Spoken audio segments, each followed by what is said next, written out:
Buongiorno. Wow. Bonjour. Guten Tag. Where are my Germans? Guten Tag and good morning. Thank you so much. We're going to start the official press conference in just about 5 minutes, but before we do, I have a few logistics. Number one, the restrooms are down the stairs, all the way to the bottom, to the left, past the vending machines. This here that you see on the screen, this is a sort of digital handout that gives a little context and background on what we're going to be talking about today. You can scan that QR code with your phone and you'll have a nice digital magazine to look at while we're waiting to get started. We are going to take questions afterward, but our priority this morning is for members of the media because this afternoon all of you brilliant scholars will have an opportunity to ask lots of questions and discuss what we're going to talk about here today.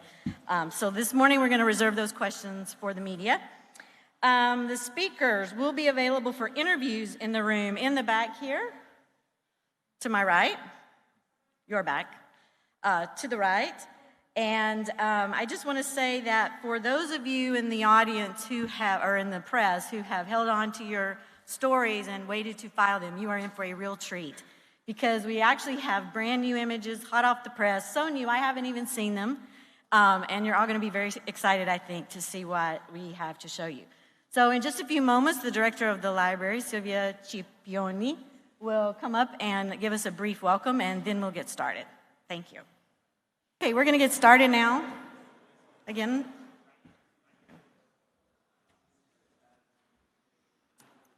Ladies and gentlemen, it's with great pleasure that I extend my warmest welcome to the National Library of Naples. I am deeply moved by this occasion. Years ago, like I suppose many of you, I would never have imagined that I would be the witness of such an important moment in the history of archaeological, philological, and philosophical research. Today, the synergy between scientific and humanistic research opens up to us the papyrus rolls and the texts they contain. These are rolls that we can now read about without destroying them, preserving their integrity, while at the same time restoring them to their original value, that of books. The rolls are no longer merely archaeological artifacts, they reveal their contents, offering us new evidence of ancient culture. Every fragment, every line of text that we are able to recover and read allows us to deepen our knowledge of the past. At the same time, this research has made it possible to read and develop technological and scientific methodologies, adapting them to a unique field of study and to materials as extraordinary as carbonized papyrus rolls. I would also like to emphasize that all the procedures undertaken to achieve these results were carried out with the utmost respect for the materials and their fragility, always adopting the most appropriate methods for transporting them outside the Institute, a necessary step for conducting analysis such as micro-CT scanning.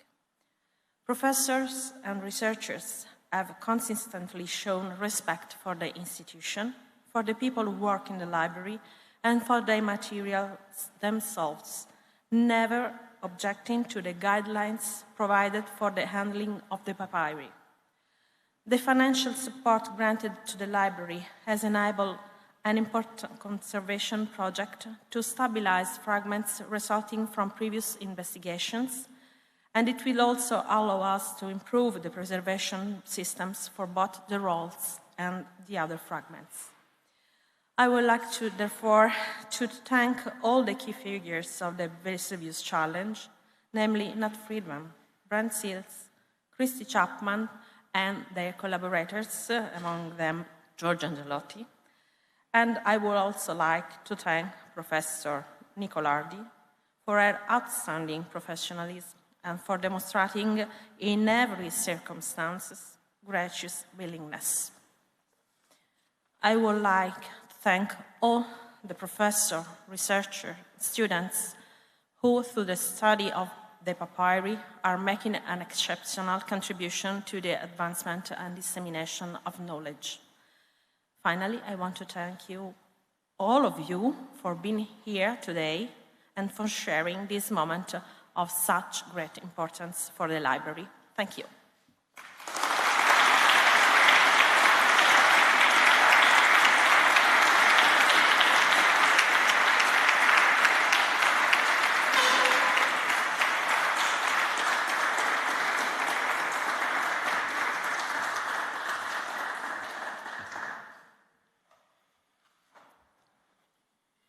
Good morning, everyone.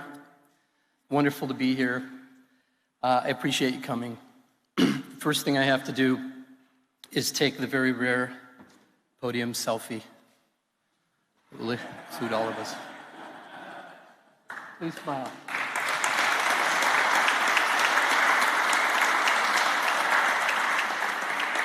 This morning I'm going to talk about one of my favorite topics, the still wrapped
truly amazing.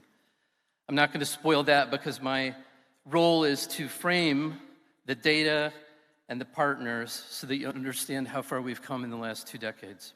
What you're going to see is not only that we can read one scroll, but that we've developed a systematic and a repeatable approach for all the scrolls. So I'm going to say it. Now it's only a matter of time until we read all of the scrolls. At every step of the process, as complicated as this, there are barriers that must be overcome. The scrolls are fragile. Moving them to a high-energy physics facility for the purpose of imaging them requires great care. Conservation teams at the Institut de France and here in Naples and at Oxford have worked together with us to develop methods to safely transport the scrolls. The ones that remain intact are actually the worst of the worst. The easy ones, you all know the stories. If there is such a thing as an easy carbonized Herculaneum scroll, right? They've either been opened or already destroyed, so there is no low-hanging fruit. That went away 200 years ago. A peek inside a carbonized scroll is a tortured mess of papyrus that did not escape the wrath of Vesuvius. And yet the innovations of the team using the latest techniques in artificial intelligence and machine learning can overcome that. The Vesuvius Challenge launched in 2023, and it built a successful technical team with leadership and resources from internationally known and successful entrepreneurs, Nat Friedman and Daniel Gross, and Nat is here today. I'll introduce him in a minute. It produced grand prize winners and many other progress prizes along the way. In 2024, we announced those winners with more prizes and contests since then, marking our advancements toward today. The tech actually does look like magic, but it's not. It's amazing, and it's the remarkable means to a higher calling. the restoration of lost voices from the ancient world through the texts that they wrote in these fragile, enigmatic scrolls. The technical pathway provides the images that are needed by expert papyrologists who can finally begin to understand the meaning, the context, and the scholarly impact of these long-lost words still locked away within the folds of the carbonized scrolls. Many of those papyrologists are here today to bear witness to this moment, and the voices of the ancients, reading their words, recovering the trajectory of their thinking, and making it understandable to us in our modern moment. We're using AI and advanced computer science and imaging to read the scrolls without opening them. I'm confident that what we've done will work, not just with scrolls, but with other kinds of objects around the world. And of course, more scrolls that could be discovered at Herculaneum. I've never received a promise that this moment would come. We don't get those kind of promises in life. In fact, I'm pretty sure that would be impossible, maybe even unthinkable. But I've found passion, even fire. Passion and fire deep in the hearts of the people who've joined me. And I'm now honored for you to hear directly from those fiery hearts. I'd like to introduce Nat Friedman, co-founder of the Vesuvius Challenge.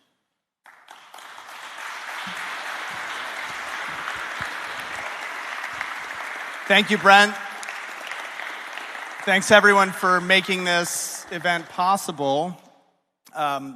Maybe I can just explain what I'm doing here a little bit. I'm a tech guy. I live in California. This is not a normal place for me to find myself. I'm actually on vacation right now. This is my vacation.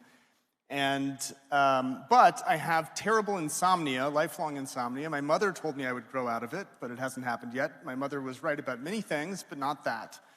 And 6 years ago, I was up very late one night at home in California. It was one of those nights, and I stumbled on an article about a library of papyrus scrolls that had been carbonized by this volcanic eruption thousands of years ago. And the article went on to say that there was this crazy man named Brent Seals who had been trying for years on this insane quest to try to read these things. I just thought that was the coolest thing that I'd heard about in a long time. And so it stuck in my head for years. And eventually, I decided I would reach out to Brent and figure out how things were going. And we started to talk. And that conversation led to an idea to launch a global internet competition to invite the world into this project and into this challenge to try to solve the problem and to read text from within these scrolls for the first time. And so we launched that in 2023, and we didn't know if it would work. Honestly, I think at the time, my guess was maybe we had a 30% chance of success, but we knew it was worth trying. And so we were shocked and amazed when in less than a year, we were able to read not just the first word, but the first paragraphs of text from a scroll. It was incredibly exciting. So we haven't stopped. We've continued this work. The Vesuvius Challenge went from this sort of miraculous sprint to what sometimes feels a little bit like a painful marathon. We've had ups and downs over the last couple of years, but we're very stubborn and we're not going to give up. And so what I'm going to do now is I'm going to tell you about some of the progress the team has made in the last year or so, the technical progress. We are going to unveil for the first time ancient text that the world has never seen before, including some text that we just unrolled last night.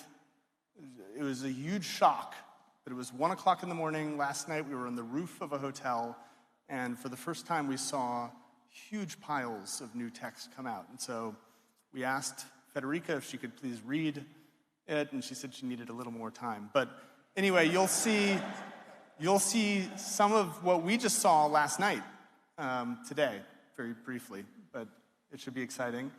And then we're going to announce the next chapter of the Vesuvius Challenge, which I think you'll also find exciting.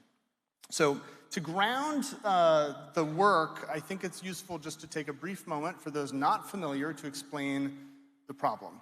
So we have these scrolls. They're these little lumps of charcoal, and they are made from papyrus, which is wound in a spiral, and we can't open them, but what we can do is scan them. And so they're taken to a particle accelerator, as Brent mentioned, and they're scanned at very high resolution with X-rays, and they're spun while they're X-rayed. It's like a CT scan. If you've been injured, you may have had one. And it produces a 3D scan. It's not made of pixels, it's made of voxels, which are 3D pixels. And so then the question is, how can we read that? Well, the next step is we do what we call segmentation and unrolling, and we try to identify the surfaces of the papyrus in the spiral. Now, these are badly mangled objects, and so they're not a perfect spiral anymore. They're bent, they're cracked, they're delaminated, they sometimes cohere together, the layers will stick together. So this is much harder than it sounds. And we do it today with a combination of manual labeling where smart, dedicated humans will look at the scans and click with their mouse on the screen, and then automated methods that take those labels and expand them through the scroll. And that's been the way that we do this. We long for a fully automated method of unrolling and flattening these, but we haven't fully achieved it yet. And then once we've done that, we know the surface, then we have to find the ink. And the Herculaneum scrolls vex us because the ink is hard to see. It's hard to see. And so that's the basic process. I thought that would be useful for you to know about.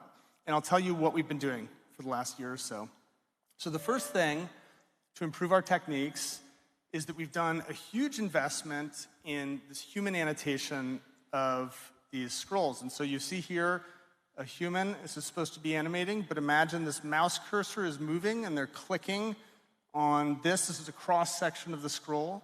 And so this is one wrap of the papyrus.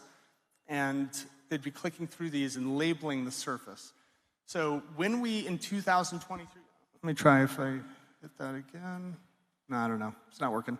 In 2023, we did maybe a couple hundred hours of this. Since then, we've done thousands of hours. So this was 5 people working between half-time and full-time over a year to do this. It's extremely precise work, very, very difficult. And it improves our ability to train models and to unwrap the scroll. I don't know. Can you go to the next slide? Okay. Well, I'll just talk about the other things that we did. So the next thing we did to try to improve our ability to unwrap the scroll is we made an observation about the papyrus itself, its physical structure. And so papyrus sheets, of course, are made of papyrus plants, strips of the plant that have been laid down together and sort of glued together. And the plant contains, as it grows up like a reed, it contains these fibers. And they're vasculature. They move water from the soil up through the plant. You know, life is an upward force, and so the water moves through capillary action up through the plant. Well, those fibers are actually visible in the X-ray, and if the screen were working, you could see that. You can see them not just in the X-ray, you can see them just if you look at a piece of papyrus. And so we made the observation that if we could find these fibers and trace them, that could help us find the surface. So we developed a new technique for labeling the fibers themselves. And I'm sorry that I have to take you through all this detail, but this is the real reason we, the technical people, actually do this stuff. The text is cool, but we like this. We like the problems, like the little technical problems that we have to solve. Oh, there we go. So here you see, this is actually a real scroll. It looks like a video game, but it's not. Well, for us, it's like a video game. And those are fibers that we've labeled. So you can see these are horizontal fibers, and these are the vertical fibers, depending on your orientation, that run through it. And so these are ones that we labeled, and the labeling software is very cool. You sort of fly through the fiber to do it, so that's very exciting. So this was a new technique that really ended up helping, actually. We weren't sure it would, but it did. The other new technique that we used is starting with the idea that we know the scroll is a spiral. And so our prior algorithms and models that would try to find the surfaces would do that using only local knowledge. It would look inside the volume and it would use local knowledge saying, this looks like a surface. Let me find nearby surfaces.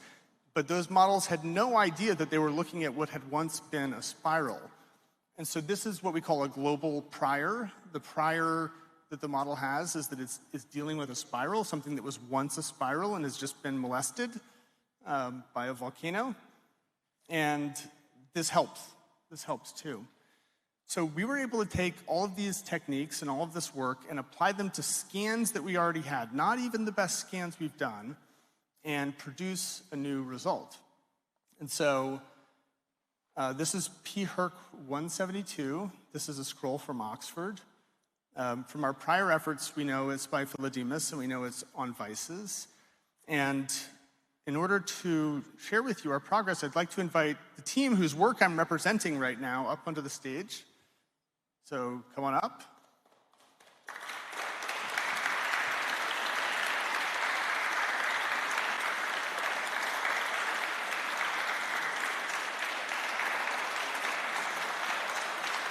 And did you remember to bring the scroll? Do we have it? Oh, here it is. Okay, very good. So we have a visual aid. We knew the monitor might fail, so we brought this. And so here it is. This is PHERC 172. This is a complete unwrap of the entire scroll from end to end. This is 70 columns of text. Unfortunately, we were only able to recover the bottom 70% of the scroll. The top is really in bad shape. But I think it looks pretty good. What do you guys think?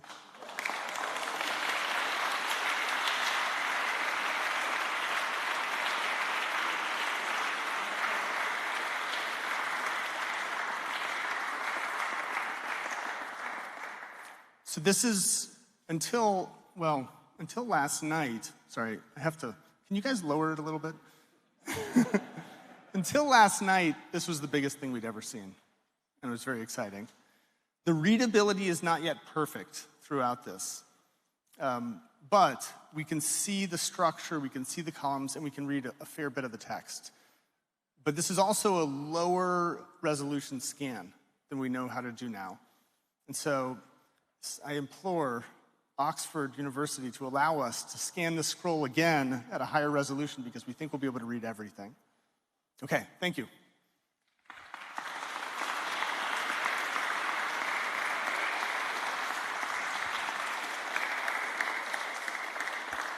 Now, in addition to those techniques that I just mentioned, which are all software techniques, we've made advances in hardware too. And the quality of the scans that we can take. It all starts with the scans. If the scan is garbage, we're not going to be able to read anything.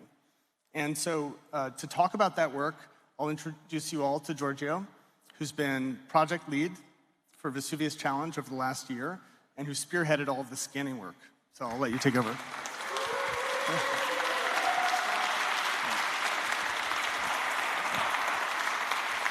So, thanks, Nat. Thanks, everyone. So, as Nat has been saying, we have been leveraging so far more algorithmic improvements and algorithmic developments. So we thought that there could possibly be some low-hanging fruit in improving also the scan and the scan techniques. And to do that, we decided to go to Grenoble in France, not to taste cheese and wine, but to scan the scrolls at this beautiful facility that is the ESRF, because there is there a 4th generation light source synchrotron. And there we can exploit better coherence, more flux, and this can allow us to scan the scrolls at a higher resolution. So this is the team that got there. Where are you, Nat? I see. It's over there. And so, basically, we scanned there again Pierre Paris 4. That is the scroll that basically brought us all here. And in that scroll, as you can remember, originally the ink signal was super faint, and we could see the ink only through some cracks on the surface. Now, with the improved scan protocol at high resolution, you can see that, you see this bright thing, these bright little flakes over here. We can measure also the thickness of those. And for instance, this one is about 20 micron thick. We measured a bit the thickness of those here and there, and this is ink. And this is directly visible in the scan without machine learning, at least in this scan. So machine learning is still useful because this means that we can locate and segment the ink directly in 3 dimensions. So it's still helpful to help us then reading it. But look at this. This is probably the first letter that was ever found in a close scroll from Herculaneum. And this is not a machine learning generated image. So you can see it's a beautiful pie. You can see all the cracks, all the little... You can see also the script, I think, like the way the scribe was writing. And this is something that was a bit missing before in 2023. This is a comparison, like apple to apple. This is data at 8 micron resolution from 2023. And this is the ink detection that we were doing there. And, it looks to me a bit like Comic Sans. It's a bit fake, it's artificial. And it's not that visible everywhere. While in the new scan, this is very, very realistic, like extremely realistic. And, we are sure that thanks to these new developments, and Federica will talk more about it later, we are going to read the full scroll. Anyway, this scroll has been particularly generous with us. But, so the ink in other scrolls is not that directly visible. But the fact that the results, and I go back, sorry, match basically one-to-one, make us believe that every ink that we find, even if right now it doesn't have the best legibility, but it will have it at some point, it's like real text. And here we have 4 different scrolls. So this is data that comes from PRK 814, PRK 841, 9B, and 500P2. And it's all text that has been hidden for millennia. So maybe, Nat, you can come back on stage to show to these beautiful people what we did. Okay, beautiful people. So, wonderful. Thank you, Giorgio. Giorgio has been a real force of nature, and we wouldn't have had these new scans at this high resolution without his work, so thank you. So applying this new scanning technology at much higher resolution, we were formerly scanning at 8 microns, now we're able to scan at scale at 2 microns, so at a 4 times better resolution. We had another breakthrough. And that breakthrough occurred in this scroll, PHERC 1667, which lives here in this building in Naples. And so to show you that, I think we have another sort of Vanna White visual aid moment. So if the team wants to come back up. Now this one, we only need 2 people because it's a little bit smaller. The scroll was a bit mangled over time, but there's something that really distinguishes this one, and we've never talked about this before. We were able to not only completely unroll this scroll from end to end, but we were able to extract nearly all the text and make it legible. And so this is the first time we have what is effectively a complete reading of a closed Herculaneum scroll.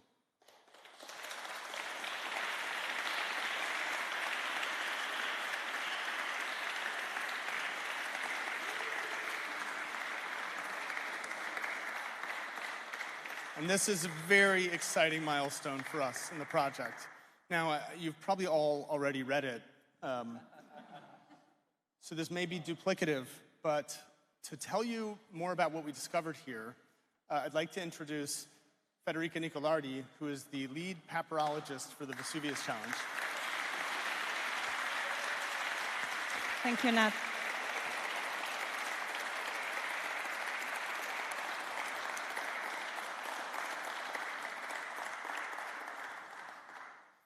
Yeah, so they still need papyrologists. The demonstration was that on one of Giorgio's slides, one of the fragments was backwards, was upside down. So yes, we can still be useful. So damage is inseparable from the story of the Herculaneum papyri.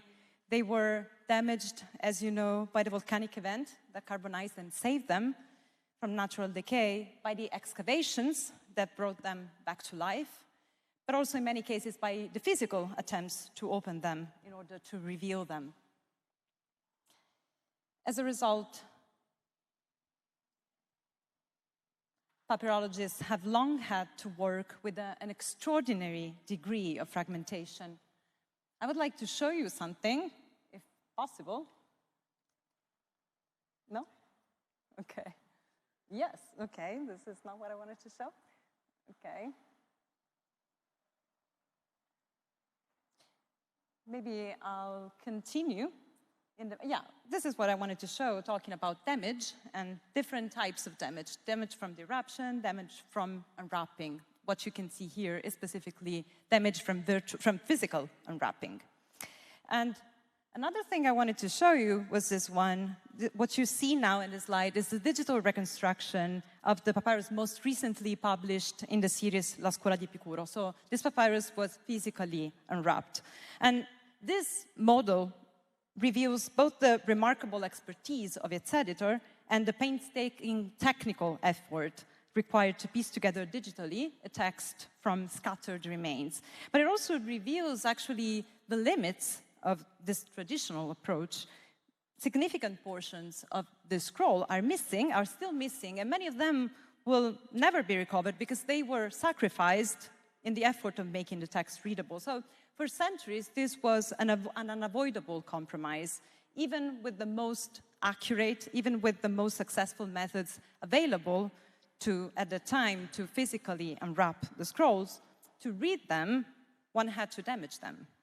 With virtual unwrapping, we are no longer forced to choose between preserving and reading these extraordinary artifacts. We can do both. And instead of working with fragments scattered through a collection fragment that needs to be reassembled and returned to the original place, we work with digital fragments, digital segments that remain precisely anchored, as you can see, to the physical object from which they originate, through the mediation of the scan.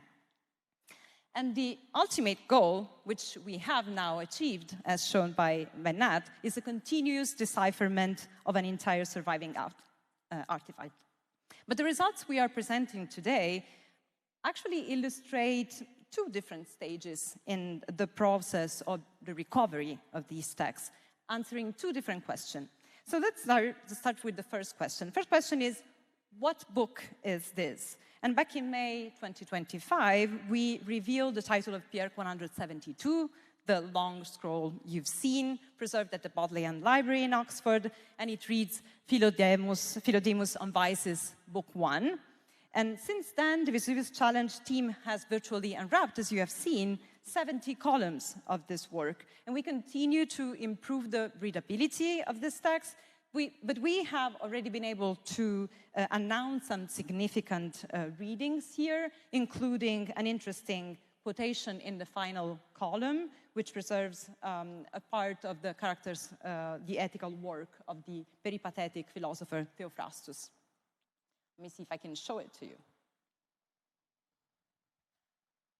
Okay. And today, we announce another discovery, the end title of the scroll here, Pierre 139, stored here at the library, and actually right now stored in the showcase there on the right on your right. This end title reads Philodemus on Gods, Book 8. The book number is particularly striking here because we didn't know until now, only the first book of this work on gods was known from the collection. So this is really interesting. We can now say for the first time that this work extended for at least 8 books. Although we are still improving the legibility of the text, we have already identified a number of intriguing passages and themes that most of them have to deal with theology, like providence, deity, the invisible entities, the intellective principles, but also suffering. So even if much of the text of this papyri remains still difficult to read, these are no longer anonymous books, anonymous ancient books. They are today Greek philosophical treatises with an author and a title. So imagine being able to recover the titles of hundreds of still unopened rolls. It would be like reconstructing a sort of virtual catalog of an ancient library, revealing the range of works it once contained. So it would be great. But let's move on to the second question. Second question is, can we read all that survives? And this is where complete virtual unwrapping comes in. Complete does not, unfortunately, necessarily means that the ancient rolls, the ancient roll itself survived intact. Many rolls, as we have seen, had already been broken, damaged, or partially destroyed long before modern technology could help them. It could help us reading them. Rather, it means that we can now read everything that still survives of an object without sacrificing any more of it. And here, 1667 is a remarkable example. That this scroll is also shown in the showcase. Thank you so much to the library for organizing this nice exhibit for us. And this is a remarkable example. What survives today is only a small portion of the original scroll, about 8 centimeters of its original height, so likely less than a half, and just 2 centimeters in diameter, down from an original diameter of approximately 5 centimeters. So over nearly 2 centuries, repeated attempts were made to open it physically with different methods, each one reducing the size of the surviving roll.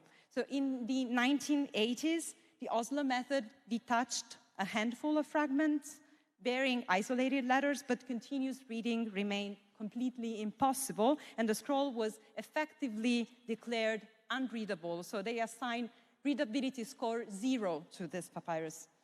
So virtual unwrapping actually changed that verdict. For the first time, everything that survives of this object can be read continuously as a whole. And although the title and the upper portion of the text have been lost, we can now follow the author's argument across consecutive lines and columns.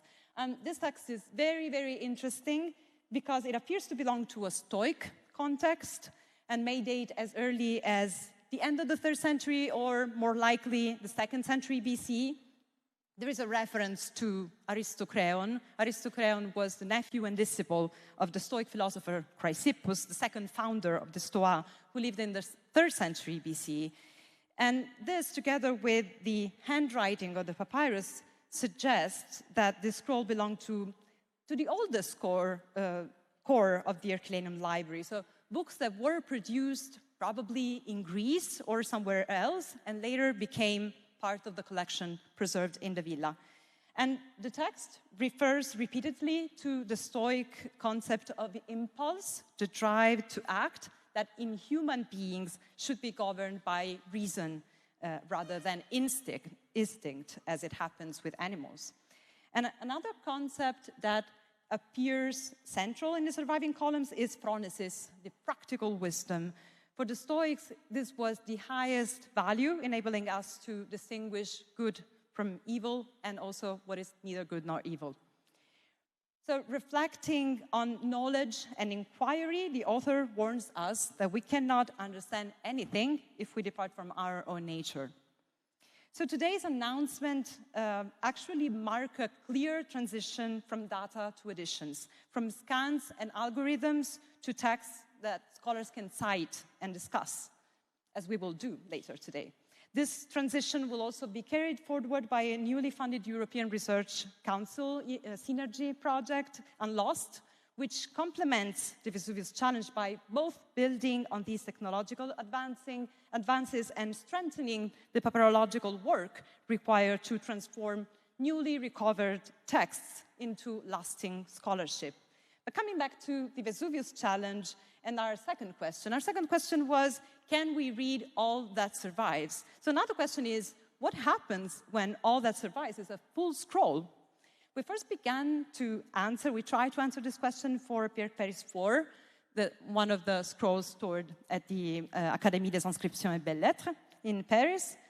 This is the scroll with which everything started back in February 2024 when the Grand Prize segment was announced and then the text was published. And the answer was, yes, we can virtually unwrap around 5–10% of it as we reveal the upper portions of 16 out of approximately 140 columns. But then, literally last night, in front of Mount Vesuvius, something, or I should say everything, changed. We have now unwrapped the full length of the scroll, around 130 wraps, for a total of approximately 140 columns of new text. And not only we are substantially expanding the legible portion, we are also improving the legibility of already extracted columns. So yes, when Nat asked me to read, I said, yeah, I would need a little bit of time, actually. You can probably understand why. But I was so curious that I tried to read something, and I tried to compare this text with the text we published back in 2024, where there were a lot of portions that weren't readable. And in some cases we were right, in some cases we were wrong, but we can read much more today. So it's not only about reading more text, but also it is also about having more legibility for the text we had already recovered. So we may not yet have reached a title for this text, but every newly readable line enlarges our understanding of the work. Everything we find in Herculaneum is completely new, not transmitted by any other source. So more continuous text for us means complete sentences. It means richer context, much secure interpretations, and a clearer picture of the arguments preserved within this book. In papyrology, the expansion of readable areas is not merely what we could call incremental progress. It is much more. It fundamentally changes what scholars can understand, what scholars can edit out of a text. And these brand new results will keep us all pretty busy in the next months, I would say. But we are already pretty happy with what we got from Pierre 139 and 1667, sorry. And the themes I have quickly presented are just some of the themes that the papyrological team of the Vesuvius Challenge, working really around the clock over the last weeks, has identified in a newly revealed text. And I would like to thank the whole papyrological team for the big effort of doing an edition in a couple of weeks, really. So this was a great opportunity for me to supervise them. And I would like to mention all of them. So Marzia D'Angelo, Kilian Fleischer, Alessia Lavorante, Michael McCosker, Rossella Villa, Maria Chiara Robustelli, Claudio Vergara. They were all crucial to this work. So,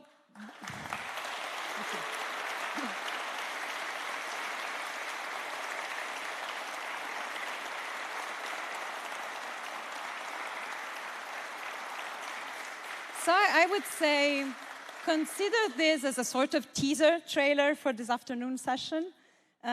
If you would like the full version, and I should say, if you are brave enough for like 3 hours of pure, strong papyrology, paleography, and philology, you will hear much more this afternoon from the scholars who have been working directly on Pierre 139 and 1667. Thank you so much. I'll hand it back to Nat. Okay. Thank you, Federica, and the entire papyrology team. It's amazing that all of these are texts that we do not have until now. And so this is new ancient text being added to the corpus. Okay, so what is next for the Vesuvius Challenge? That's what I want to talk about now. Well, we have scanned, in total, about 45 scrolls and fragments of scrolls. Some of them we scanned using our older techniques. Many of them we scanned using our newer, higher resolution techniques. And the truth is, as our models and algorithms have improved, we've only actually applied those to a small subset of the catalog. So we don't know whether there might not be very low-hanging fruit in some of these scans. And in fact, if these techniques do apply to those, we may see more text fairly quickly. We don't know. The second is, they're both labeled number 1, but we'll just go with that. The second is, we think it is possible to dramatically improve the algorithms that we have and the technical work that we're doing. The software can be much better. Today we do painstaking manual labeling that leads to this unwrapping. We think this can be fully automated. It hasn't happened yet. We haven't figured it out, but we're working on it. We think that the ink detection techniques that we're using could probably be greatly advanced. We mostly do ink detection in 2D now. We start to do it somewhat in 3D. We think there may be completely new approaches here that unlock things. So there's brilliant people working on this already, but we think quite a lot of undiscovered territory.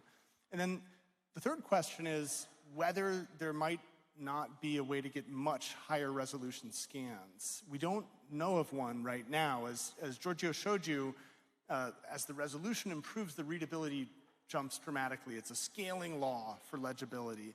So if there's another way to do this at even higher, where we're scanning at 2 microns now, to scan at 1 micron or sub, at nanometer level would be impossible today at the scale of this collection. And so maybe someone has an idea. So we're going to announce 2 things today as part of the next chapter of the Vesuvius Challenge. The first is that we are making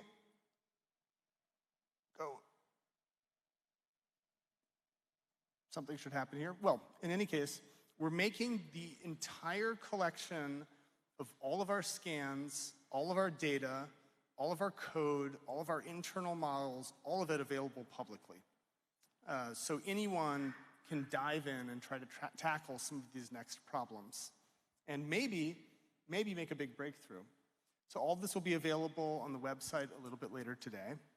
And then to make this a little more exciting and to encourage new people from around the globe to participate, we're going to do a little bit of a repeat of what we did in 2023. And so I'm very excited to announce a new grand prize for the Vesuvius Challenge. And the grand prize will be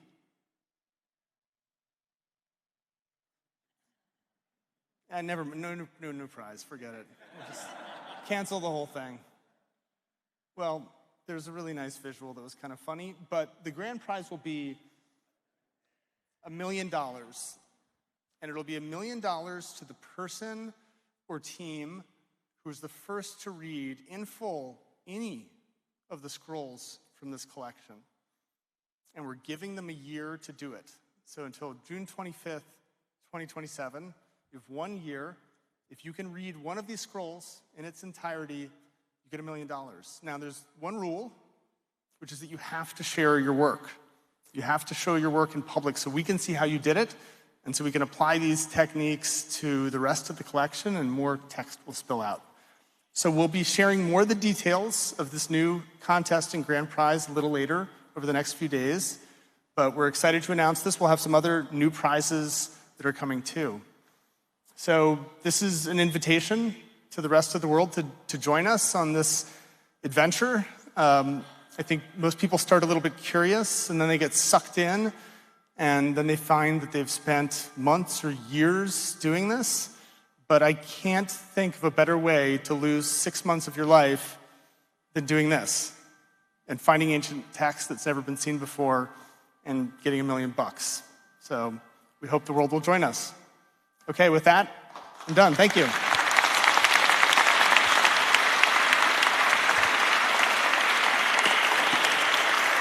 Thanks very much, everyone.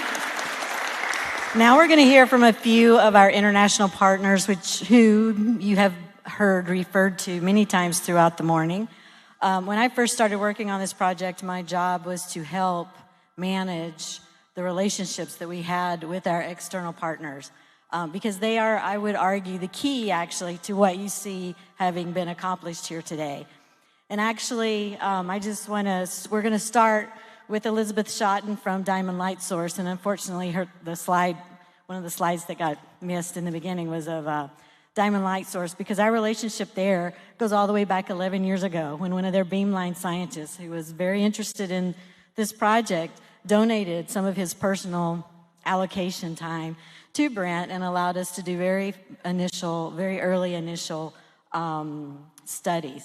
We did that twice, and so I just want to say a special thank you to Diamond and welcome Elizabeth Schotten up to the stand.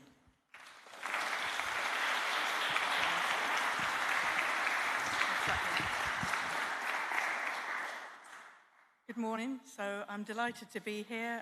As Christy says, we've been working with Brent and his team for a long time now, and we've scrolled many, many scrolls from Paris, Oxford, and from here in Naples over the time.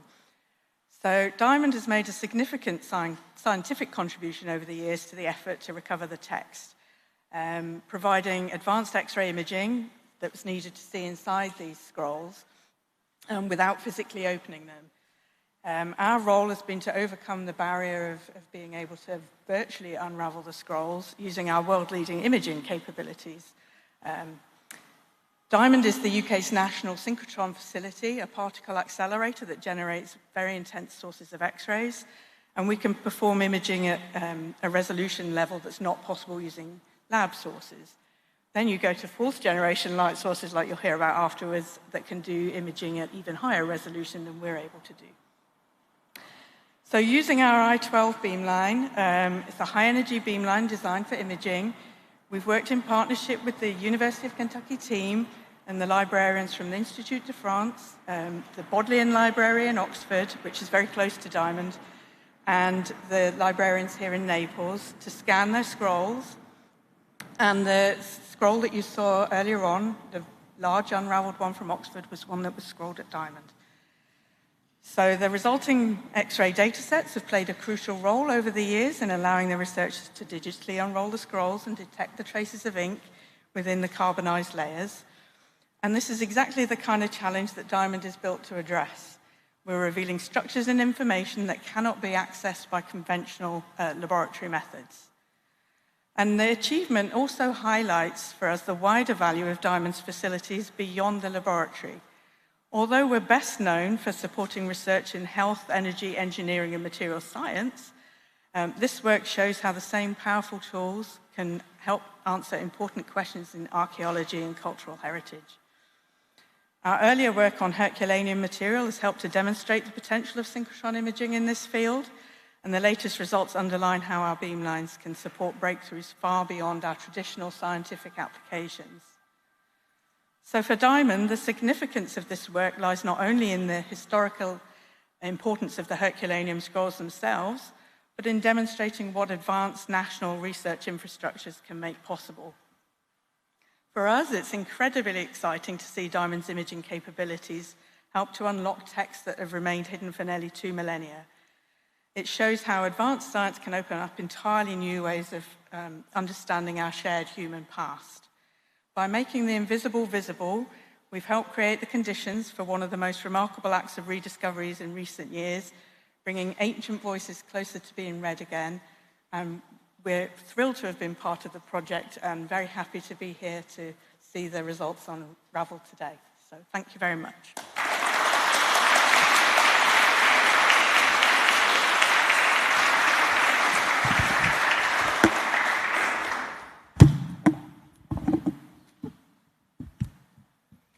Okay, we have next, I want to welcome Alessandro from ESRF. As you heard, we've now have an extremely brilliant source, is that right? That we're using now to do even more advanced imaging, and thank you so much for being here.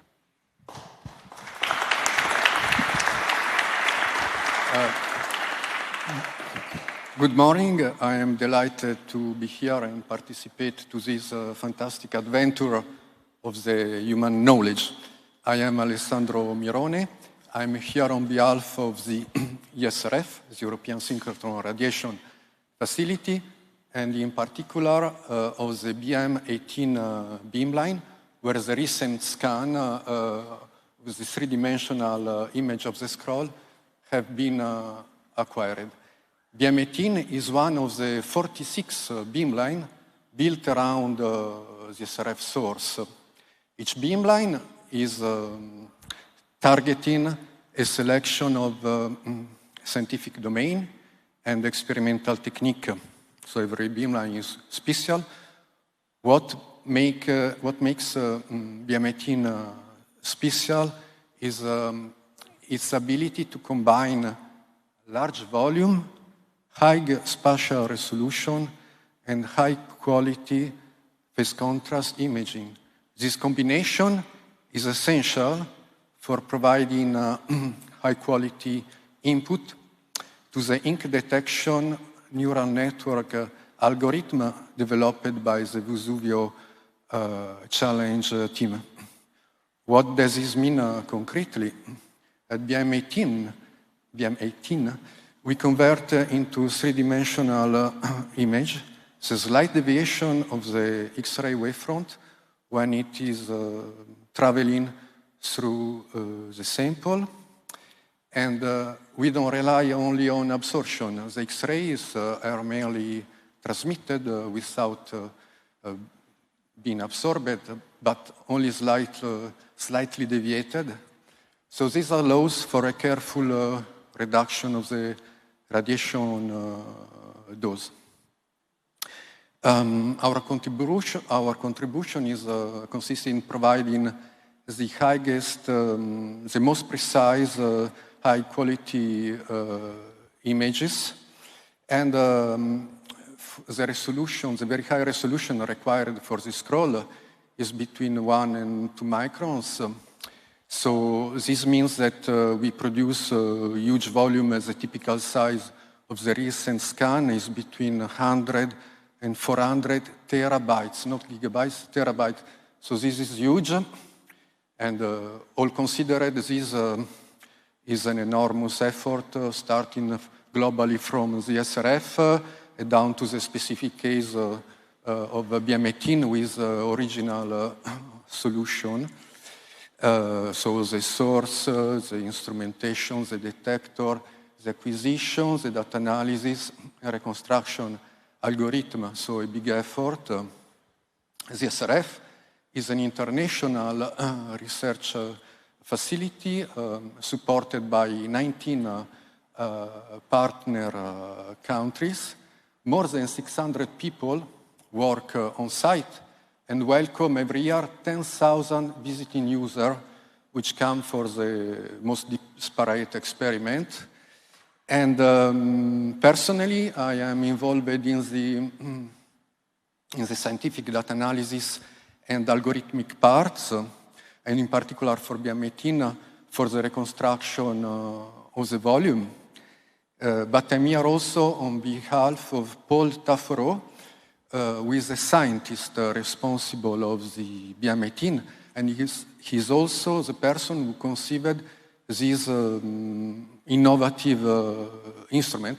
So today I have the great honor of being here with you, of participating to the effort, and of representing the SRF. So great opportunity, and for this I thank you all. Thank you very much.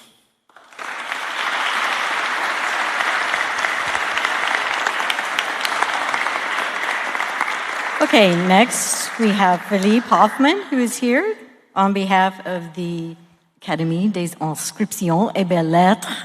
I get a chance to speak more French. Merci beaucoup. Ladies and gentlemen, dear participants in the Vesuvius Challenge, dear colleagues, dear assistants, on behalf of the Académie des Inscriptions et Belles-Lettres and its permanent secretary, Professor Nicolas Grimal, who is unfortunately unable to be here today, please allow me to extend our warmest greetings and congratulations on this occasion of exceptional importance. The Academy, founded in 1663 during the reign of Louis XIV, has maintained a very close connection with the languages and literatures of Greek and Roman worlds since its inception. Originally composed of members of the Académie Française founded by Richelieu, and known as the Petite Académie, it was tasked with composing the Latin and French inscriptions to be engraved on monuments, medals, and coins commemorating the king. In 1701, it was reorganized and tasked with the functions it has performed ever since, regardless of changes in political regimes and names, to contribute to the advancement of knowledge in the fields of Greco-Roman antiquity, the Middle Ages, and the Classical era, as well as the various Eastern civilizations. History and philology are the guiding disciplines, while Greco-Roman culture and literature are a major focus of study for the Academy, which is why it wishes to celebrate today's scientific event in a special way. The 6 Ercolanium papyri preserved at the Institut de France in Paris, the study of which has been entrusted to the Academy, have a unique history, since at the beginning of the 19th century, amid the troubled relations between France and the Kingdom of Naples, they were presented by King Ferdinand IV to Napoleon Bonaparte, who had come to power in 1799 and who, during a period of political transition between the revolution and the empire, was then serving as first consul, premier consul. Trained at the École Militaire Supérieure in Paris, Bonaparte excelled particularly in mathematics and became member of the new Institut de France on 1797. In 1802, as he was member of the Institute, he entrusted to his colleagues of the Classe des Lettres, which became, after the Académie des Inscriptions et Belles-Lettres, the task of deciphering and publishing these documents, some of which were subsequently subjected, as is well known, to invasive and destructive methods. The scientific discoveries we are celebrating today, which brilliantly demonstrate the truly revolutionary potential of imaging techniques applied under the visionary leadership of Professor Brent, thanks to the University of Kentucky, the Vesuvius Challenge, and the various stakeholders involved in this scientific endeavor, fulfill the wish expressed by Bonaparte. In March 2024, while congratulating the young winners of the Vesuvius Challenge, I had the opportunity to highlight this historic convergence.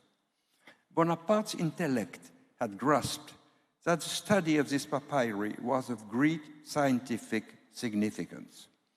More than two centuries after Bonaparte's wish, unprecedented results have been obtained that will profoundly transform our understanding of Epicurean literature through the application of reading techniques that are absolutely unprecedented. This technological revolution fulfills the dream of Professor Jean Leclanc, whose memory we must now honor with gratitude.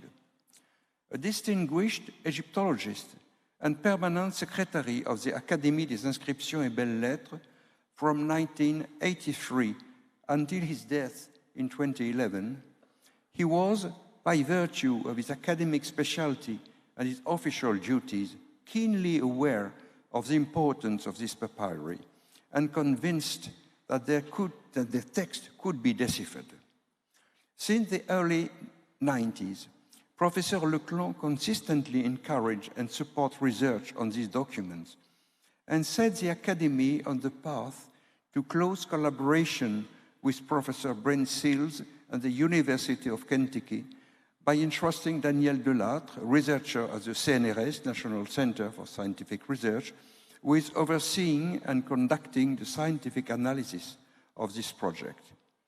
Papyri 3 and 4 were fortunate to have been spared by the old invasive methods and lent themselves to the promising investigations carried out thanks to the ongoing partnership between the Academy and the Vesuvius Challenge. 2 years ago, in Los Angeles, we were able to celebrate the first spectacular results obtained from a series of columns in Papyrus 4. The examination of the document has continued splendidly, and a group of French researchers from a CNRS team specializing in the history of ancient philosophy, the Centre Léon Robin, has joined Daniel Delattre. On Monday, you heard the presentation by the director of this center, Marwan Rached. The paleographic, philological, and philosophical work lies ahead of them.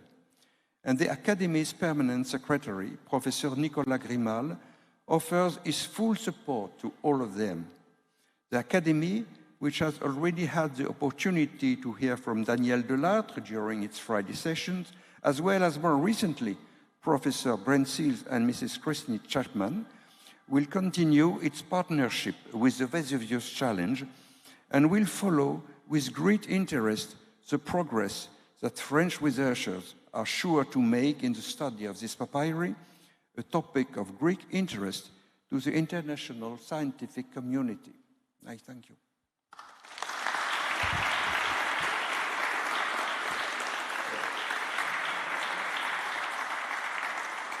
Okay, now I would like to welcome Tobias Reinhardt to the stage. He's here on behalf of the Bodleian Libraries at the University of Oxford.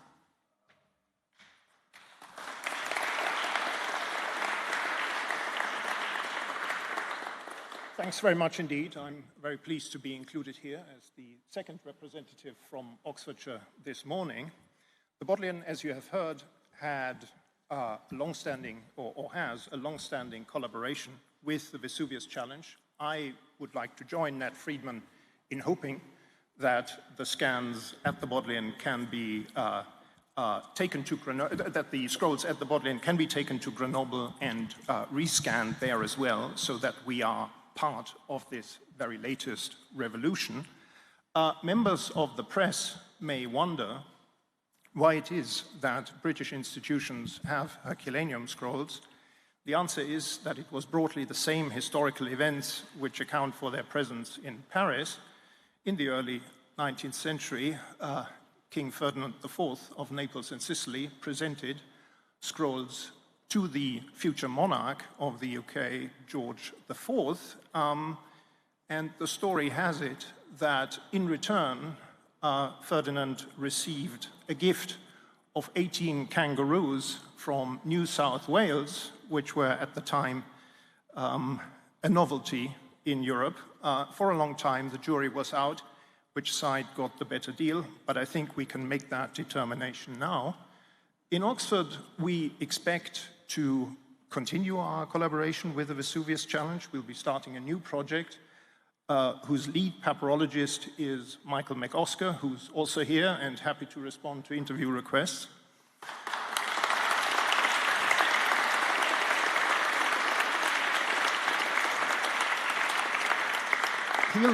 He'll be sharing his knowledge of Herculaneum papyrology with Oxford Master students and thereby help embed the expertise that is needed to read these newly emerging texts in the English-speaking world.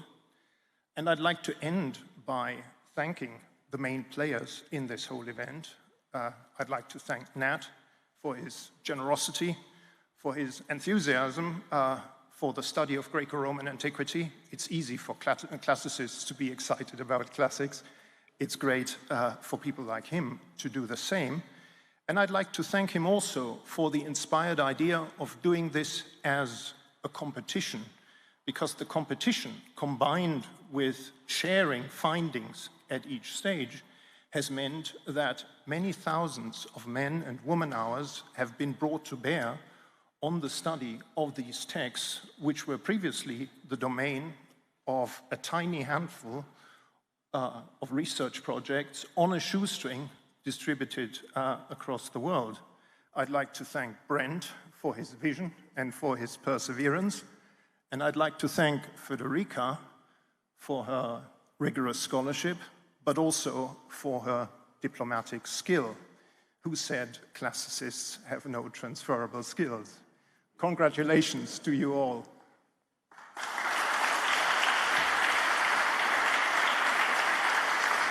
Okay, thank you so much. And now, last but not least, I'd like to invite Robert DePaula, the provost for us at the University of Kentucky. I want to just give a personal thank you to him and the university for all their support over the years.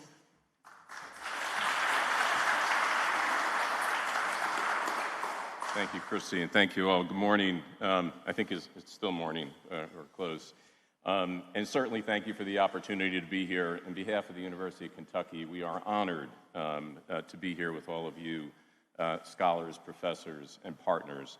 I'm Bob DePaula, as you heard. I'm the provost at the University of Kentucky. The University of Kentucky, just briefly, has 17 colleges, a library, multiple schools, but we are most proud of the Stanley and Karen Pigman College of Engineering, and especially the EDUCE Lab, and the work of Professor Brent Seals and the rest of his team, including Christy, who you just heard from. Today, you are all, and we are all celebrating a breakthrough, witnesses to the culmination of more than 2 decades of sustained vision by many of you, innovation and leadership. Innovation from incredible pioneers like Nat Friedman, Brent Seals, and the rest of the Vesuvius Challenge community, which includes many of you. Leadership from our remarkable partners around the world, including the Library of the Institut de France and many others. What began as an amazing, ambitious idea to read texts that had remained sealed and silent for nearly 2,000 years has grown into one of the most compelling examples of collaboration. You've heard that a lot here. Across borders and time zones, languages and perspectives. All of this contributes to the dynamic problem solving that advances remarkable discoveries. That single idea has grown into an enterprise that continues to push the boundaries of what we know could be truly possible. And certainly for us, at the center of that effort is Professor Brent Seals, who had this vision, as you heard, over 2 decades ago. He and his team at the EDUCE Lab have positioned the University of Kentucky and our partners as global leaders in digital heritage science.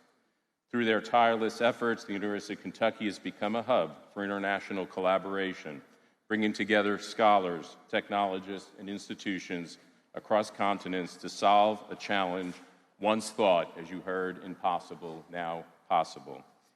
This work will have impact in other areas as well.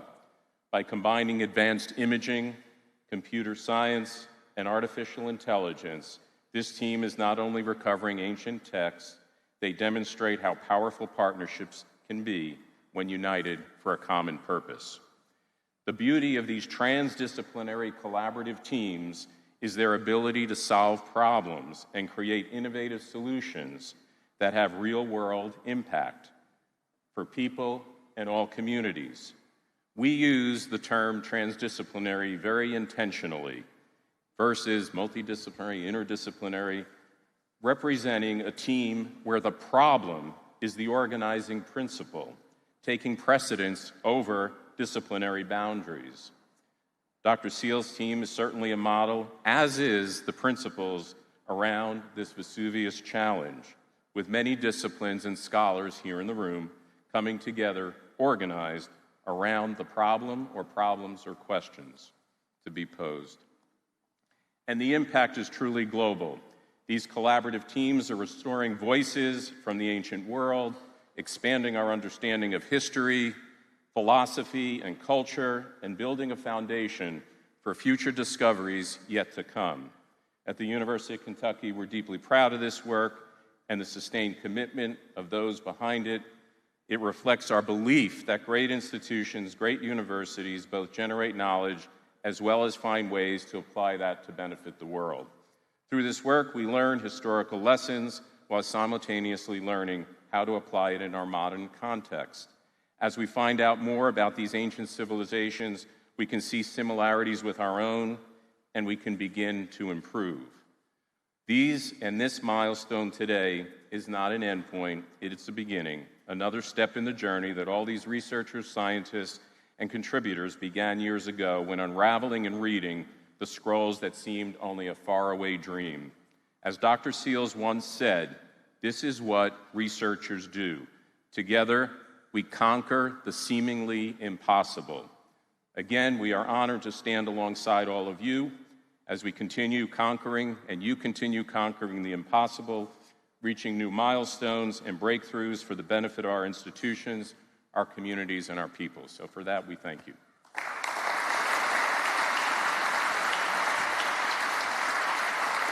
Okay, now we're going to open it up to questions. Like I said earlier, we're going to start with questions from the media in case anyone wants to ask anything. Probably we need to have our primary speakers come back up just so you can answer the questions. I'm not sure if we have an extra mic. And if you have questions from the live stream, you just put it in the chat and yeah, just be handy so I can hand you the mic to answer a question. Anybody have any questions, first of all, from the press?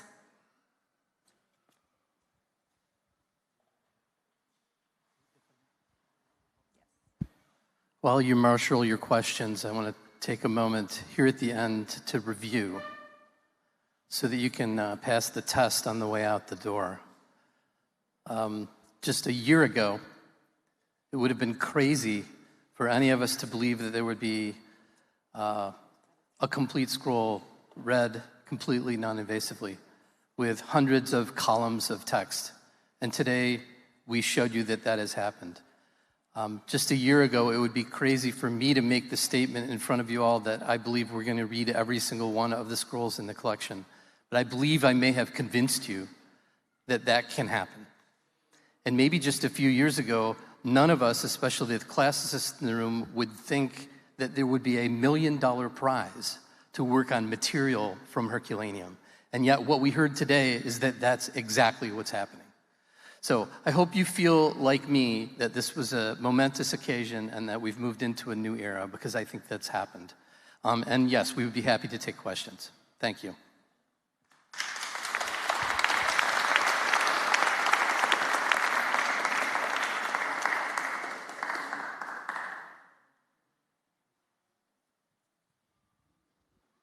Okay, I don't think we have anyone on the live stream maybe with questions or here. So does anyone have a question for the technical team about anything that we've discussed today?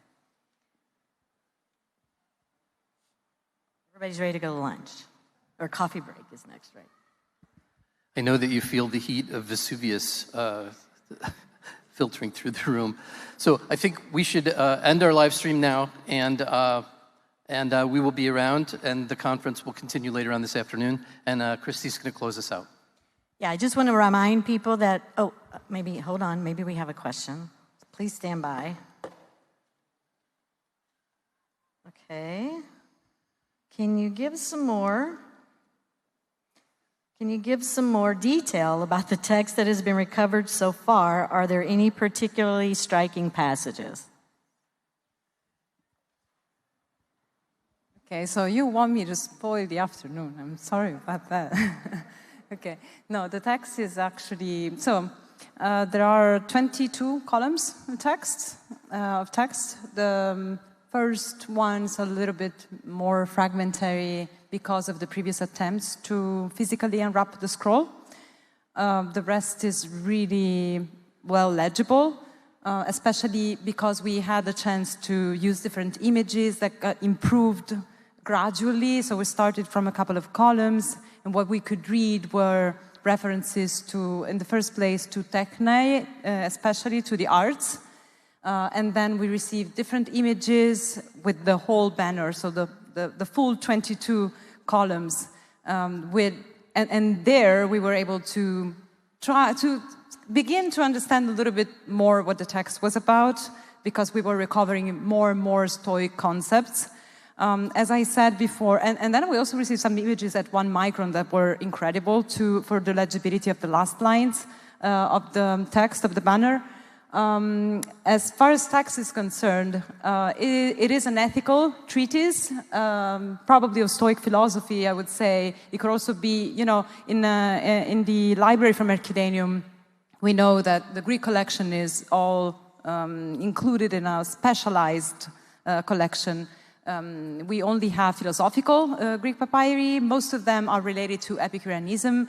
But in this case, I mean, if we had found this papyrus in Egypt and not in Ercolano, we would have said, without any doubt, this is a Stoic text. Of course, we tend to be a little bit more cautious because we know that we are in an Epicurean library, but this is not surprising because we have other Stoic papyri from the library, but statistically they are much fewer than the Epicurean. So this is one of the reasons why this papyrus is also a greater treasure.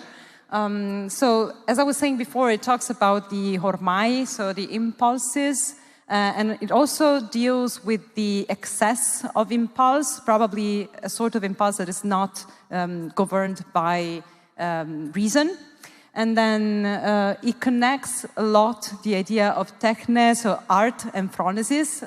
Phronesis meaning the practical wisdom, as we were saying before. And then there are some passages. So it looks like there is a sort of, it's difficult, of course, to understand the full linearity of the argument or the argumentation because we've lost the upper portion of the scroll that was probably broken off during the excavation or during the eruption.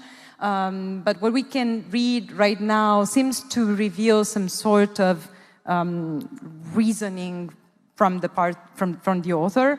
So it starts from the impulses and it goes through techne, so to the arts, and then to how we can achieve phronesis, so how can we achieve the practical wisdom, and it talks also more about good things, bad things, and probably the so-called adiaphora, so the indifference in the Stoic cultures and the Stoic doctrine, so what is neither good nor bad.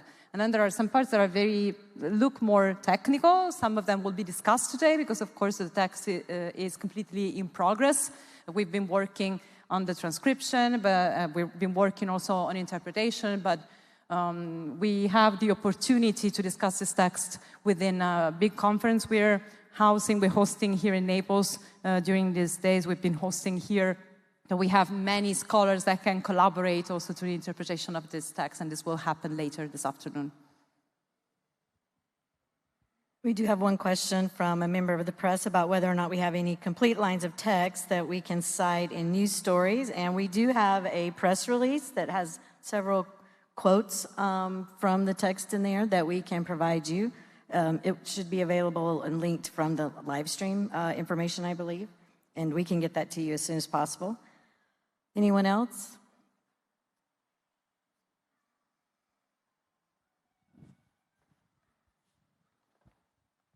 Thank you. I would like to congratulate everyone. I was on the sideline for 2 or 3 years. I was watching all of you doing hard work.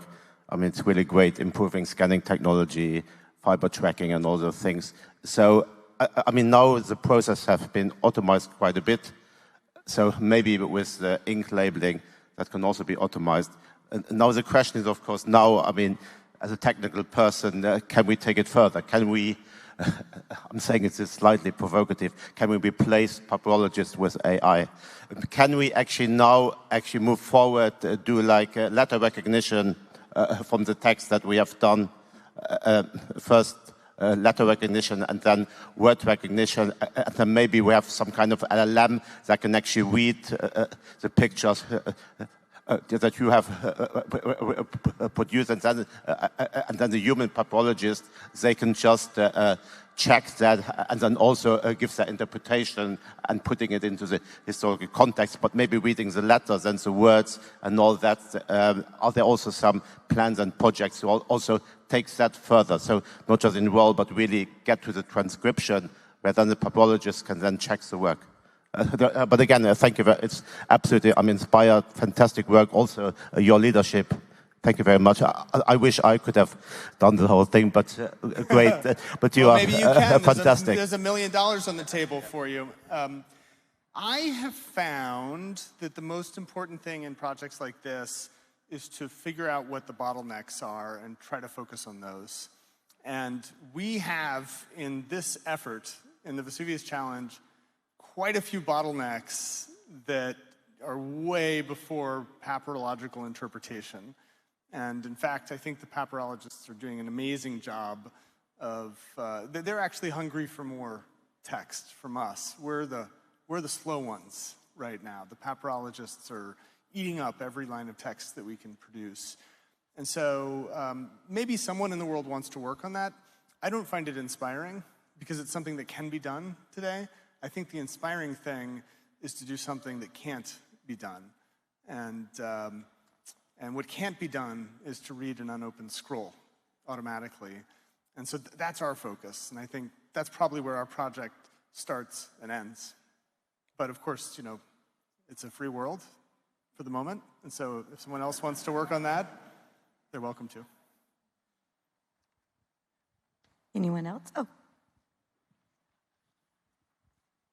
How does the type of AI used in this project differ from types of AI that power things like ChatGPT or image generation? So the question is, the type of AI model that we use in this project, how is it similar to or different from ChatGPT, the large language models that power that, or the diffusion transformer models that power image or video generation? They're different architectures, but they do share some things in common. Both techniques use a fundamental approach called gradient descent, which is a way of learning from data. And they're both neural, which means that they're based on networks of artificial neurons that, you know, are inspired by the neural architecture of the brain. And so in that sense, they're similar. We, so far, have not been able to do what large language models have done, which is to learn unsupervised from huge quantities of data. You can actually see large language models like ChatGPT as being downstream of two things. One is video games, because video games give us these GPUs that can process lots and lots of information in parallel, and we happen to use that same technology to learn deep learning models. And the internet, which gave us many, many petabytes of text that we can learn from. In the case of the scrolls, we don't yet have the data. We don't have lots and lots of ground truth data that we can learn from. There has been work over the last few months in the team to do this kind of self-supervised or unsupervised learning where we don't need lots of labeled data to produce it. So far, that hasn't resulted in a step change in our ability to read the scrolls, but maybe it will. And so while we share some similarities today with those types of models, maybe we'll share more in the future. But today, our models are much smaller and you know, just share some basic primitives, I would say. We do still need computers and GPUs, though. It's very important. What are the prospects for gaining access to other sections of the library? Make sure I understand the question. What is the prospect for gaining access to? If there are other sections of the library which are still waiting for somebody to recover this is a good question. So scrolls. For those in the audience who don't know, the scrolls we have are the ones that were excavated from the villa, but the villa has not been fully excavated. And so there's the possibility, and whether that possibility is really probable or wishful thinking, I don't know, I'm not qualified to say, but there's the possibility that there are many more scrolls still in the ground. And I think in the 1990s, there was additional excavation done that discovered, in fact, an additional story on the villa. And there's a belief that 2 additional stories, I've been just informed in this moment. And so there's the belief that perhaps what we were looking at is not the main library in this villa, but some storage closet, specialized Epicurean library, in which case maybe there are thousands more of these. So that would be incredibly cool, obviously. I hope we aren't going to dig it ourselves. Probably get arrested if we went there now and tried to do it. But I think what we can do in the Vesuvius Challenge is succeed in the technical work that we're doing. And if we can succeed in this and show that we can take a scroll and read it, then I think it creates a moral imperative to go find the others while they still survive. And so hopefully we can inspire that excavation, hopefully soon.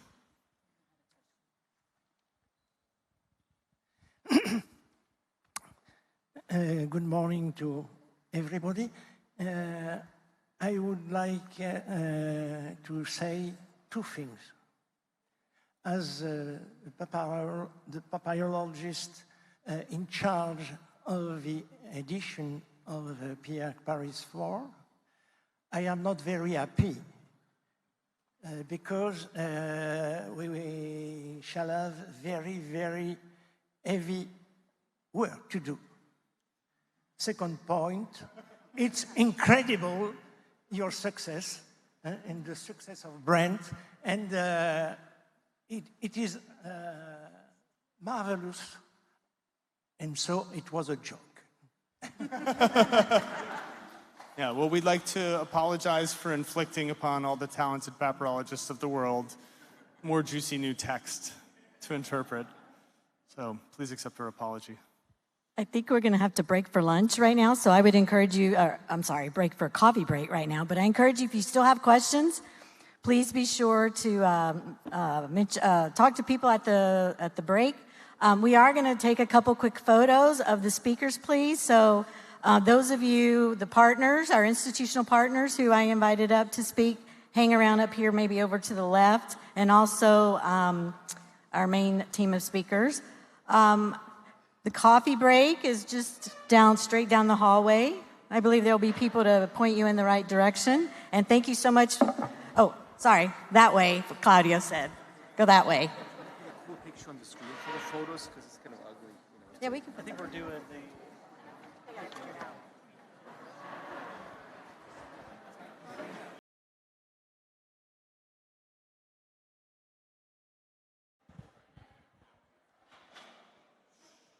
Hello, hello. Prova. Okay, everyone, welcome back after the coffee break. I hope you enjoyed some pastries and Italian coffee, because this is a privilege to have. And I would like to delve a bit more into the technical details, and especially about what the Vesuvius Challenge team has been doing.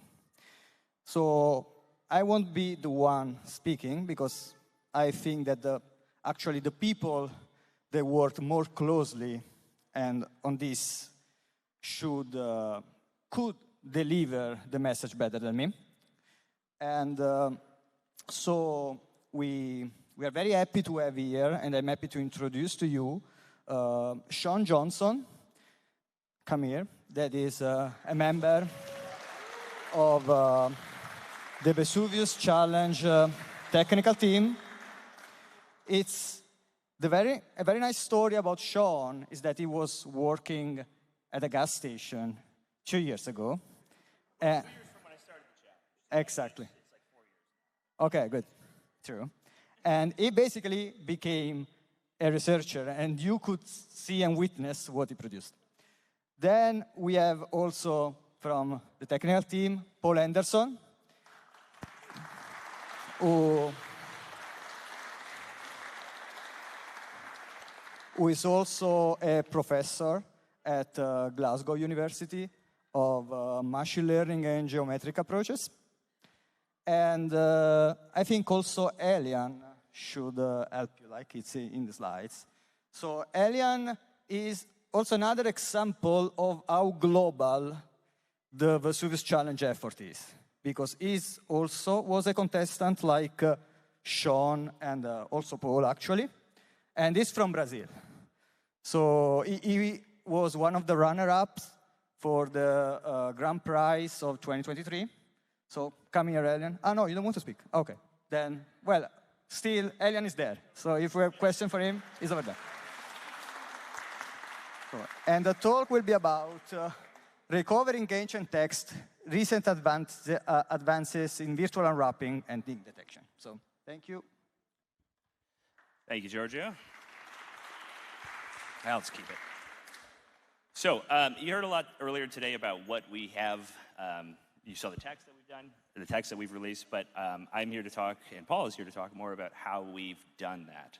I'm going to have to figure this out 1 second. So as we're going with the technical challenges, we have two computers up here. I have to manage this one and that one. So first thing I want to talk about is segmentation. So we've talked about segmentation a few times, even just earlier today.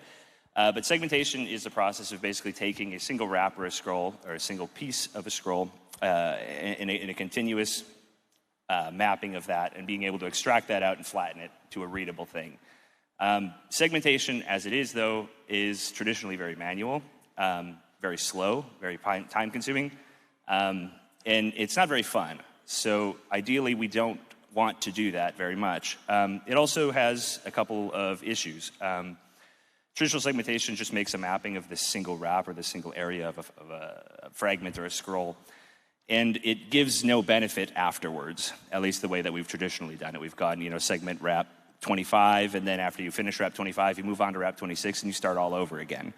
You can see it, but it doesn't give you any benefit or any speed gain on anywhere around it, which is obviously silly because it should. It's describing the scroll shape in a very local region there, and it should benefit from it. Additionally, it's very time consuming, and it's just slow. Yeah, that's the gist of it. But the purpose of what we've done here, or the primary change in what we've done now, is try to find a way to take these segmentations, these discrete segmentations of wraps, and fill in the gaps between them. As I said, ideally, what your ideal amount of segmentation is the minimal amount of segmentation that it requires to actually unroll a scroll, and no more than that, because it's expensive and slow. So what we've tried to do is come up with methods that are more global, I guess. So when you feed something into this more global idea, you're gaining knowledge of the area around it, and then that maybe helps you unroll the rest of it much easier. The primary way that we've done this lately is through a thing that we call the spiral. And Dr. Paul Henderson, who you've been introduced to, is here to talk a little bit more about that first. Thank you, Paul. Thank you, Sean.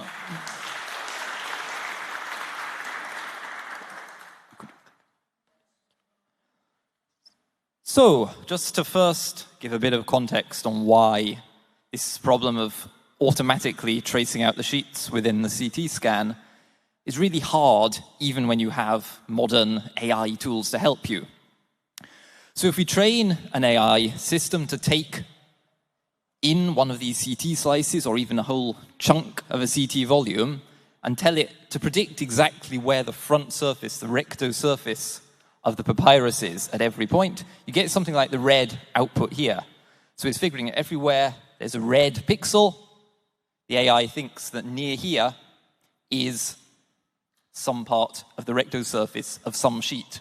But it doesn't give us any more of that. It just says there's some surface approximately here.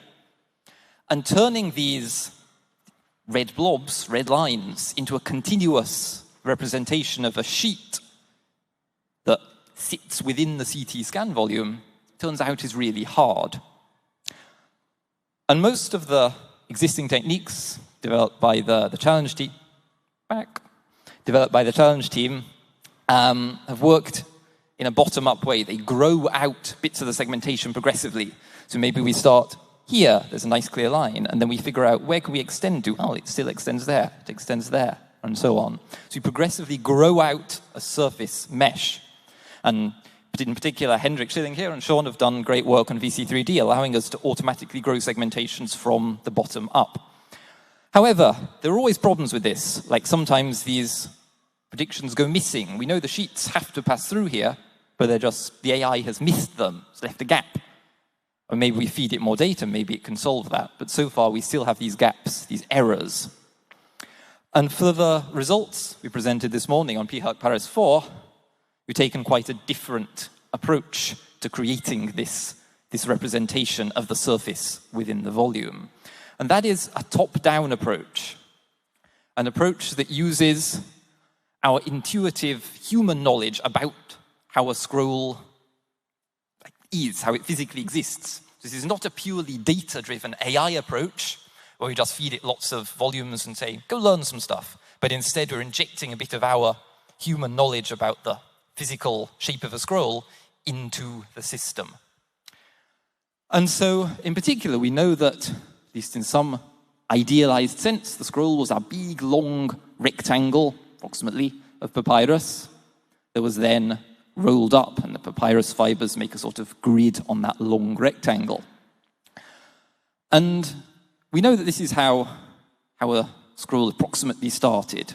We can imagine, for the sake of mathematical niceness, that the scroll started off as a beautiful, perfect Archimedean spiral, and that Archimedean spiral is then extruded out into 3D. So it's not just a spiral in one slice, but it's a spiral that will be stretched out into the whole scan volume. So that is our Platonic ideal of what a scroll started off being. But then we also know that the volcano kind of messed this up. We no longer have beautiful, ideal, spiral-shaped scrolls. Instead, we have some horrible mashed, squished, compressed, deformed thing.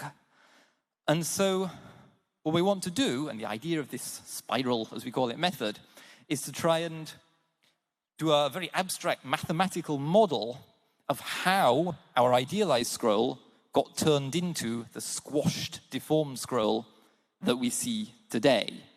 And to be clear, this is not like a real physical simulation. It's just a very abstract representation of how this nice, perfect original scroll became what we see in the scan.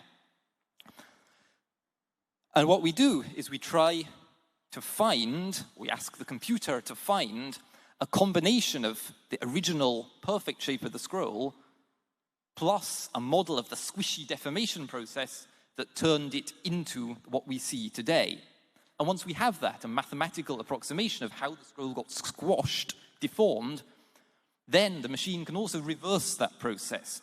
So you can figure out, for a given point in the scan volume, where that should lie in the original perfect scroll surface. And we can use that to do our virtual unrolling. So the way we do this, teeny bit of computer science here, to capture the way the scroll has been squashed, the way it's been deformed by the volcano, we use what's called a velocity field or a flow field. And this is actually an idea that comes up in various bits of science and physics, in particular in fluid mechanics, where you want to model how air is flowing over an aeroplane wing. At every point in 3D, you have a little arrow that defines how it's moving. In this case, what we have is everywhere in the 3D space around our idealized scroll, we have a little arrow that says how that point is going to shift, how it's going to evolve, get squished, transformed over time to form the messed up scroll that we have today. So every point of our perfect spiral will move according to this flow field. We make many little steps, slowly deforming our beautiful perfect spiral into the thing that has now been destroyed by the volcano. And the technique that we use here to slowly do this deformation is actually very similar to what's used in medical imaging. So if you have a CT scan of someone breathing, you want to, or two CT scans where someone breathes, you want to squish the lungs in the two scans to kind of align with each other. It's a similar kind of method. Specifically for the virtual unrolling then, what we want to find is the best possible set of little arrows that will produce, from an abstract ideal scroll, will produce what we can see in the CT scan. We want to find the deformation, find the squashing flow that will produce a scroll that looks like what we get out of the CT scanner. And to do this, what we do is we define a load of constraints or requirements on how the spiral, after it's deformed, should look if you visualize it in the CT scan. And these are all human-verified constraints. And they're things like, we know this little part of the CT constitutes a single surface, or we know that these points of the CT lie on a single papyrus fiber. And Sean will talk in a minute about exactly the semi-manual, semi-automated process that we use to create these constraints. The important point for the spiral stage here is we have a whole bunch of human-verified like requirements saying, for example, that here in the CT scan, all these points should be on the same wrap. These points should be one wrap apart, and so on. And then we tell the machine, go figure out how to squish the perfect spiral into something that has all these properties that we've checked to produce a deformed spiral such that it matches what we observe in the scanned volume. So to make that a little bit more concrete, so this screen is maybe too resolution to see it well. So here, this thing that looks like a red disc, it's actually a spiral, but it's really tightly wound. It's as tightly wound as the original scroll. And this is a perfect Archimedean spiral still, overlaid on 3 slices from p-Herc 172. So imagine we start from this and we ask the machine to go and squash this spiral so that it matches the stuff that we see in the CT slices. And what we get then is the same red, continuous, spirally thing in each slice, but squashed, deformed, so now that everywhere it approximately conforms to the individual wraps and surfaces in the CT volume. So our perfect spiral has been deformed to look like what we see in the scan. And we can see that as a video. This is p-Herc Paris 4 now, an inner wrap of that, around wrap 20. So we're starting, when it looks perfect, we're starting with just a perfect cylinder along the umbilicus of the scroll, and then we progressively deform that to create the squashed thing that matches what we see in the CT scan itself. And the other thing we can do, which is intuitively how we actually do the virtual unwrapping once we have a spiral, is we can circularize, or spiralize, I guess, the wraps of the scan scroll, turning them from, well, we'll know the deformed, squishy shape into, I don't fall over and die, transforming them back into a nearly perfect circular spiral-looking scroll, which you can imagine, if they'd ruled it up perfectly, might be how this scroll would have looked like if we'd scanned it 2,000 years ago. And once we have this, once we can move points between the perfect ideal space and the squished scan space, that gives us all the information that we need then to flatten the scroll out, create these images we were seeing this morning, where we can then do ink detection or even read the ink off directly. Okay, and following from that, I'll pass back to Sean, who's going to tell us exactly how we create the inputs to this spiral process, how we find where all the fibers are and all the surface fragments. Thank you, Paul. So we went into a little bit about why already, why spiral versus traditional segmentation. But in particular, the biggest thing that the spiral is giving us is flexibility. So as I said before, prior stuff was mostly just a single segmentation. You had to use specialized tooling. You had to extract, render, run an ink detection on it, and you got the single one thing. Now we have much more flexibility. Now you can take anything that describes, again, the same winding or different windings, or these windings are separate apart, or absolute windings, which would be like this in the scroll. This is absolutely wrap 10 of the actual unrolled scroll. And that annotation flexibility, it allows us to be a lot faster. I need to... Sorry about that. So, what are the types of annotations that we had? Same winding, relative winding, and absolute winding. Those are the things we've talked about so far. This is an example of relative winding annotations. So each one of these points is describing an area that is, say, one wrap apart, and they always go in order. So if you follow this one here, these pink lines, I know you can't really see from that far back, but this is one single relative winding annotation. So it goes from, this is 13, 14, 15, 16, 17, and those are each a wrap of the scroll. And that's just a single line of points. And that looks like this. There we go. So that looks like this. This is a very large, what you could call a same winding annotation. This is a single segmentation of 64 wraps towards the top of p-Herc Paris 4. And then on this, so I've indicated that in the scan space here, every single part covered by this, if I start from here, I'm saying this is all the same winding. And so when we match the deformation to the scroll, a piece of that scroll which lands here, say that's wrap 10, This also is wrap 10, and it just continues around and around, and then I've got these annotations which also tell it explicitly in the final deformed one what wrap that should land on. And you can see how, rather than segmenting, drawing out, if you could imagine you had to draw out this entire line, how that would take significantly longer than maybe placing 64 points. And that's kind of the goal behind the spiral as an idea, is just finding a way to make more efficient use of our annotations and giving them a more long-range effect. A lot of our annotation work on for the process of the spiral comes from a framework called lasagna. It's kind of a strange name for it, but I guess I coined it. I didn't know that, but I guess I did. It's because it was initially conceived to make these very dense annotations in a single cube, and it looked somewhat like a colorful lasagna. Hendrik Schilling, who's here right there, is the primary developer for that. And it is not just like a single thing, it's more of a framework. It's both a machine learning model, which produces some outputs of that, which you can see here. This is kind of an in-progress training run. It's a little bit chaotic, and it looks like a human, sort of, which I didn't notice until David pointed it out. Looks like the lasagna man. But the primary benefit of it is it uses more continuous data than what we're used to. So our sheet predictions, as Paul showed, they just say it's here or it isn't. And there's nothing between that. And so it's very difficult to fit something to that when you've really only got two options. Really what you'd want to say is like, well, maybe it's kind of here, or maybe this is sort of far away from that one. You want a little bit more of a continuous surface from which to optimize on.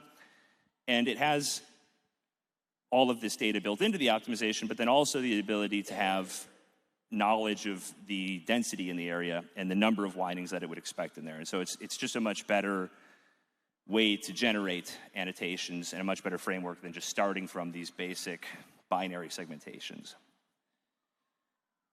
And here I will show what some of that looks like. So the use cases of it. We can use it for annotation guidance. It can help to guide, say you're following a sheet in a certain way, and you know as a human that it's going to continue probably in roughly the same way. But the model isn't going to know that unless you give it some data. So it does a very good job of helping with that. It can also create from scratch patches or segmentations, as you've seen many times. It can correct existing segmentations, and then the primary way we've used it is to generate annotations for the spiral. So what you're seeing here are same winding point annotations along a fiber. These are vertical fibers, these are horizontal fibers, and then this is like a patch generated from them. And those take a very little amount of time. If you're a human, if you can imagine you're just following a fiber, a single fiber, all you have to do is verify that that fiber is right. You don't have to verify that this entire surface is right. And this is a small surface. If you've got to make sure a 200 centimeter segmentation is all correct, you're likely going to mess it up. So that's another benefit of these more sparse annotations. Here I've got a video, if it will play. Paul might have to click play. This is just showing what that fiber annotation looks like. What it does here is uses these things from the lasagna thing, which are like surface normals, which are just a point which describes what is pointing outwards from the sheet. But if you go tangentially along it, you're following the sheet. It uses those to kind of help a annotator very quickly click and follow a fiber. It's very pixelated, but if you'll give me a little grace here, I promise you there's a fiber there, and I'm clicking on it. And this goes very, very fast. You can annotate out a vertical fiber in a scroll, so the entire height of a scroll, in only a couple minutes, which is a huge, huge improvement in speed. And fibers in particular are very strong priors for the spiral. Really anything that tells it's the same winding, but fibers are both good for the spiral and for people in that a vertical fiber which goes from the top of the spiral or the scroll all the way to the bottom, you know for certain that it's the same sheet. There's no question about it. And they go the whole height. There's almost nothing else in the scroll that is like one thing. Like you could say like the recto surface of the scroll, but like what is the recto surface of the scroll? Is it the fibers? Is it the plant? Is it? And so it gives you one single like discrete object to follow from top to bottom and then fit your spiral to that.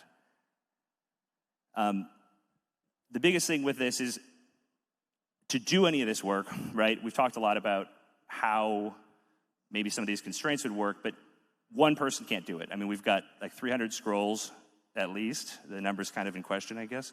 A number of scrolls, and then they're huge.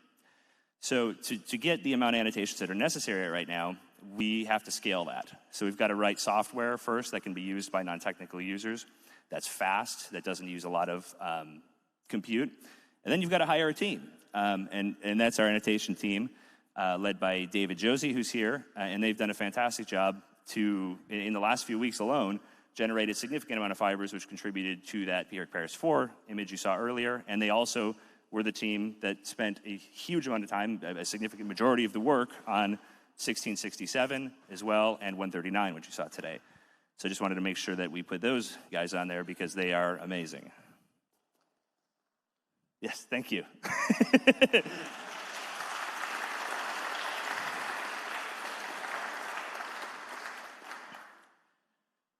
So now we'll transition a little bit into ink. So we've got our segmentation solved, at least for the purposes of right now. For the purposes of this talk, we've solved it. So we're going to move on to ink. Ink, we've done a significant amount of work on in the last year and a half or so, really since 23, but we've continued that work. There are a couple primary levers we have for ink right now. The general models that we use are not that changed from the ones that we've used before. But the ways that we've driven the training are different and the annotation are different. And then also, obviously, the resolution. So the three main levers here are iterative relabeling, which I'll go into a bit later, resolution, and then a diversity of annotations. The iterative relabeling is primarily driven by a single person. Just you mark out a thing and then you label it again, and I'll show that again. The resolution, obviously, as you increase in your resolution, you can make better labels, which is huge, given that you can see the thing. And diversity in annotations is just, as we get more segmentations, we have a greater area in the scroll, we have more ink, we have more labels. This is what iterative relabeling looks like. So this is PHERC 1667, which you saw earlier. This is the first model, the first label. So we had an ink detection model on scroll PHERC 16, I'll get my arm out of the way so you can see, on PHERC 1667, and we got a couple initial predictions. And so if you see model 1 there, those are the first labels we made for it. And as you go down, you can see that it gets a little bit better. Model 2, we get a little bit better prediction. We make some more labels. That one makes model 3 better, and so on and so forth. And we continue this as long as we can until the model stops getting better, or it gets worse, which does happen if your labels suck. But hopefully that's not the case. And eventually you get a model which does what we have on 1667, which we have basically completely readable text anywhere that we have segmentations that are worthwhile. Increasing resolution, as I said, it gives you both more signal in that it gives you a better chance to capture the information that actually exists in the scan, and so that increases your chances of finding it in the first place. But it also does one more thing for us, which is it increases the fidelity of the segmentation itself. Giorgio talked about this a little bit earlier, but I just want to draw a little more attention to it. So not only do you get more ink, right, but the ink that you get is actually where it is. So when, at a lower resolution, these are the right strokes. Like, these aren't made up. They are words. They are real ink in the scroll. But they're not quite the script that you're used to seeing. They're a little fat. They're kind of blocky, almost like Comic Sans looking. And if you label on top of those, you're drifting the shape of the letter a little bit even further. Where with such a large resolution, we're able to get exactly the stroke. There's one thing in particular that I've brought up to a couple people here, but in the epsilon in particular, on this one, not so much, but you can usually get like this really, really long stem as it comes out. And you don't get that on any of our lower resolution scans. And so it's a much more true representation of what you would expect to see. It gives you the scribe. I mean, I know papyrologists use scribes' handwriting to date things. So if we're not giving them the true actual handwriting, it makes their job much easier. They can kind of infer what maybe it should have looked like, but it's much easier if we could just show them. And additionally, it just looks better to me. I prefer the one on the bottom a little bit more to the one on the top, just in shape alone. So I've talked about a few things. Oh, wow, need some sort of pick. I left that in there. We don't need a pick. So scaling compute. So I've talked about, I think I told a couple of you guys here that I was writing these slides like, 30 minutes ago, finishing them.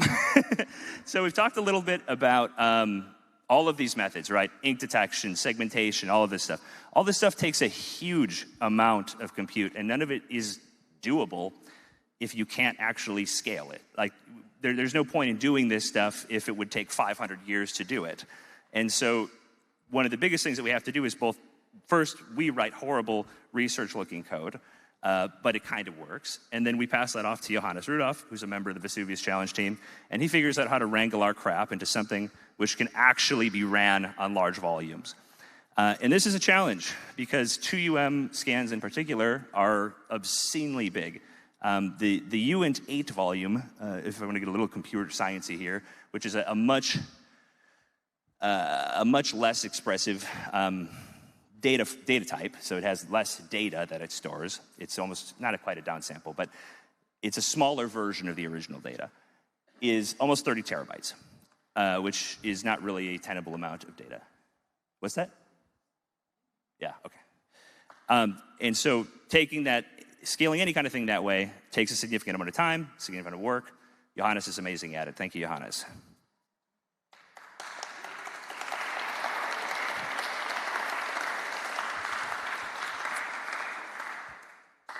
So going forward, obviously everybody wants to know what we can do next. And thankfully with the spiral as it is now, has given us a much more clear path forward. We know that we only really need, at the end of the day, points which are a winding apart, points which stay at the same wrap, and it gives us a lot more flexibility in acquiring those things. So finding ways to speed that up, increasing ink detection performance, both in lower resolutions and in higher resolutions, because as we talked about the scaling, the higher resolutions are very difficult to work with.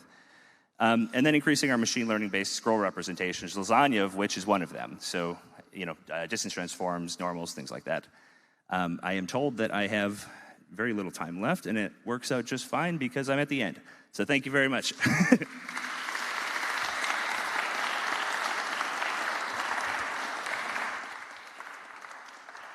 So thank you, Sean and Paul, for this amazing talk. And are there any questions? Maybe we can take only one because we are out of time. So. Thank you, Sean, for that fascinating presentation. It's wonderful to see how much progress has been made. I wanted to put one more thought to you tech people as a papyrologist, the business of the spiral. So we conventionally think of the roll as a spiral, but it's actually a series of spirals because they couldn't grow papyrus tall enough to make a roll, say, 16 meters long. So what they did was they took segments of the papyrus plant, flattened and put together into sheets, and then they glued those sheets to each other. So we have what are called collimator, which means glued sheets, right? So about every 10 centimeters or 20 centimeters, somewhere in that range, you're going to have an overlap where one sheet ends and a new one begins, and you're getting effectively a new scroll. I don't know, I'm interested to know how you folks face that question and what you do when you come to the overlap, which is probably about 2 centimeters between the end of one segment and the beginning of the next segment. And those are very interesting places in papyrus rolls for us papyrologists. Over. They're interesting places for me as well. They're horrible. They are absolute hell. Because on the deformed scroll, now if it were a perfect scroll, they wouldn't be so bad. They would be clean. You would see an overlap. It'd be fine. It'd just be a little thicker there. On the vulcanized scroll, as it were, they split often, and it becomes very difficult to tell if it's actually a colesis or if it is two separate sheets. And also they, as you said, they just end randomly. So you can follow one thinking it's a thing for a long time and then it stops.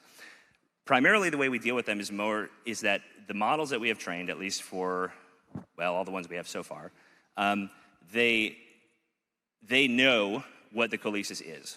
They've learned it implicitly, not on purpose, but we've always avoided annotating the colesis, and they've learned to do the same. But actually, I do think there's something you could do with the colesis. Like, I actually think you could leverage that information in a way, because you do know, well, this is the start of a rap, and this is roughly a rap. I mean, as you get to the outside, they become roughly a rap wide, but you could extract maybe out one kolema at a time.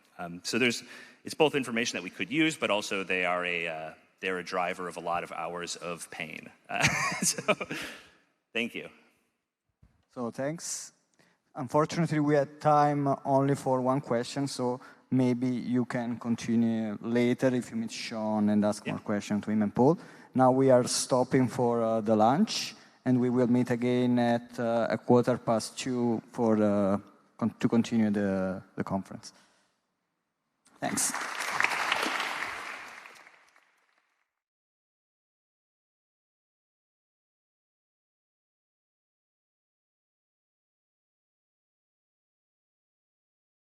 Allora, riassumo in inglese quello che ho detto prima. The work we will undertake this afternoon concerns the new text presented this morning during the press conference and the technology session.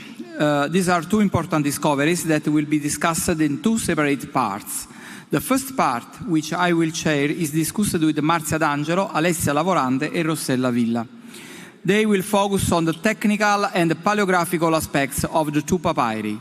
Papyrus 139 containing Philodemus on the Gods, Book 8, and Papyrus 1667 preserving a Stoic text, possibly by Chrysippus. The second part, for which Jürgen Hammerstaedt will serve as discussant, will focus on the contents and interpretation of the text, with contributions from Claudio Vergara and Maria Chiara Robustelli. I am particularly pleased to note that all 5 speakers presenting these new discoveries are young scholars who, despite their early career stage, are already well-established and fully integrated members of the community of papyrologists, and especially of the Vesuvius Challenge. This is a testament to the vitality of Naples and of CISPE, which continues to invest in young researchers and to support their ideas, talent, and achievements. I would now like briefly to introduce the first of the 3 speakers, who will each spend 10 minutes presenting the bibliological features of these 2 papyri. I would like to emphasize once again that everyone is also working for Vesuvius Challenge. Marzia D'Angelo is a tenure-track researcher at University of Naples Federico II and principal investigator of the project Lacuna, hosted at the same university. Together with Federica Nicolardi, she developed the reconstruction software MakeIt. Among her many publications, I would like to mention her edition of the theological text preserved primarily in PERC 89, published in the series La Scuola di Epicuro. Marzia, the floor is yours. Thank you. Thank you so much. Actually, I already finished my 10 minutes, so goodbye. I'm joking. Today, I am very delighted to share with you some preliminary results from the virtual unwrapping of PERC 139, a scroll that for 2,000 years was nothing more than this charred sealed object that you can see here, and that now we are able to identify for the first time. I hope everything is fine with the slide? Okay. So, following the scanning in Grenoble and the digital reconstruction of its surface, the ongoing work of the Vesuvius Challenge has made it possible to segment a large portion of the lower part of the scroll and to identify the end title. Within the title bearing region of the reconstructed surface, now we can read Philodemo at the first line, actually just the beginning and the end of the author's name, and on the second line we can clearly read Peri Theon Eta. The overline Eta is interpreted as the book number indication. So the complete reading is now Philodemus on Gods, book 8. And I hope the news of another Philodemus in the Ercolano library won't disappoint any one of you. As for me, who, as some of you may know, I'm interested in Philodemus theological papyri. This was my first honest reaction to the Giorgio Angelotti's news, so thank you, Giorgio, for that glorious moment. The book number, as you can see, is written here on the same line as the title, despite the more commonly attested practice in titles from Herculaneum.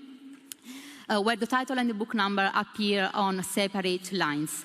A comparable layout is documented in some literary papyri from Egypt, and now even in PR 172, virtually unwrapped, which, as we already seen, contains the title Perikaion Alpha, that is Philodemus on Vices, Book 1.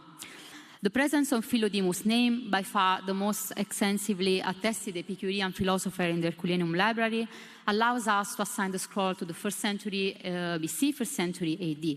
But more importantly, this discovery reveals for the first time that Philodemus' work on gods comprised at least 8 books.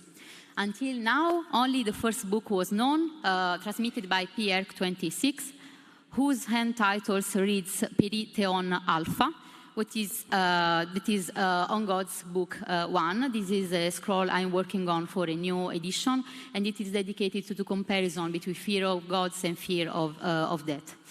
But the surviving theological production of Philodemus in the opened scrolls, which is now the focus of the Italian Lacuna project, as Gianluca del Mastro mentioned it earlier, it is quite remarkably. And beyond the first book on gods, other Herculaneum scrolls have transmitted other books by the same author dealing with theology, though under different titles. So all of you know the work on the famous work on piety, the so-called work on providence with no preserved title, but recently published by Claudio Vergara, who also provided strong evidence in support of its attribution to Philodemus. The work on the lifestyle of the gods, focused on the divine anthropomorphism, currently understudied by Olga Ressler. And finally, an uncertain work on gods, published by me in 2022, which is dedicated maybe to the knowledge of gods. The scroll is very fragmentary, and the poor preserved title maybe contains the term eupomnematikon, which means a provisional copy. So now that we know on gods comprises at least 8 books, a natural question arises. Why have several further books on the same subject come down to us under different titles? Do these represent independent works, or they are books not yet formally incorporated into the On Gods series? This suspicion seems warranted, at least in the case of On the Lifestyle of the Gods, because Olga Ressler demonstrated very clearly that this is just a provisional copy, and I think the same could happen also for the uncertain work on gods. I have to say that I am quite skeptical that Philodemus wrote at least 8 books on gods and decided to devote a separate book on a central topic like the divine anthropomorphism, which we know that was the main subject of polemic with the opposing schools, and we know that very well from Cicero, De Natura Deorum, Book 1. The question remains open, of course, and we can discuss it later. Now let us turn to the section of the scroll segmented so far, which belongs to the lower part of it. It contains around 12 lines of text. The column is around 6 centimeters wide, with the intercolumn about 1 centimeter. Let's have a closer look at the handwriting, which is small, informal, and writes slanting with letters written in close succession. Maybe a paleographical parallel can be found in PR 339, preserving Philodemus on Stoics. But in addition to the end title, scattered words and sequences can be identified across the virtually unwrapped surface, unfortunately without any context for now. I don't want to raise false hopes. Even in this case, we have the impression that a continuous thread is readable. At the moment, we can read just scattered sequences, and I will present some of the most significant ones relating to Epicurean theology. So here we have something that Federico already mentioned this morning. We can clearly read here Teu, Bule, so a reference to God and to a word belonging to the semantic area of Bulomai or Bulema. On the right, we can read Aorata, which are the invisible entities, which of course also include the gods. Several references are to living beings, Talla, Zoa here, and Zon in the genitive case here. The term pronoia, providence, recurs several times, and this is very interesting. We have pronoia in dative case here, and choris pronoias without providence in this other segmented portion In the same columns, we can also read by comparing the images acquired at 2.39 micron and 1 micron by the technical team, a sequence that is still a little bit puzzling for us due to the lack of context, of course. We can read enai to noeron, entois holois, eper entois ostracois, which we could try to translate as that's the intellective principle is in the whole in the same way as in the potsherds. Unfortunately, we lack any context here, and I don't want to go too far with speculations. I simply know that tonoeron, the principle endowed with intellect, is a concept widely present in the Stoic vocabulary, particularly in Chrysippus, where noiros is also an attribute of the cosmos. Some areas are better readable and we can acquire something more. Here, another reference to pronoia. Pronoia face in ti deknion, maybe or ti dekniontas. We also recognize a paragraphos at the beginning of the line, so the punctuation mark that occurs several times in this scroll. 2 lines before, we have the sequence kata nun ta mimemata, that are maybe the representations or the models in accordance with those. And other scattered sequences, orismena, hetera, on the top, other delimited things. Here, kai to kata fusin, so a reference to something done according to nature. And on the bottom, menois theoremasin, which is a reference to theories or rules. In this other column, we can read epitedeios diaketai. It is fittingly disposed. And a little further down, ine, poliu, anthropon, maybe, but the most interesting sequence for us is kai, panta, choris, ponon, and everything without trouble, because it is a very common sequence in the theological sources. So to sum up, as you can see, for now we have to settle for it, but the PRQ 139 result is very important because it shows that we can identify the content of sealed books even when continuous prose readings remains incomplete. I'll close with a reading that is also a wish, ta mellonta, the things that are about to happen. And thanks to the continuous efforts of the Vesuvius Challenge technical team, we trust that further images will soon become available to tell us more about this book and his role in the On Gods series. Thank you so much. Thank you.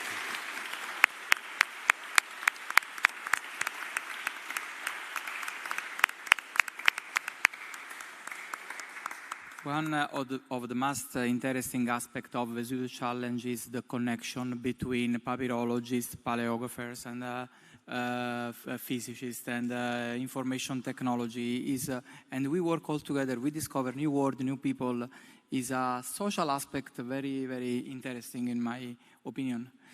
And we continue with Alessia Lavorante. Alessia is a postdoc researcher in the already mentioned project Lacuna. She discussed their doctoral thesis on PRQ 1413-1416, a papyrus from the De Natura of Epicurus focused on the time. The argument is the time. She published many articles about this theme, and also an important article about an ancient catalog in which are recorded the Herculaneum papyri. And she will speak about the recent history of this papyrus, the papyrus 1667. Okay, thank you, Professor Del Mastro, and thank you, everyone, for being here. It is my pleasure to introduce PRQ 1667, one of the discoveries being unveiled today among the latest results of virtual unwrapping. Let me start by presenting this still unopened and beautiful roll from our collection and briefly tracing its history from its 18th century discovery to the present day. This background will set the stage for Rossella's examination of the paleography and for Claudio and Maria Chiara's discussion of the text and its content. Here is PRQ 1667 as it appears today. Only a portion of the original scrolls survives. The extant roll measures approximately 8 centimeters in height and 2 centimeters in diameter, dimensions that are considerably smaller than a complete Herculean roll, which typically ranges between 19 and 24 centimeters in height and between 4 and 6 centimeters in diameter. The earliest known reference to PRK 1667 appears in the 1782 inventory, the oldest surviving catalogue of the Herculaneum collection and the only source documenting the condition of the papyri before later opening campaigns. There the roll was described as an irregularly compressed piece of papyrus measuring approximately 8.8 centimeters in height and 4.9 centimeters in width. By that time, the papyrus appears to have preserved most, if not all, of its original diameter. Notably, the height recorded in the 18th century closely matches that of the roll as preserved today, whereas the reduced diameter suggests material loss resulting from later intervention. Although inventory numbers were not always stable and cases of renumbering are well documented in Herculaneum collection, the physical descriptions of this roll display a remarkable degree of continuity across the available documentation. As later inventories and conservation records will show, the differences concern precisely those features most susceptible to alteration through intervention on the outer layers. Taken together, this evidence supports the identification of the present roll with the papyrus documented in the 18th century. Indeed, the subsequent inventories document an early attempt to open the papyrus, providing the first evidence of intervention on the roll. The inventories of 1823, 24, and 53 all record that the roll had been tested for unrolling and then returning to storage, although no date, method, or responsible individual is mentioned. This recurring note likely refers to a single opening attempt. Although its circumstances remain unclear, it is significant because it shows that the papyrus was already considered worth opening, even if the attempt ultimately failed. From the late 19th century onwards, PRK 1667 was regularly classified as a midollo, the compact inner part of a carbonized roll from which the outer portions had been removed. The catalogues consistently record a height of about 8.5 centimeters, a diameter of 3 centimeters, and a weight of 14 grams.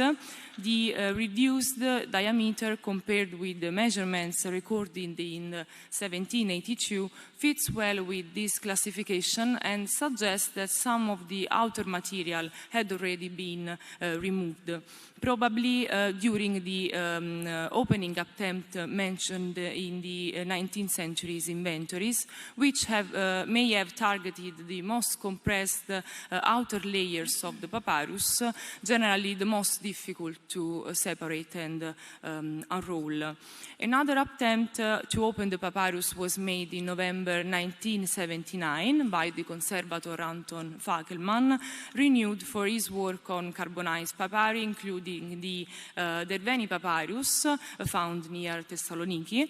Rather than using Piaggio's machine, the traditional device employed in Naples to open Herculaneum papyri by mechanical traction, Fackelmann pioneered a method using heat together with the applications of papyrus juice to restore flexibility to fragile rolls and separate their layers.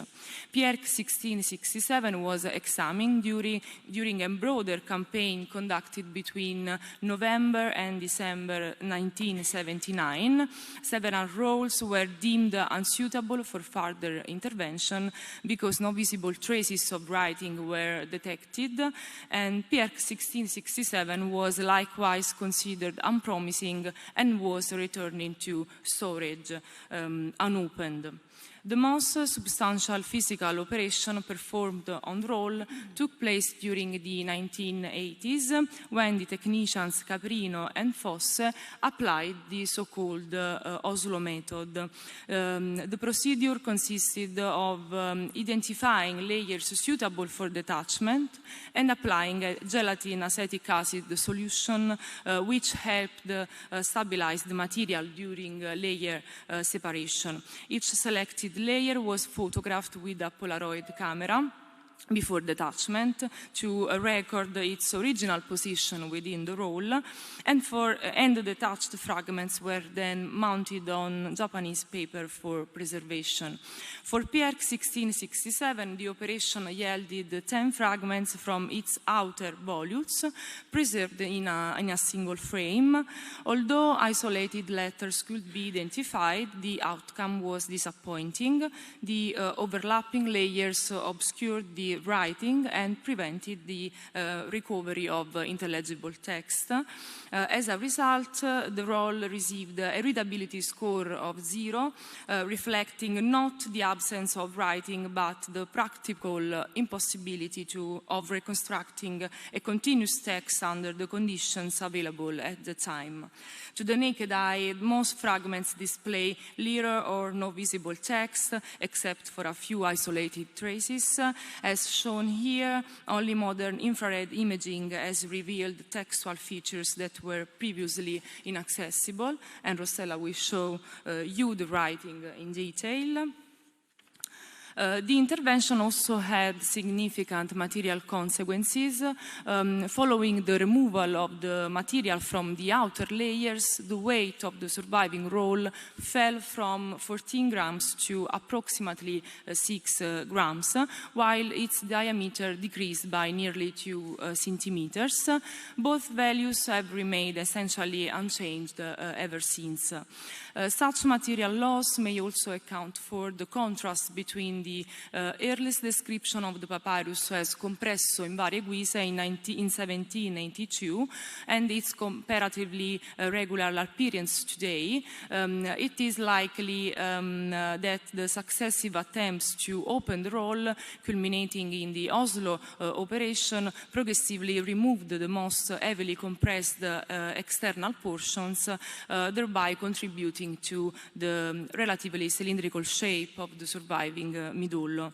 Material recovered through the Oslo method often remained difficult to study for many years, as the fragments were mounted on Japanese paper and densely arranged within the cornici according to contemporary conservation standards. The recent restoration of all surviving Oslo frames within the project, the digital restoration of Herculaneum papyri, carried out through the collaboration between Edius Lab in Kentucky, the Herculaneum Society, the National Library of Naples, and of course Cispe Marcello Gigante, has now made these materials accessible once again.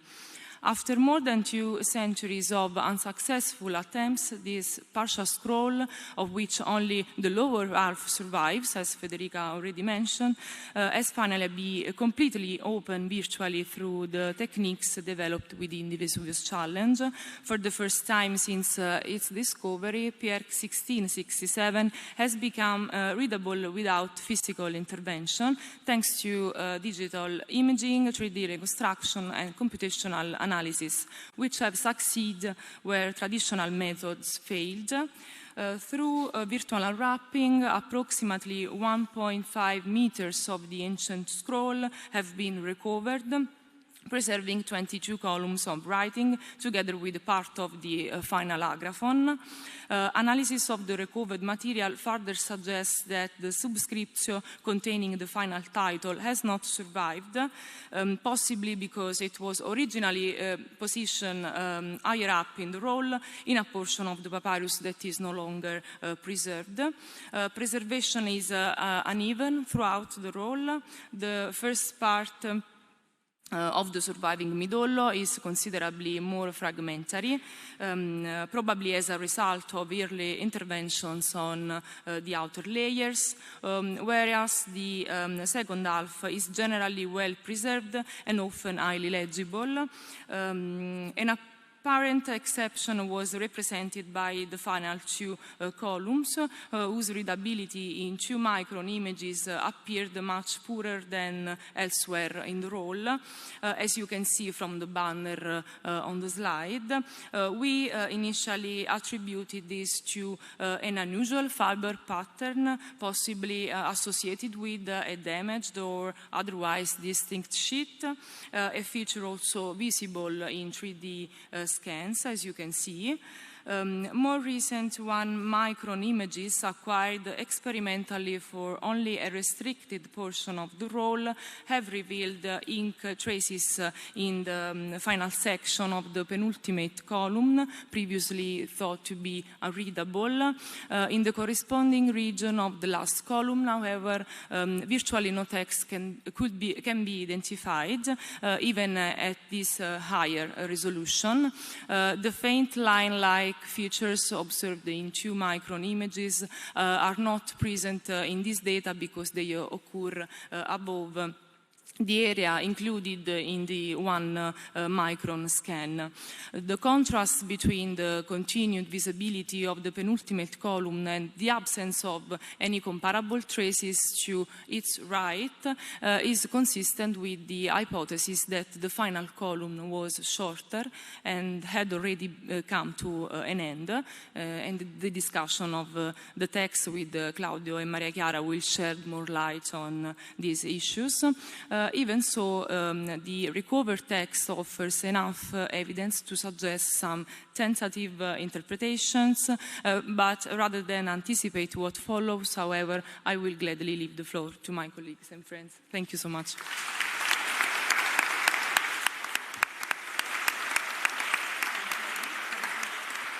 Thank you. Thank you, Alessia. During the speech, I just found my old card. I have a card for each papyrus. My card was written in 2005, in February, and for this papyrus I wrote solo qualche confronto paleografico si può fare. Just some comparison about paleography. Now we have a lot of text, and is a very incredible result.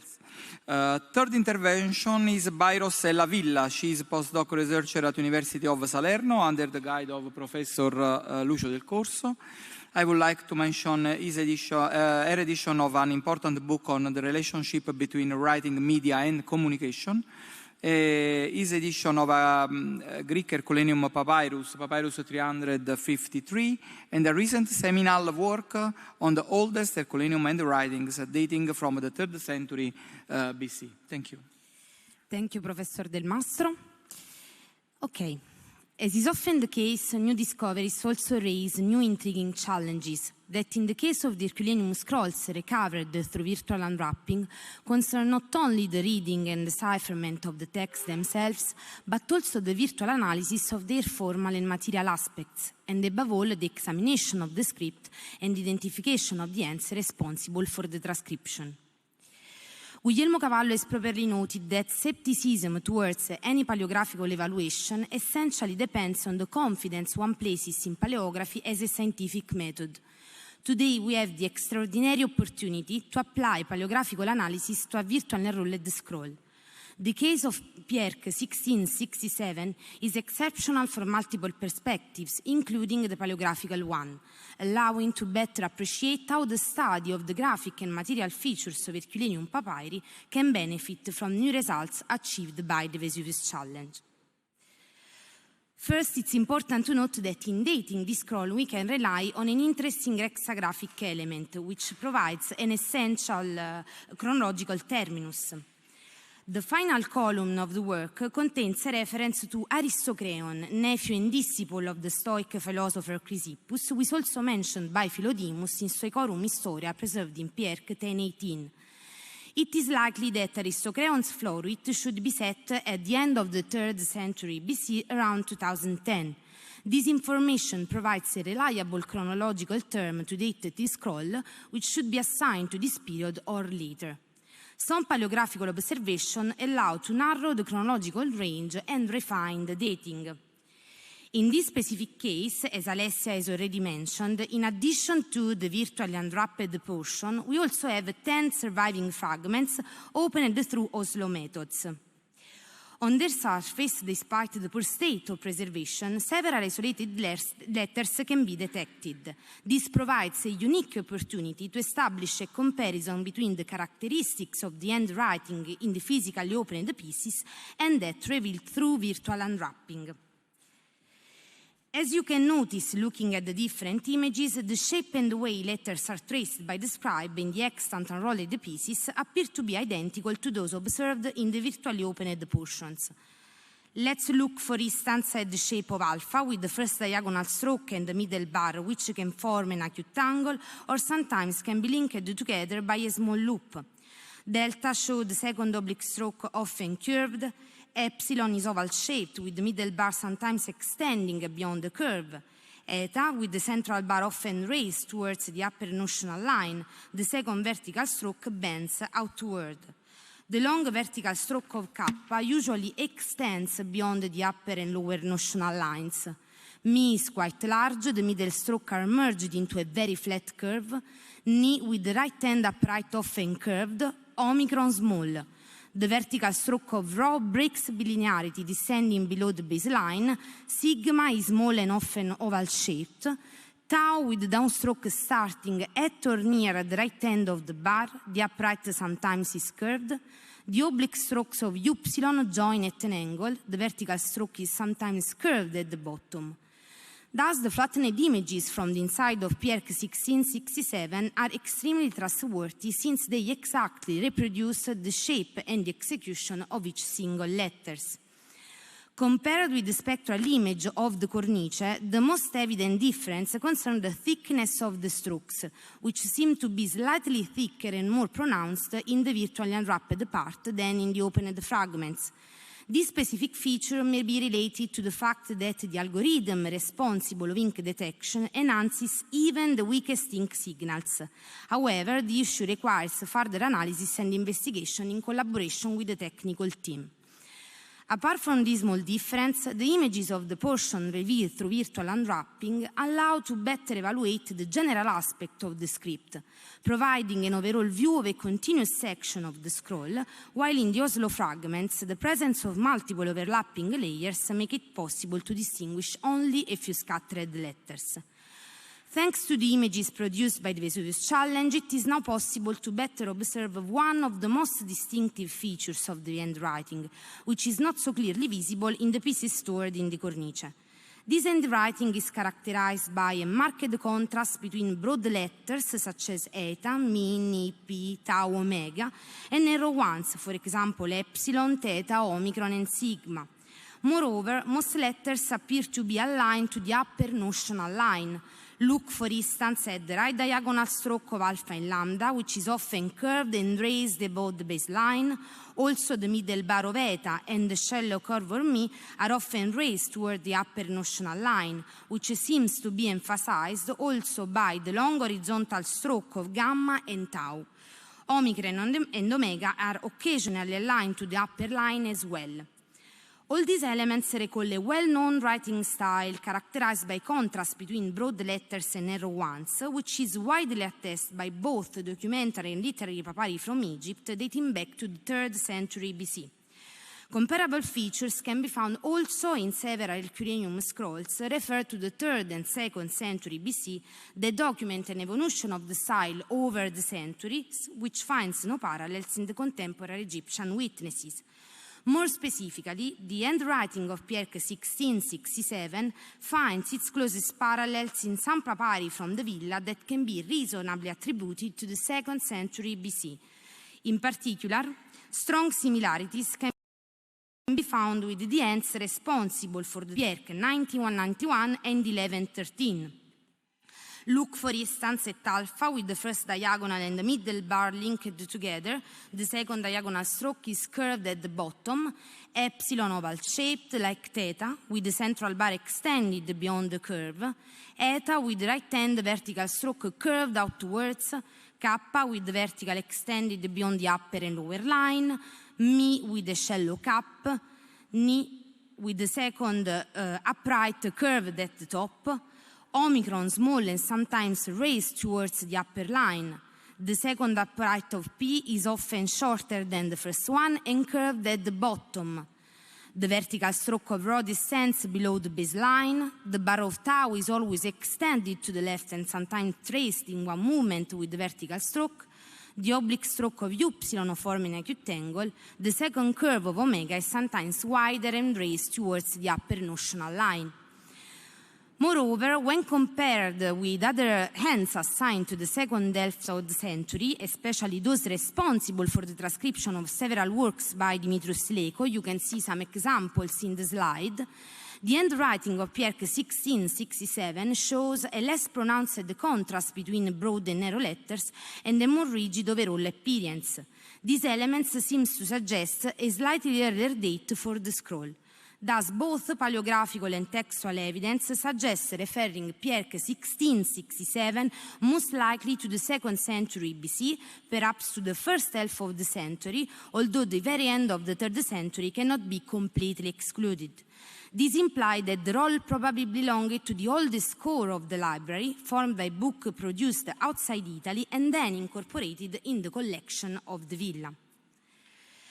The images resulting from the virtual unwrapping process also allow to make new observations on the mise-en-colonne of the text, which is impossible to assess in the physically opened fragments. The scroll shows a neat and spacious layout characterized by wide blank spaces. The following measurements were virtually taken after properly scaling the images using the software MakeIt. The writing area measures about 63 millimeters. Columns are approximately 50 millimeters wide, while the intercolumnar space measures about 12-13 millimeters. The interlinear space is 3 millimeters, while the lower margin still preserved measures between 20 and 23 millimeters at its widest point. The surviving part of Pierre 1667 preserves a maximum of 11-12 lines per column, while the average number of letters per line ranges between 13 and 16. So far, neither vacuum nor other signs marking the internal organization of the text have been identified in this final portion of the scroll. Only in a single case, specifically in column 10, it seems possible to recognize a display. The sign seems to be traced between lines 3 and 4 and extends in the left intercolumnar space in accordance with the common practice. However, the lack of comparable examples, at least in the final part of the scrolls, makes it hard to determine its exact function. To conclude, the case of Pierre 1667 provides a prime example of the results that can be achieved through the new approach to the still closed scrolls. The comparisons between fragments opened through more traditional methods and virtual unrolled portion highlights the wealth of information that can still be recovered from the inside on the unopened scrolls, not only in terms of text and content, but also for the study of their material features, thereby providing new insights into the production of literary rolls and the reconstruction of scribal practices in antiquity. Thank you.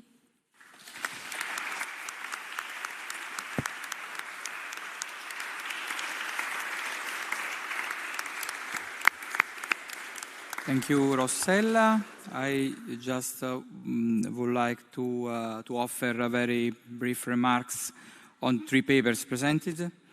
First and foremost, I must draw attention to a delicate issue, that of paleography from the new images.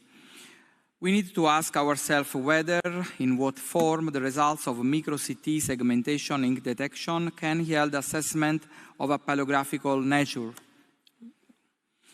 Can a script enclosed within an unopened scroll and seen through the eye of a machine be analyzed and described in the same way as ancient scripts in codices and papyri have been studied since the 18th century? A fundamental point of the Vesuvio challenge is that ink detection does not interpret letters or words. The graphic signs are not read by the machine. They are returned simply as pixels of a different color from the background. For us, this is a guarantee, this is the proof that everything we read is genuine and is not the product of a machine's interpretation. After ink detection, papyrologists intervene only for labeling, a work of confirmation and validation that allow the simple signs recovered through ink detection to be assigned the value of letters. In this sense, Vesuvio Challenge researchers do not add strokes or modify graphic signs. They merely render more visible the letters that are only subsequently interpreted and in their logical sequence. These allow us to say that the overall appearance of the script is unaltered. What matter, what paleographers have taught us, and here I wish above all to recall once again Guglielmo Cavallo, is that before investigating individual graphic signs and the form of individual letters, one must look at the whole, at what Cavallo himself defines as the graphic language, l'aspetto generale della scrittura, says Cavallo. This is important, and after the single shape of letters. In the first of two papyri, Papyrus 139, Marzia D'Angelo told us that the handwriting is small and writes slanting. These scribes are well known at Ercolano, not this kind of scribes. These are informal scripts from book products of not particularly high quality, which in many cases represent non-definitive copies of Philodemus' works. La terza, sì. The subscriptio with the numeral on the same line as the title, ETA 8, might also suggest that we are in presence of a Philodemian draft. I note that, by a strange twist of fate, another papyrus virtually unrolled thanks to the Vesuvio Challenge, the first book on vices, Perica Chion, the next one, also has its subscriptio with the numeral alpha written on the same line as the title. Two papyri from Vesuvio's Challenge in the same condition. As we have already noted, in this case, it is likely that the book dated to the Philodemian period, while the entire work on vices was subsequently recopied in the 1st century AD by the now-celebrated Anonymous 25. In our Congress, we speak a lot about this scribe. Regarding Papyrus 667, I wish to note that it is truly remarkable that this papyrus is the only one which, in its history since the excavation, has undergone every no unrolling system. Possiamo far vedere. It was attempted after Piaggio and Merli. It was then opened with Piaggio's attempted with Piaggio machine, then by Fagelman, then with the Oslo method, and finally with the MicroCT. No system had yielded the results, but only the Vesuvio Challenge has achieved the fate. And above all, today we read the papyrus without having touched the original, delivering it to posterity in the same condition in which it was found 2 centuries ago. There will be other rooms in the villa of the papyri. There will be other papyri, maybe. We are here, ready to take up the challenge. Thank you.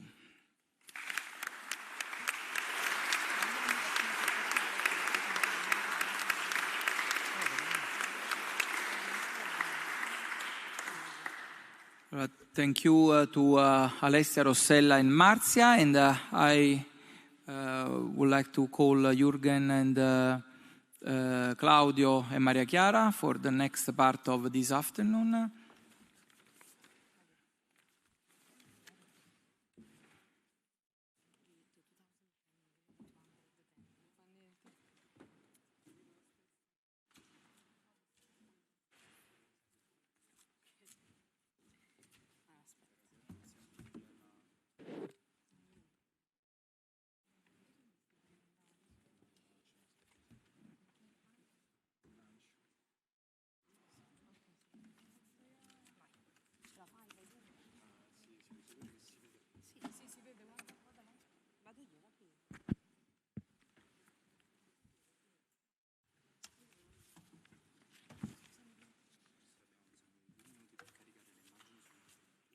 sì, sì, anche io ordino, ne dico minuti, benissimo. Già, tutto bene.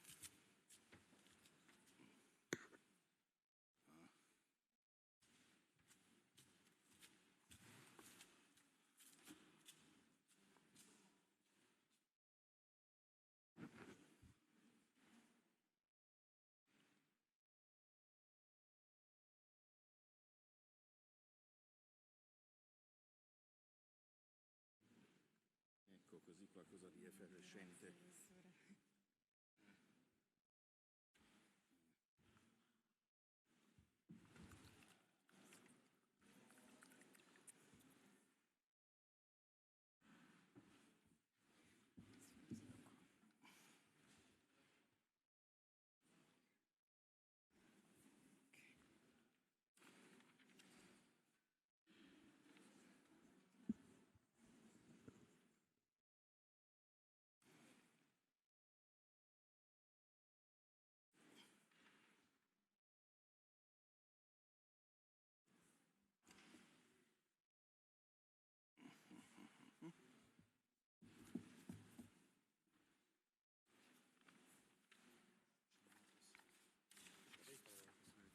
No, però sono qua. Però teniamo. Sì.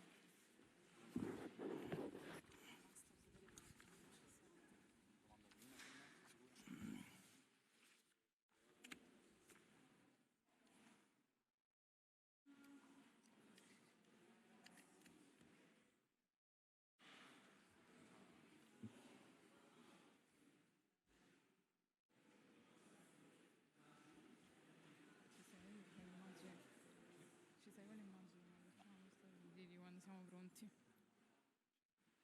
Dimmi tu.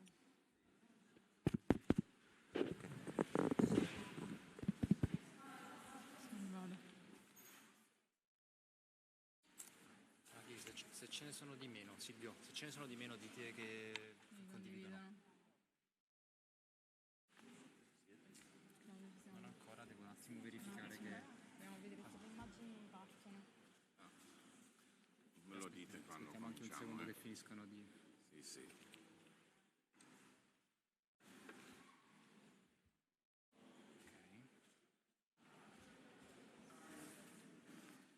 Così membro io quando le partite a scambiarci il mio voto. Bene. Cosa succede? Non devi fare niente, se una cosa ti devi ricordare. E io dico quello di dopo. Vabbè.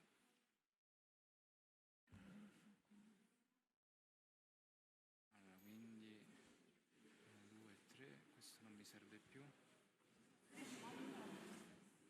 Erika, allora sicura? Perché io senza condividerlo con gli altri. Ok. Bene. Le immagini ci sono. Ok, professore, ci siamo. Mm? Ci siamo. Bene, I just heard that the technical problems have been resolved. Here under the lights we nearly feel like the carbonized papyri might have felt in the rubble of Herculaneum, but the time will be much more short in which we will feel like this. Nevertheless, it's a great honor for me and a great pleasure to be allowed to present the two young researchers and to discuss with them and with you here in the audience the text of the recently opened Herculaneum papyrus. And first of all, I would like to present shortly, where is Vergara? Yeah. The two scholars. Maria Chiara Robustelli is a postdoc. She works at the University of Naples in the project Recreate, developing MacIT. Recreate is a project founded by the Thyssen Foundation of Cologne. And she has finished her doctorate on an important work of Philodemus De Stoicis, which will be really interesting today because you already heard about the content of the papyrus about which we will speak. It was the subject of her doctoral dissertation, and she is now preparing the publication, and in this year, in the next volume of the Chronicle, there will appear an important article with some anticipations. Claudio Vergara works within the ERC Synergy Grant Unlost. He has written his doctoral dissertation on the treatise on Providence, which got the title On Providence, most likely written by Philodemus of Gadara. He published it last year, and currently he is working on other papyri from the collection, especially, as I read here, some of Demetrius Lakon. Both of them I had the chance to know them for longer times because they visited Cologne, and they are still in regular contact with me, and it is a great pleasure to let them present these texts. Just a short word about these texts, because we heard this morning that they have become quite well readable. This is true partially, but you also heard that we have the lower part of columns, and the text contains many pronouns: them, this, he, she, and so on, it, and quite often the text leaves open who is meant with these pronouns. This will probably be one of the problems to discuss here in common.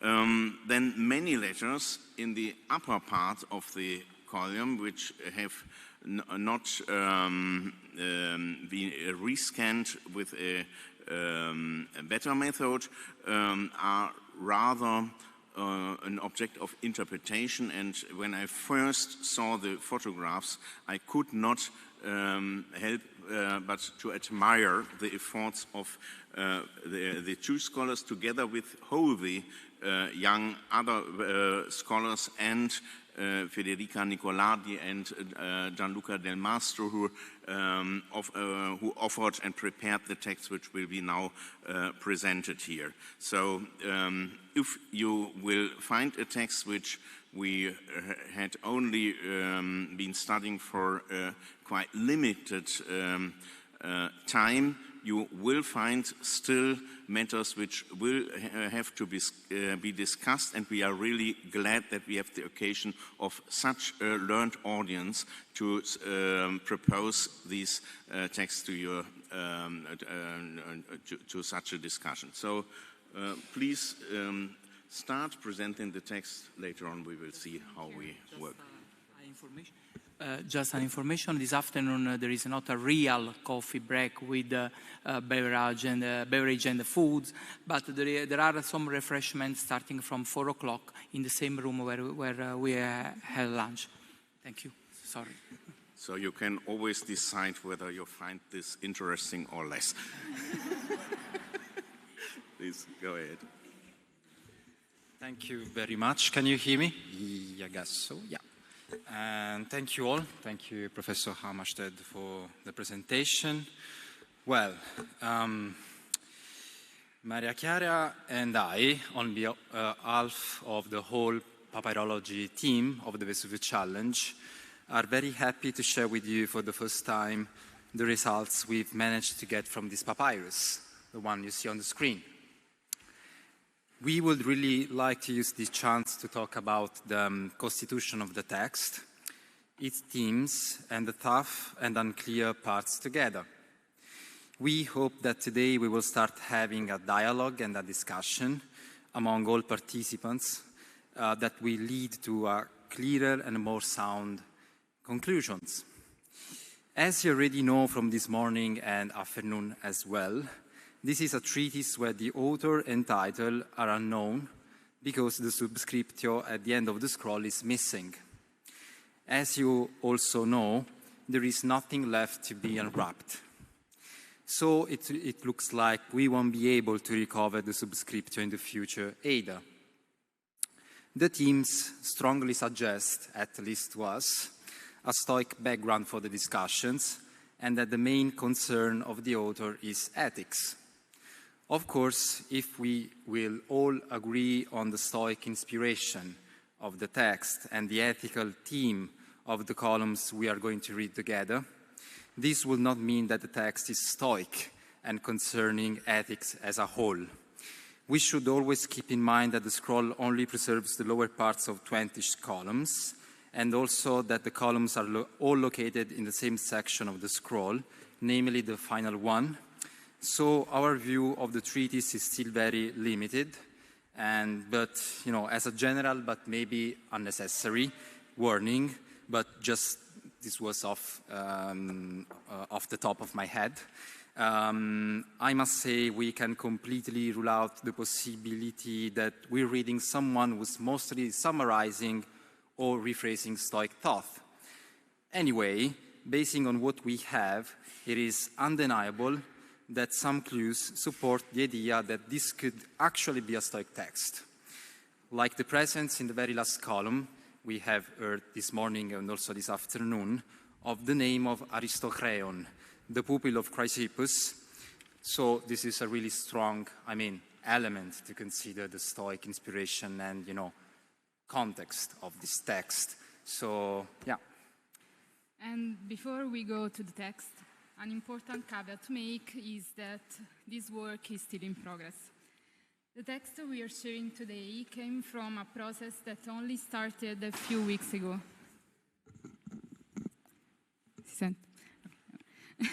When we first got the final images of this papyrus that we will be showing you this afternoon.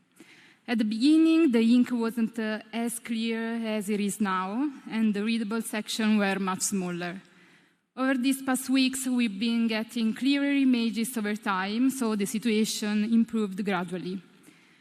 And of course, can get even better in the future, so that we will be able to get better readings of the parts that now we consider more complicated and obscure. The images we are going to use are three, that represent three different stages of ink detection. A long banner containing all the 22 columns that was the starting point for our transcription. A similar banner with all the columns, in this case with ink detection that is better in some spots, even if the ink can be more noisy. And in addition, images produced from scan data at very high resolution, 1 micron, where the ink detection algorithm worked very well. Vesuvius Challenge was able to take data at this higher resolution only for the bottom half of the papyrus. So unfortunately, the first lines of the columns are not included in these images. Yeah, we have shared an handout with you with all the described text. I'm going to take it as well. Yeah. So actually, I've seen people this morning already looking at the text on the media. So actually, maybe you already have suggestions. You don't need any handout, but we will see. Anyway, actually, as you have already heard, just 10 minutes ago, the first columns of the papyrus are generally in a worse state of conservation, as you may have already noticed. Even if also in this section of the surviving part of the scroll, also in this part, interesting themes and insights can be as well detected. And leafing through the pages, you can notice that the situation gets better, increasingly better, maybe, starting around column 13. We have also provided in the handout tentative English and Italian translations, along in some cases with a basic critical apparatus where we have noted uncertain readings that we have found somewhat appealing anyways. And you've also received another handout here that lists selected other sources. We mainly read Diogenes Laertius, Arius Didymus, and Cicero de Finibus, because we have found this text quite useful, and so also for putting the themes of our treatise into context. They are not exact parallel text, actually, and they don't always shed direct light on our content. Still, they can help frame the content in a broader perspective. We will make reference to this text here and there without dwelling too much on them. But anyway, it seems useful to us for you to have them so that you can have a look to them also during our discussion. So before reading the text and for creating even more hype, we would like to take an overview of the main themes and the keywords connected to the text that we have found in the papyrus. They may be useful to create a common framework and may be a good way for all of us to get familiar with the technical terminology. We will already make in this overview some references to the text that we will see in more detail in a while. The topics that appeared to us as the most significant in the text are essentially three: the ormai, impulses, phronesis, the practical wisdom, and the technai, arts, which, as we will see, are connected to the theme of completion and perfection. Another important word, even if it occurs only once in the text, is katekonta. Yeah, let's kick off with ormai. So this first term we are looking at right now. So this term ormai seems to play a key role in the papyrus. Ormai, impulse, is the drive leading to action. The impulses are present 4 times in the extant columns. We don't have much of this text. You've heard that the scroll was, really bigger than we have right now. So actually 4 times in 20 fragmentary columns is, big number. So 4 times, as I said, Stoic philosophers, especially Chrysippus, dedicated entire works to this concept, as we know from the list of his books in Diogenes Laertius, and several ancient sources attested its importance in Stoicism. Of course, ormai appeared to be important also in other philosophical traditions, and also Herculaneum papyri attests its presence in Epicurean text. But in these cases, it seems that it was mainly used without any particular technical connotation. Diogenes Laertius, while listing all the fundamental themes of Stoic ethics, gives the very first place to ormai, alongside with the discussion of what is good and what is evil, and this is the first text, point 1a of the handout. Anyway, Stoics taught that both rational and irrational beings are naturally driven to these impulses to act. Driven, maybe? Yeah, driven. Also in the papyrus, we read a formulation according to which the ormai are defined as naturally existent. In column 15, line 5 and following, we read this really basic, phrasing, hai ormai pefeucasin ginestai. So the impulses exist by nature. Another important point made by the account by Diogenes, and it is point 1b of the handout, is that for irrational beings, living means being completely ruled by these impulses, so that they live, by definition, in accordance with impulse. For rational beings, living correctly means keeping those impulses under control through reason, so that they live by definition in accordance with reason. We are not sure if this distinction between rational and irrational beings is actually being discussed in the papyrus, as one may suspect by reading some of its bits. One might imagine that basing, for instance, on the phrasing in column 12, line 3 following, where we just have anthropos kai tersin, humans and beasts. But this reference happens to be in a very fragmentary context. Maybe, anyway, the rational principle logos is more clearly addressed, as we will see in one spot of the papyrus, but we will go into that later. And when it comes to passions, pathe, the Stoics describe them as an excessive impulse that does not obey reason. In these cases, the sources talk about disorme as pleonazousa, excessive, or they say there's a pleonasmos, an excess, within the orme itself, as you can see in the handout, point 1c. You can see both formulations, orme pleonazousa and o entais ormais pleonasmos. And also in our papyrus, in column 14, two last lines of the column, there is a clear reference to this excessive impulse, meaning an impulse that goes too far and beyond the catch of reason. And we can notice that the same Stoic technical terms we have just seen are being used. We read in these two lines, line 10 and 11, ginetai do pleonasmos katatenormen. There is an excess in the impulse. Yes. Another key term in the text is phronesis, that shows up 3 times in the papyrus, and we might have also in one spot the verb phroneo, or one of its compounds. Of course, the idea and the role of phronesis, meaning wisdom, or also practical wisdom or intelligence, is central in many ancient philosophical schools.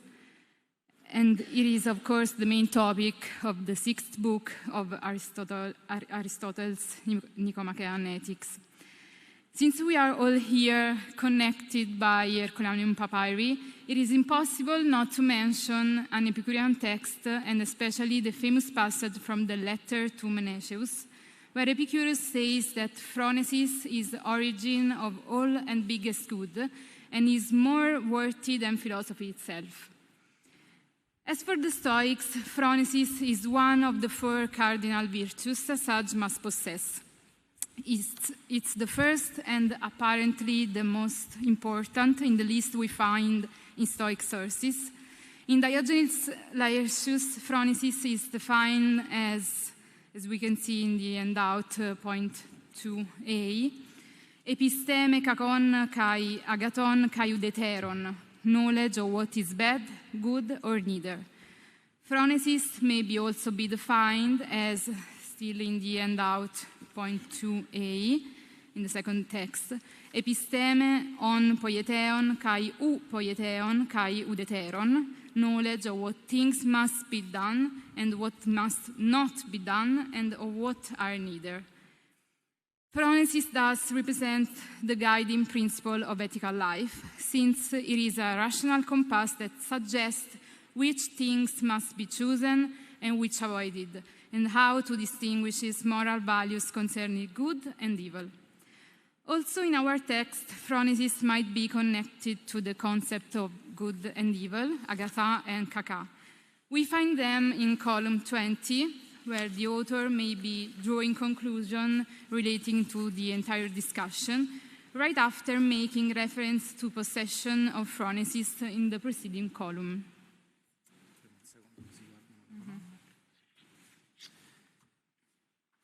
We're almost done with this overview, we promise, then we will go to the text. We know you all are very curious.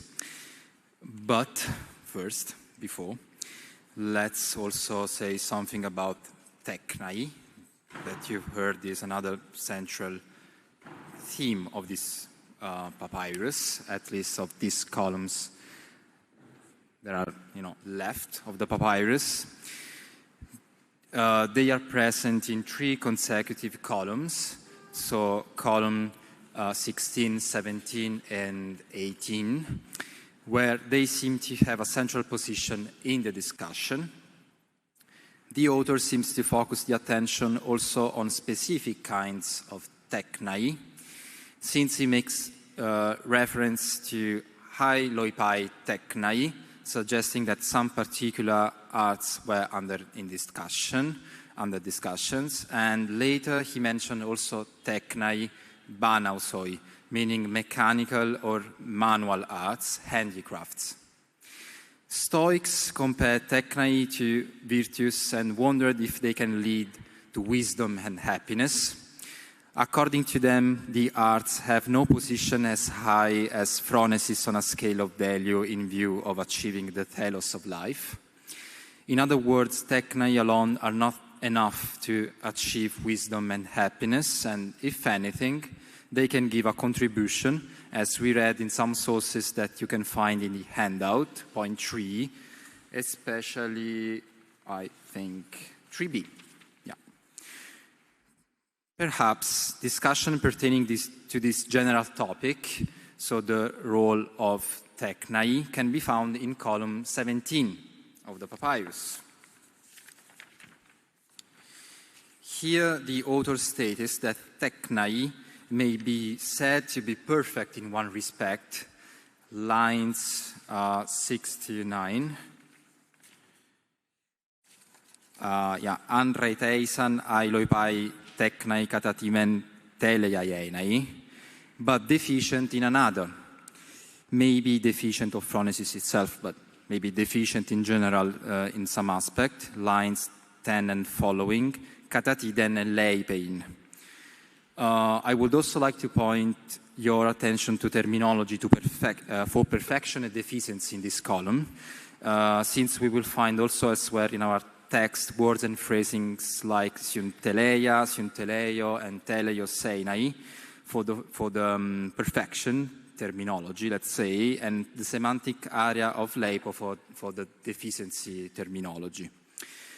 Perhaps the general thought beyond this discussion was that technai do accomplish their practical scopes, so are in this sense perfect, but cannot accomplish the highest scope, the telos of life, so are deficient in this respect. On this very topic, among the many sources, a really interesting passage is in Cicero's De Finibus, Book 3, it's point 3c of the handout, where accounting for Stoic ethics, it is stated that telos of wisdom, sapientia, in Cicero's text, is complete, and wisdom itself is entirely self-sufficient, lacking nothing, while the arts, even those closest to wisdom, are always lacking something. And to close this short overview, we would like to point out the presence of katekonta, which occurs immediately led us to think of the Stoic definition of appropriate action. Their mention near the very end of the work, in the column 19, appears somewhat emphatic. In particular, the fulfillment of the katekonta is discussed in line 9-10, teleata katekonta autois poiuntes, and then 10 auten ekontes autois phronesin. This concept, like those of ormai and phronesis, lies at the foundation of Stoic ethics. In general terms, katekonta are actions that, given certain circumstances, are naturally appropriate to human beings and must be fulfilled. You can find definition of the concept in ancient sources at point 4a of the handout. It is worth stressing that katekonta that are teleia are said to be katortomata, right action, which are proper to sages. It is this very concept that seems to appear in our text with telea ta katekonta. For some parallels, you may give a quick look to the handout for B, where we can read of appropriate action. They say that some are complete. These are also spoken of as right action. Adekai katortomata legestai. Right action, so katortomata, are action in accord with the virtue, such as being intelligent and acting justly. So, oion to phronein, to dikaio pragein. Yeah, so after this short overview of the main themes, let's move on and read the text. We're gonna start from column 15, since we have the better preserved columns from that point onwards that can provide more context. Of course, we can look at the previous ones together in the discussion. Anyway, in the following quick reading, we will only try to give you an idea of what the text is about and our thoughts about the readings and interpretations. Then we will leave it to Jürgen Hammerstaedt and you all, of course. Maria Chiara and I and some other people in this room are quite used to Hammerstaedt's doctoranden colloquium at University of Cologne. So we know that discussions on the text can also take a long time. I mean, this is also to say that I don't know how much time we have. Maybe we have until like 5:30 or something like that. 5:30, I don't know. 5:30 is the latest. I mean, yeah. So it depends on how much we want to reflect on the text, of course. We want to underline again, as we were telling you at the beginning of this talk, that all the work on this text is a joint effort of all the members of the papyrology team of the Vesuvius Challenge, with Federica Nicolardi that has led us as a group. We all are also very thankful and happy that Professor Hammerstaedt is here to discuss with us.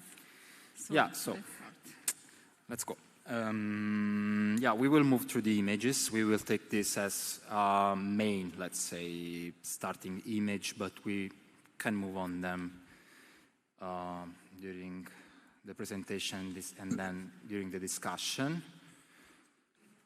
Anyway, column 15. Gonna read the Greek, then the translation, and then just I will highlight some points of the, of the content of the text and the problems as well. Many problems, of course. Anyway, this, broken sentence, let's say, kaiton paraplesion panton, and then kathoion gareidos, aiormai pefiukasin ginestai, katatuto estinto anellipes, oste methen epizetei neti, alla anapeplorostai, plerostai, katapan os an kata kaitalopa. So, translation. And of all similar things, for according to this kind, according to which impulses exist by nature, there will be that which lacks nothing, so that one seeks nothing more, but completes in every respect as, and then the text breaks off. So, we have already mentioned this reference to the aiormai that exist by nature in this case, but in all the cases, actually in Stoic doctrine. Then we have this eidos, that is frequently used in discussion like ours to denote further classifications of a broader category, typically genus, more in a general perspective. For instance, some sources describe ormes a genus and the orme in the rational beings. Oh, sorry, yeah. Zoom in, okay. So yeah, eide can be like further classification of things like ormai, like pathe, but also like agatha, kaka, and so on. Given the limited evidence in this column, actually it is quite difficult to determine the author's intended meaning for eidos here. But anyway, maybe he's referring to some sort of classification as well. You can also notice in this passage that there is that idea we were talking about earlier of completeness and perfection we were mentioning in the overview. Here is expressed with to anellipes, what lacks nothing, but also with reference to a research that actually has nothing more to find. Oste methen epizetein eti. And two, also this terminology can be, for this terminology can also be recalled, of course, the verb anaplero, that means to bring to fulfillment. As we were saying, the idea to be complete or perfect and the opposite one to be lacking or deficient is recurrent in the extant columns. And also, for instance, if you have a look to the previous column, column 14, you can read here like two occurrences of the verb leipo or eleipo, eleipon, eleipein, and then, for instance, a reference to this completeness, in this case, line 5 with teleon. And also in the following columns, we will see other occurrences of the verb plero, also, even if in that case with another compound, I mean, formed in another compound with sum plero. Regarding epizeteo, lines 9 and 8 and 9, it is worth noting that the scribe here, maybe it's not really important, but maybe it's worth noting that the scribe here omit the iota in the desinence, a mistake that, because it is maybe not important, but maybe, you know, I can say this thing, you know, and maybe someone can think about, you know, some sort of scribe, let's say, practice, or I don't know, but actually, this mistake can be found also later in this papyrus. For instance, in column 17, line 10, we have the missing iota again, eleipein in this case. And, well, yeah, the author seems to have, in general, like an idiosyncratic behavior with the iota, actually. He, for instance, he miswrote also in column 16 the verb sumplerosai with this iota that must be deleted. And also, for instance, he can use like both formulation to say teleos, so the iota is a little bit, you know, crazy, let's say, in this scroll. And yeah, and maybe can be also interesting to say that this word, epizeteo in this case, but this aim to this goal that should be like achieved through research is quite, you know, common theme in this papyrus, as I was saying, and also in the following column. Not really in the following, but in column 17, there is like zetesomenti aluk exomen kaitailopa. So also this zeteo, keep in mind this verb because it is quite important in this papyrus. Moving on the next column.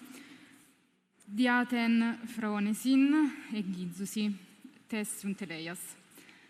Apotuton de metabainusa epiton something. Tamen catauten eneminsiunt teleken panta, udiunamene sium plero sai tenfusin. Paredo che de iupo maybe pragmaton. So by means of practical wisdom, they approach perfection, engizusi tessiunt eleias. Moving on from these things, apotuton to epiton something, it accomplishes within us, and I mean, all that pertains to it, katauten, even though it cannot fully complete nature. Udiunamene sium plerosai tenfusin. And he provided, and then stops the text. Here, the text that is preserved opens abruptly, so of course we cannot make many hypotheses on the general meaning of the sentence, on this first sentence. We don't even know who is the subject of engizusi, that can be both third person, plural of the present indicative, and participle in dative.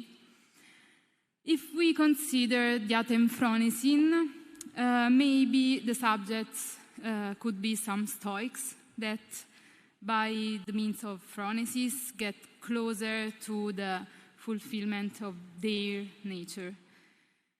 As for Synteleias, in line 3, it can be connected with Synteteleken in line 7 to 8, both recalling once again the theme of completion and perfection. And the main problem of the following sentence is that, basing of the text we have, we don't know who the subject is. We thought that could be maybe Tekne, because the arts are central in the two following columns as well. In fact, in the next column, column 17, in line 7 to 8, the author says, "Ailoi pai teknai," thus giving a hint that the preceding discussion may to refer to a specific art.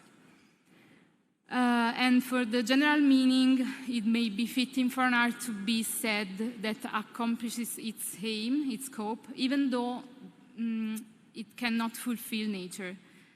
If we take fuses, like 10 fuses in line 10, as the Stoic tell us to live in accordance with nature. Anyway, we cannot rule out the possibility to have other subjects rather than Tekne. For instance, since the text here seems to dwell also on impulses, maybe we can think of Orme, or also phronesis can be taken into account, so we can discuss this topic later. And it's worth to say that also the participle metabainusa is constructed with apotuton and epiton, epi plus accusative, with the meaning of to pass from something to something else. And the reading what follows epi is quite unclear. This is the spot of the papyrus. You can look on the screen. And our first guess was to read logon. If so, with logos, the author may address to the rational principle, meaning that the subject of metabaino, the verb metabaino, changes status going toward the rationality. But we have other possible interpretations that are suggested in the apparatus, and we might discuss them together. Yeah, the proposal. You can see in the apparatus that all the proposals are also quite different one from the other. I mean, like ton logon, ton micron, ton neuron, ton praon. So we will see actually this spot later, because it changed a lot the interpretation basing on what we read here. Yeah. Anyway, let's go on with column 17. So, zetesomen ti alluc exomen, e anthropon tina e auton apostomen kaites fusios semon, etite on tropon anreteisan ailoi pai teknai kaitimen teleiai enai, kata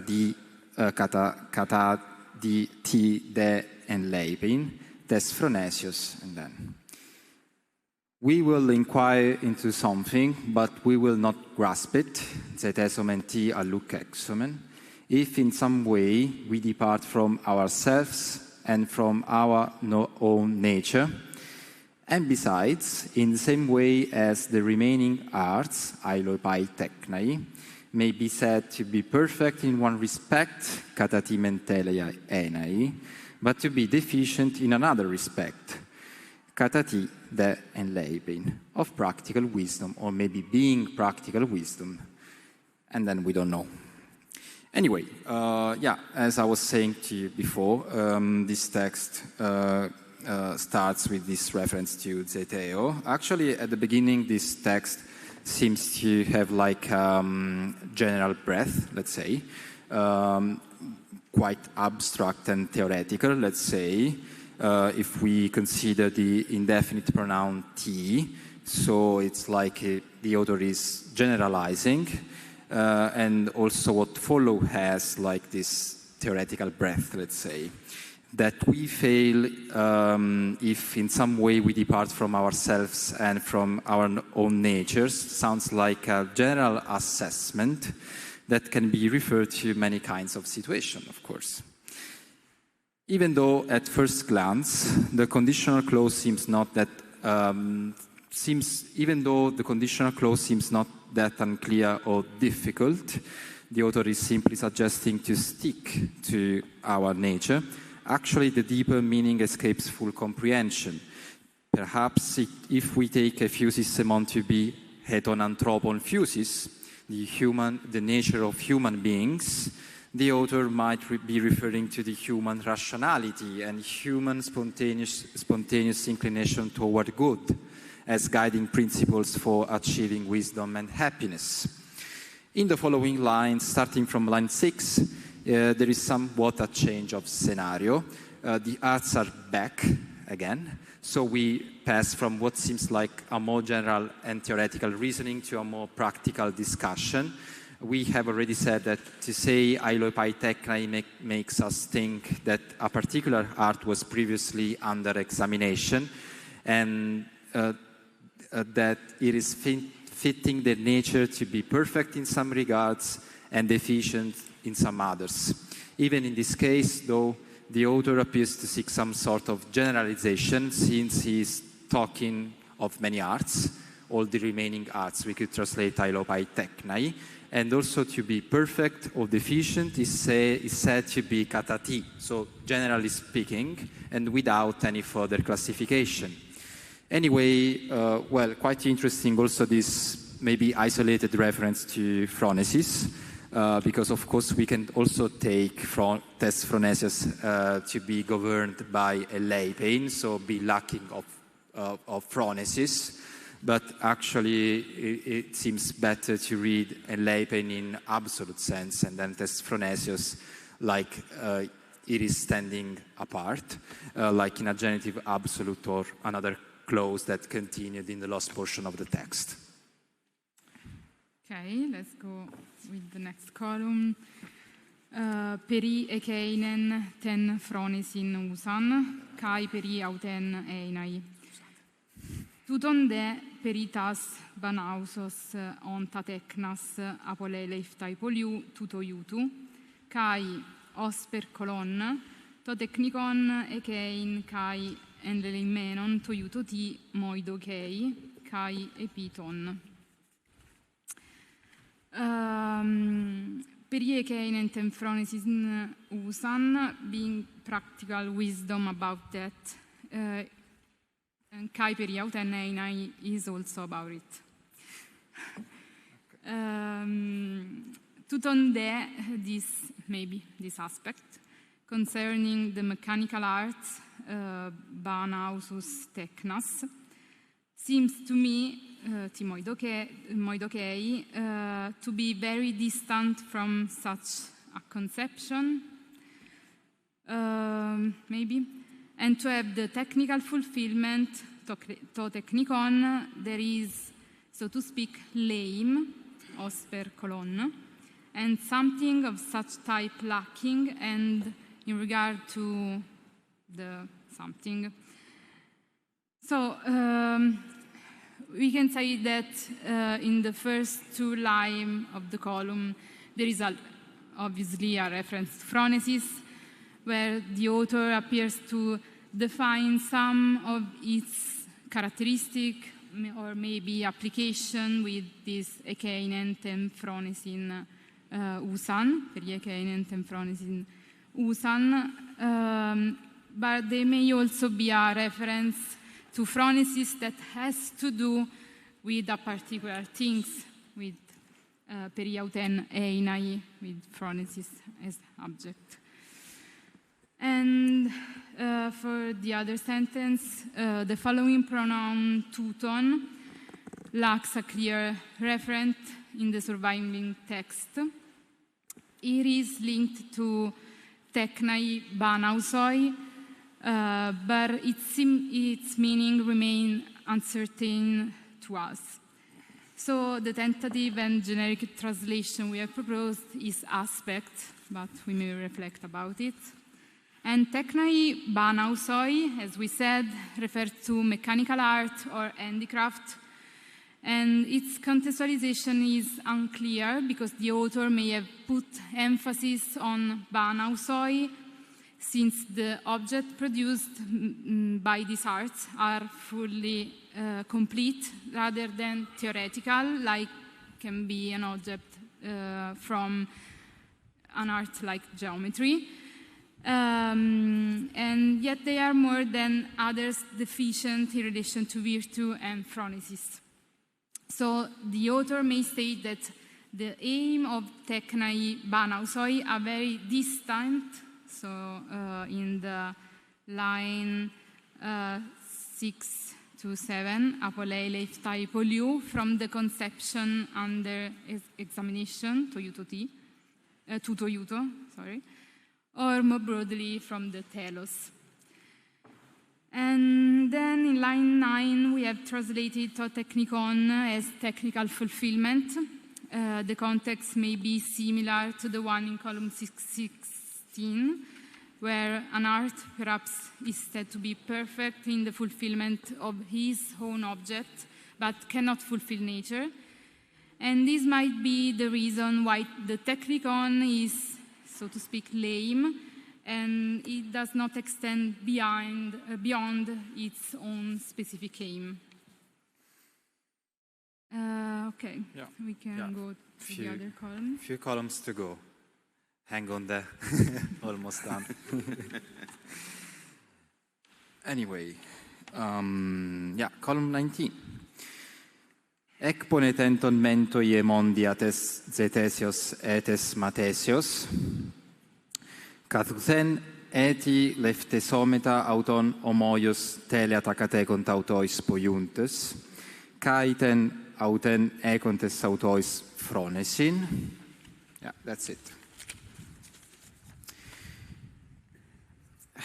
Well, there is a typo here, not being but been. You know, we try to spare paper, climate change, pollution. So, having certainly been, not being, instructed through research and or learning, we will no longer be inferior to them in any respect, in like manner to them accomplishing the appropriate actions, or maybe accomplishing the appropriate action as they do, and possessing the same practical wisdom as they do.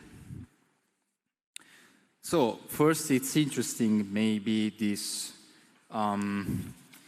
like, maybe we could say opposition, but I don't know if it's really an opposition between matesis and zetesis. So it's maybe the author is referring to two different modalities of, acquiring knowledge. Well, from a general perspective, this text seems to have like a conclusive breath. I said before, general breath, now conclusive breath, like the word breath, evidently. Anyway, this passage has like general meaning, let's say, as in fact the author is approaching the end of the work. He declares not to be inferior to anyone and to have reached a state of wisdom through the fulfillment of katekonta and to the possession of phronesis. As already mentioned, teleia katekonta reflects Stoic terminology for katortomata, right actions proper of the sage. A parallel, we have already seen the parallel at point 4b of the handout. The handout of with the sources, I mean. One controversial point is in this column, and maybe also elsewhere, as Jürgen Hammerstaedt was pointing out at the beginning, is the reference to whom these pronouns are referenced.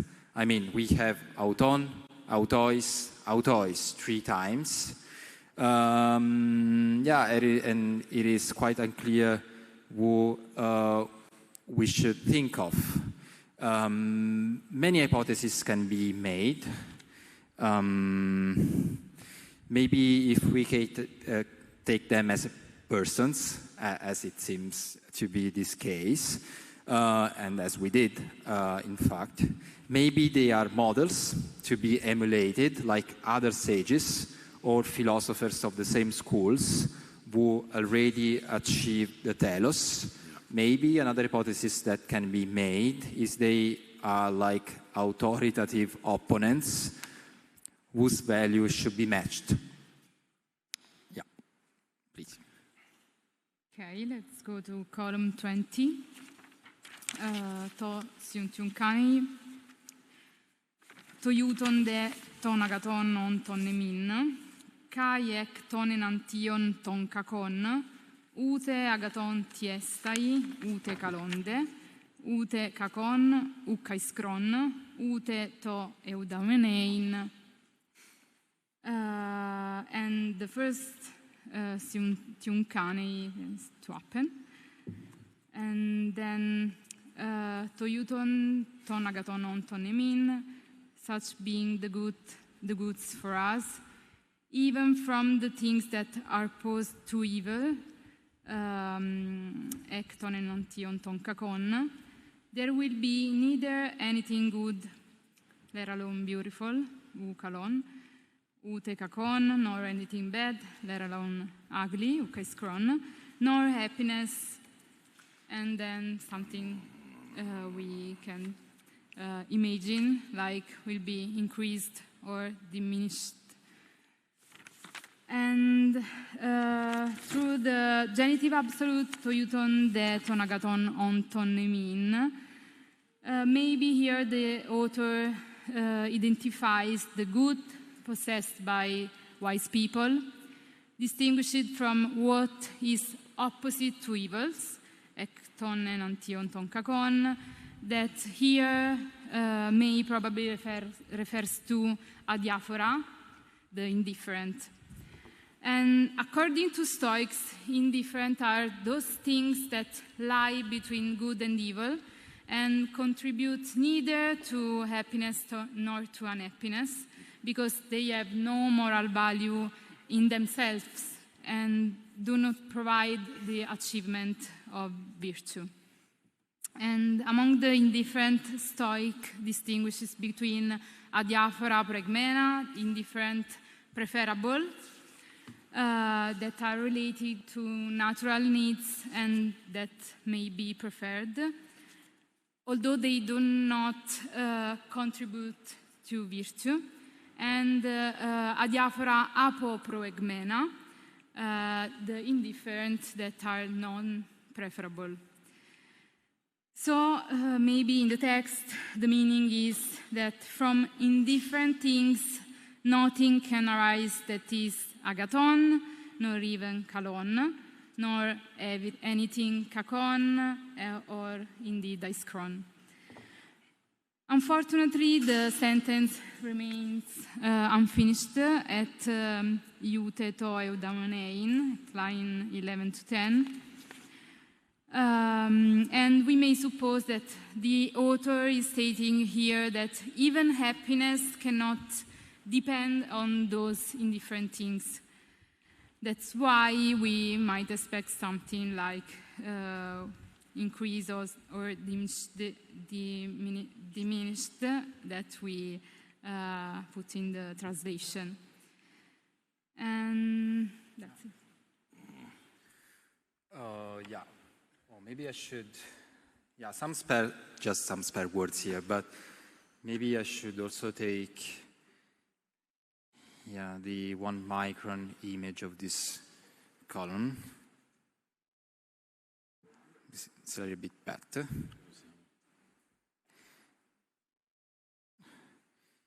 Yeah, first lines here. Well, it just, this phrasing here, fronuntes mega kai semniunomenoi kai. So being greatly wise or maybe showing off. and being celebrated, and then you see here that the situation gets really worse, or the ink seems like absent. I mean, nothing, as Professor Indelli was suggesting, nothing can be seen.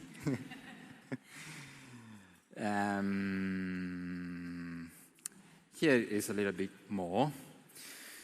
But anyway, also in this case, I'm limiting myself to just point the attention to epainein, so to praise, and hoion katatas eumneseis, so according to eologists. So yeah, just a few words on this column, of course. Maybe it's ironic. I mean, all this, pointing out to great things and great achievements. Maybe the author is being polemic and ironic.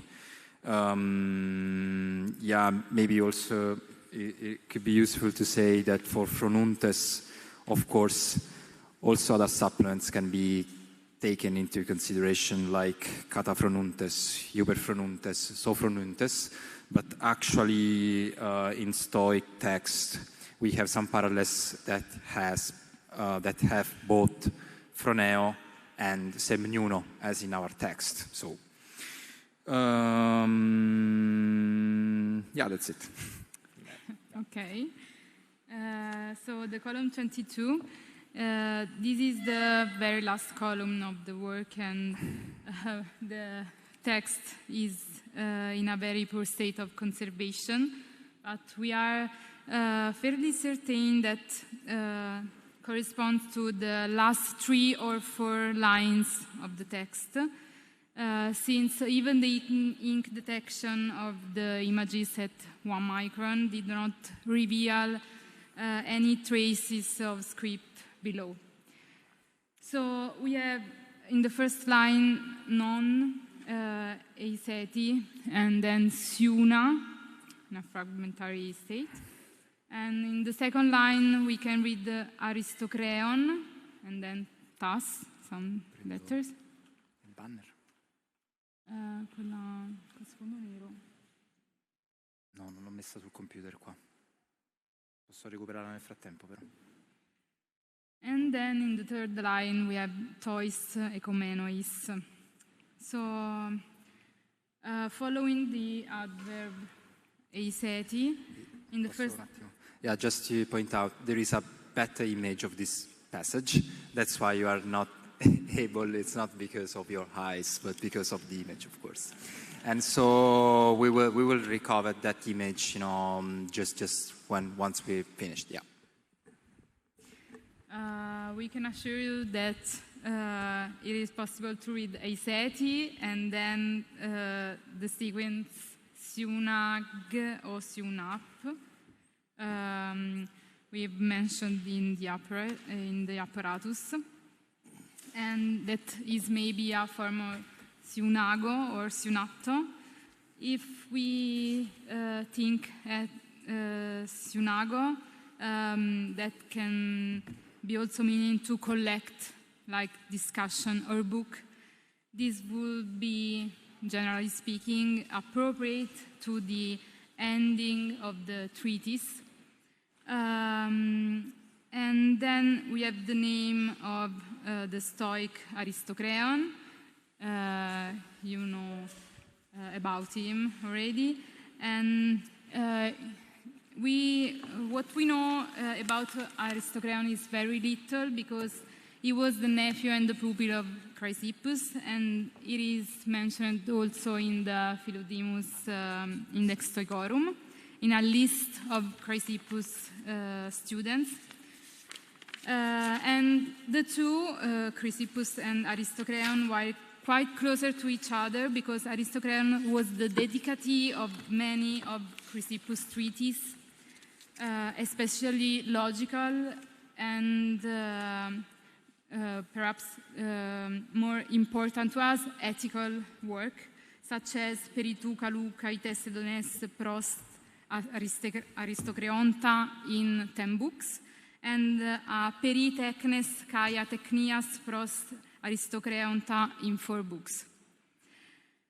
And in line 3, we have tois ecumenois, and if the author here okay. Now it's all clear. All clear. Yes. Okay, maybe we can read Sunag or Sunap, following eti, and also the name of Aristocreon. Eti is here. Yeah. Sunag here, maybe Sunap, Sunag. And Aristocreon here. Yeah.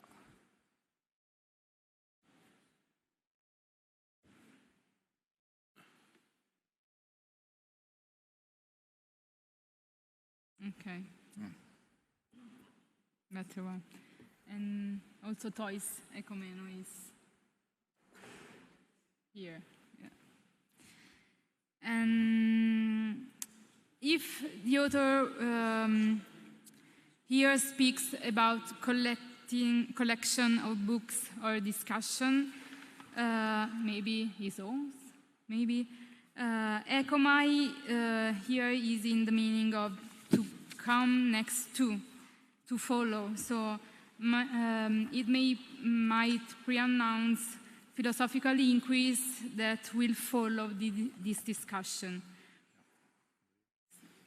Yeah, and so we're done, actually. And just to conclude, just want to say for all of us, I guess, quite lucky to be among the first to have read this text. And yeah, that's it. Thank you.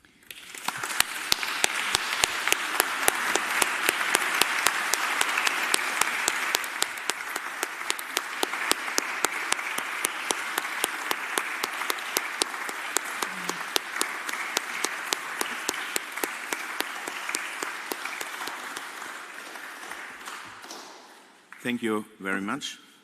I have some good news. While you were talking, I had obviously premeditated on which pieces, on which places I would concentrate, and you, with your explanations, you have already shot away quite a number of them. So our discussion may hopefully be more concise and shorter. On the other hand, there are some points which I want perhaps to treat immediately, because the last point, the Aristocreon. Yeah. Yesterday, when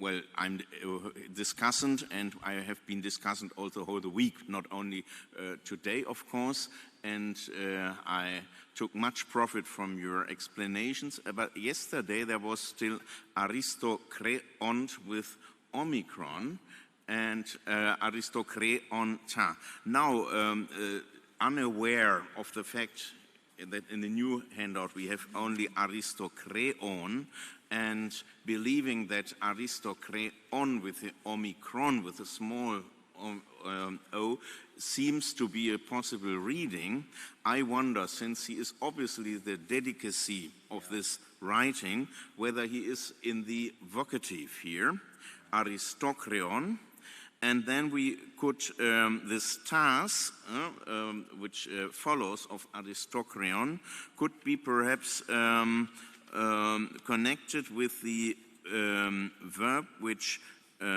precedes. We have the first line where you had syna in column 21, first line, as eti syna.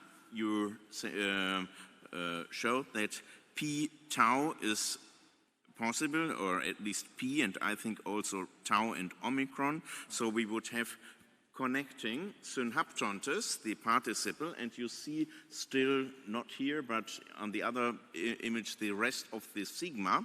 Perhaps if you go more right, you see the rest of the sigma, synhaptontes, attaching with one letter which could be at the beginning of the line, perhaps most probably an elided particle, synhaptontes, de, aristokreon, tas, let's say, heteras, tois echomenois. Heteras is completely invented in order to have a feminine pronoun, but could be quite possible because aristokreon was dedicacy by Chrysippus of a work in numerous books on techne and lack of techne, peritechnes kai atechnias pros aristokreonta, 4 books.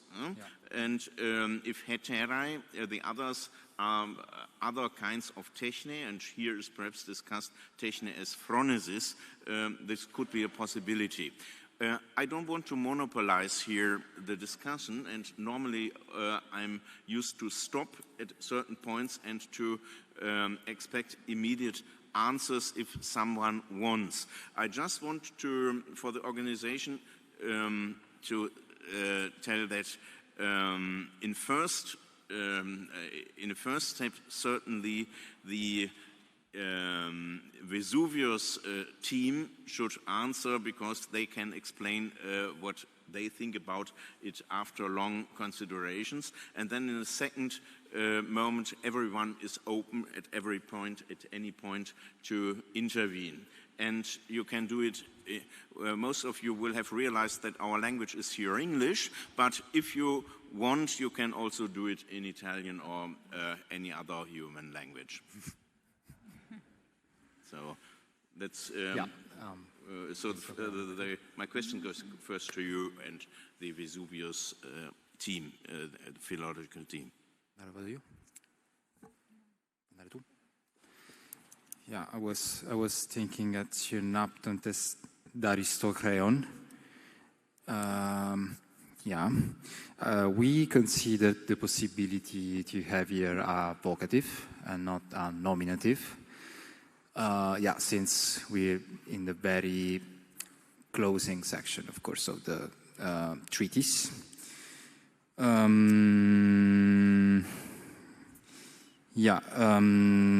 Actually, yesterday was a spur of the moment decision, let's say, also to leave aside Aristokreonta, because it was, but we can all agree on that. Yeah. My proposal came only at lunch, so I couldn't tell it before. It's not just that I wanted to surprise you.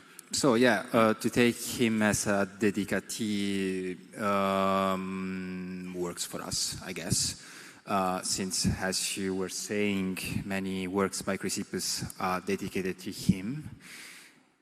Maybe we also know there is a work named Peri Technes Kaya Technias. I don't know if you were a little bit referring to that. Of course, not in this case, in this specific case, but also maybe this is also something to say to the others, that all we papyrologists of the papyrology team have thought a lot about if phronesis is taken here as a techne, and so if like the other technae are like a comparandum, let's say, to the phronesis, and if phronesis can be learned, let's say, besides of being just possession of the sage in general terms, like, you know, it's coming from above. Maybe also phronesis can be learned and acquired, and so maybe this is the comparison with the technae. As for the vocative, yes, already answered to that. Also, synaptontes is good, according to me, but I don't know what do you think, and what the other things as well. Okay. Chiara, in this corner, is there a microphone? We have at least 4 persons who want to intervene. Let's start with David Blank. I'm going from left to right. David. Well, then that would be Richard first. Gives to Richard. Janko? No. Well, actually, David and I were interested in saying much the same thing. We both felt that this is a bibliographical note. I think I was going to suggest that after the name of Aristocreon, in whatever case, we had tas biblus, but I now, looking at it, suspect tes biblu might fit. That trace after the sigma on the right of the screen in the second line down. I haven't seen another beta in this handwriting, but I absolutely agree with Rossella Villa's analysis of the script, and I suspect it could be a beta. And then, of course, synhaptontes, or whatever part of synhapto you've got in the top line, would fit on, adding on something or other of this book to the other ones, tois ekomenos. So it would make a good end to a book dedicated to Aristocreon, and it's just a matter of working out the wording. Does that correspond to what you wanted to say? To a large extent, yes. I was wondering whether it might be something in the last bit about tois ekomenos bibliois would be a possibility. But it seems pretty obvious that that's the kind of thing that we see in these sorts of lines. I think so.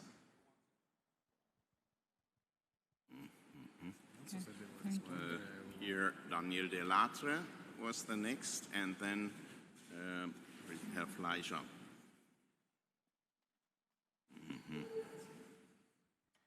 Grazie a tutta l'equipe di questo pomeriggio che ha fatto un grossissimo lavoro tra un poco tempo, mi pare, e questa lettura non è davvero molto facile, devo dire, e dunque il merito è ancora più grande quando avete fatto questo lavoro tanto presto.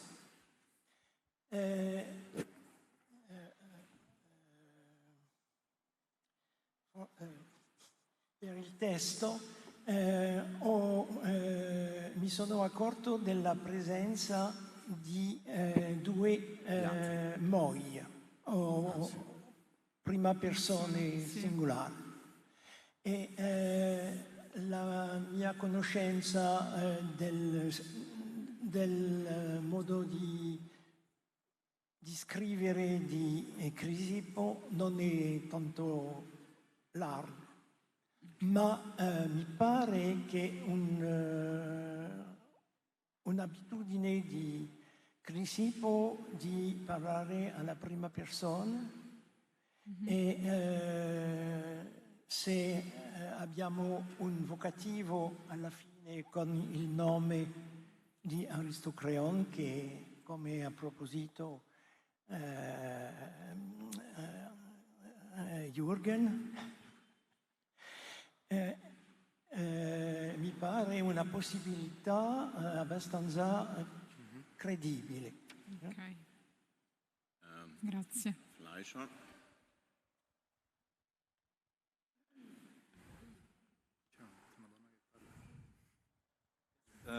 Thank you. Unfortunately, also only today, I was considering for a moment whether this could be actually a subscriptio with pros Aristocreonta. But there's also one observation. There's a lot of space between the second and the third line, and I've compared this with other lines. This is rather unusual. And if there would be really Aristocreonta, I mean, all the titles which are transmitted in Book 7 of the Alchemist Laertius have pros Aristocreonta at the very end. I think there are seven titles, and the works have numerous books. And on the other hand, if there's really synaptone, I mean, this occurs at a lot of works at the very end. It's the last word of the Index Academicorum. I think book 10 on vices has also synaptane. So, I mean, obviously this is Chrysippus, but so there might be a remote possibility that these lines, if there is really Aristokreonta, that this might be even the title, maybe in a not a very elaborated way. And so there's still a problem. There's too much space between the second and the third line, in my opinion. So maybe this toys, whatever ich hominois, is a kind of bibliographical note. And yeah, so I think we hopefully we are soon more sure about the first line, what is written there. And yeah, so I would also like to emphasize that the catalogue of the work of Chrysippus is broken off in the middle. So there are certainly more works Chrysippus had addressed to Aristokreon. And yeah, so it might be even worth thinking that there are some decorative elements. Maybe it could be the title. I mean, yeah. Okay. Thank you. Well, if our need to discuss this point is satisfied, I would move to another column. Column, wait a moment, 18. In 18, this is a difficult column. I told you at the beginning we have the problem of pronouns, which are difficult to assign. And here we have in 18, I start reading in English, being practical wisdom about that. It is also about it, that, and it is peri ekeinein, this is the father thing, kai peri autein. These are two different things. That and it are pronouns which signify, which point to two different things, matters, concepts in grammatical feminine form. And then teuton is masculine grammatically, this. So in English it's not so easily to see. But and I'm not at ease in understanding especially teuton. For ekeinein and periautein I could imagine something, because I have the impression that I share the general interpretation that this is a discourse in Stoic philosophy regarding those Stoics who are not perfect, in relation to the sages, to those who have reached perfection, the so-called procoptantes. This would be the Stoics who are not perfect. In these terms, I would also answer Daniel Delattre, who observed that we have sometimes the first person in plural, and sometimes, I believe, when he says the first person in singular. The first person in plural could be that Chrysippus does not claim to be the Stoic, the Stoic wise man, who, according to some Stoics, existed every 500 years, but that he modestly subsumed himself under these procoptantes. So this is not a problem, I think, to distinguish. But here, so the idea which I would like to venture is that since sometimes the phronesis and also the homai are linked to physis, and the phronesis also seems to be achieved by, in terms of mathesis, of learning, or also zetesis, of investigation. So it is not already present, but it has to be achieved. I wonder whether we have here an opposition of two female nouns. The first might be physin, ekeinen ten phronesin usan, peri-ekeinen ten phronesin usan, as phronesis regards or is concerned with it, physis, that it is also concerned with the other thing, which could be either mathesis or zetesis, because we have these two female nouns, which certainly are not to be distinguished because they are given with a disjunctive connector. So this could be fine. The problem which is open to me still, and I would really be grateful if anyone could answer it, is two-tone then. We have to, it seems that there is something which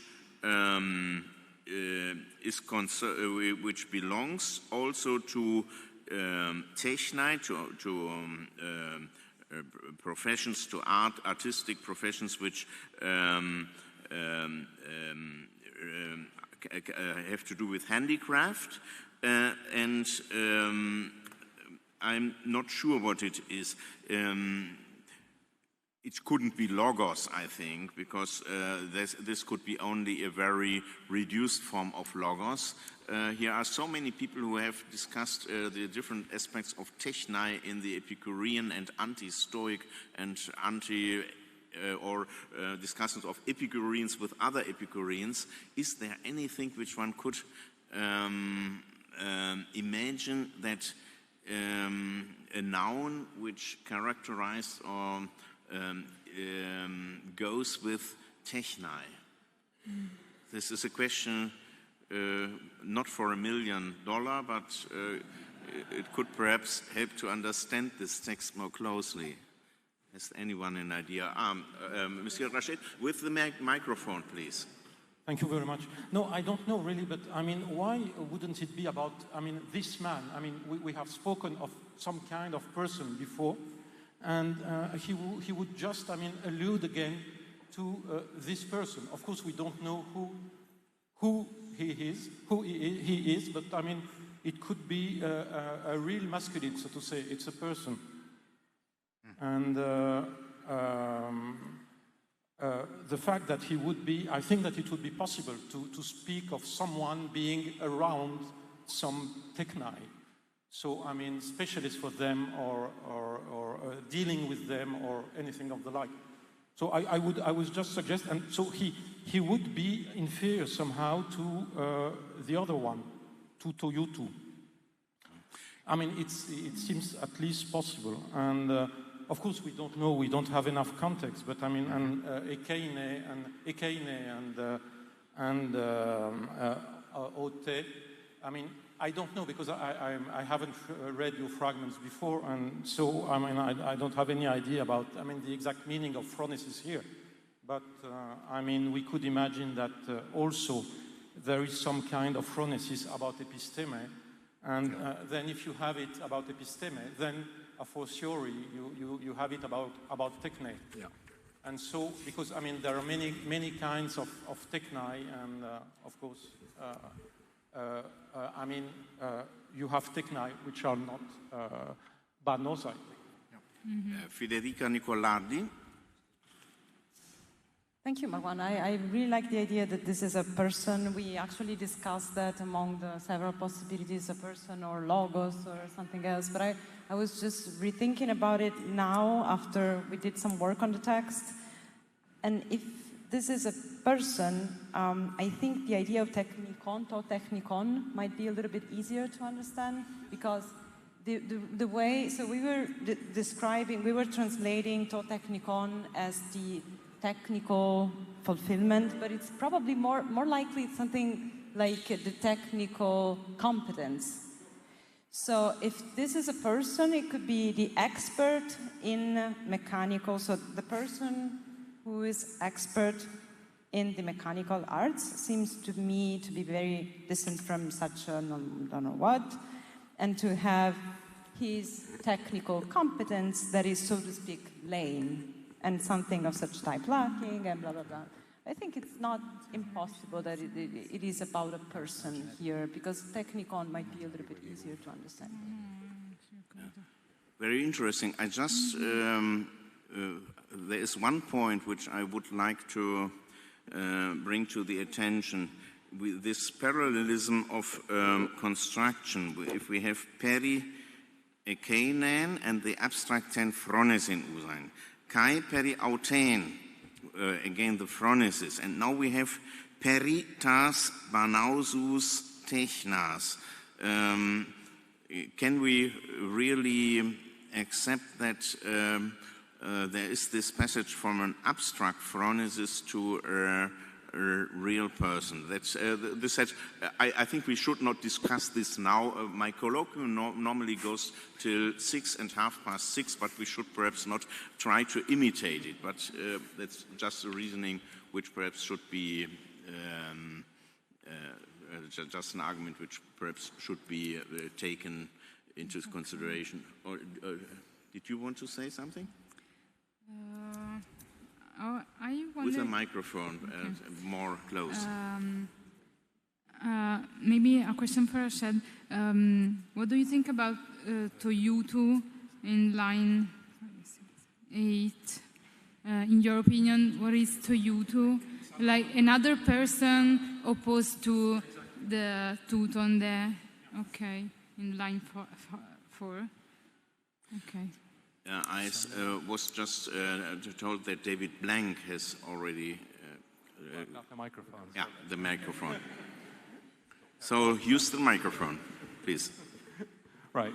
So I was thinking that perhaps what we're talking about then is this question of different kinds of techne, and then also the relationship between techne and virtue or wisdom, so that the ekene could be techne. And so there is phronesis concerning techne, and therefore by greater consequence, there's also phronesis concerning sophia or arete. And then, so to technikon, I think, is quite possibly the technical element. So this is perhaps what Federica is meaning as well. That is that which makes something a techne rather than, let's say, an empiria or some other kind.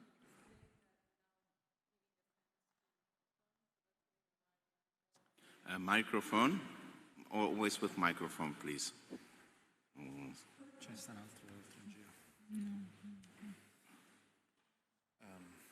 Federico Nicolardi wanted to say something, I understand.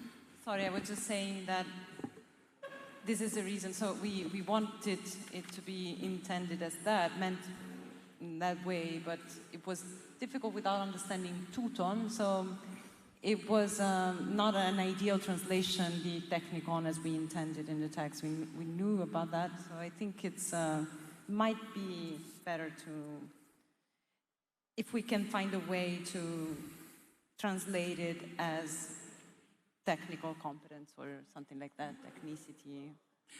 Could you repass the microphone to David? So, well, remember we saw yesterday this passage in which Philodemus is looking at the definition of techne, yes. And then he says something about, so technikon de uden, right? What he means then, it doesn't have the characteristic that makes a techne rather than something else.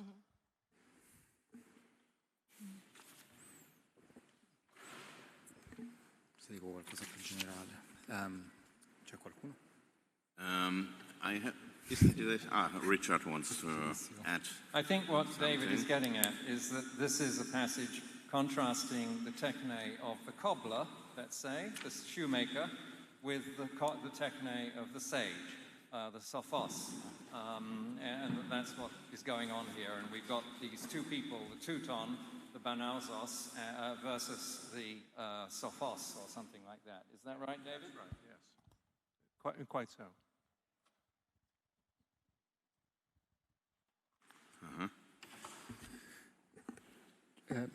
Maybe a few things. Just spattings because we had a lot of food for thought, let's say. Yeah, that's why I was telling in the beginning of this discussion that the technai may be compared to phronesis. In this case, also one was pointing out that also phronesis can be described as an episteme and techne. So maybe, yeah, there is of course this thing going on in the papyrus. Well, more generally speaking, yeah, and that's why also I was telling that Chrysippus has written peritheknes kaya teknias, because one, maybe Daniel was suggesting that Chrysippus can be the author of this work. Yes, this is a common idea. I mean, maybe I and Maria Chiara hadn't liked the courage to say that, but actually this would have been our first guess. And also Professor Hammerstaedt thinks the same. Everybody thinks that, yeah. For the reading tes biblio or biblo tas biblus, we also hear, as far as I can remember, but someone can correct me if I'm wrong, we here were thinking at ta syntagmata or something like that.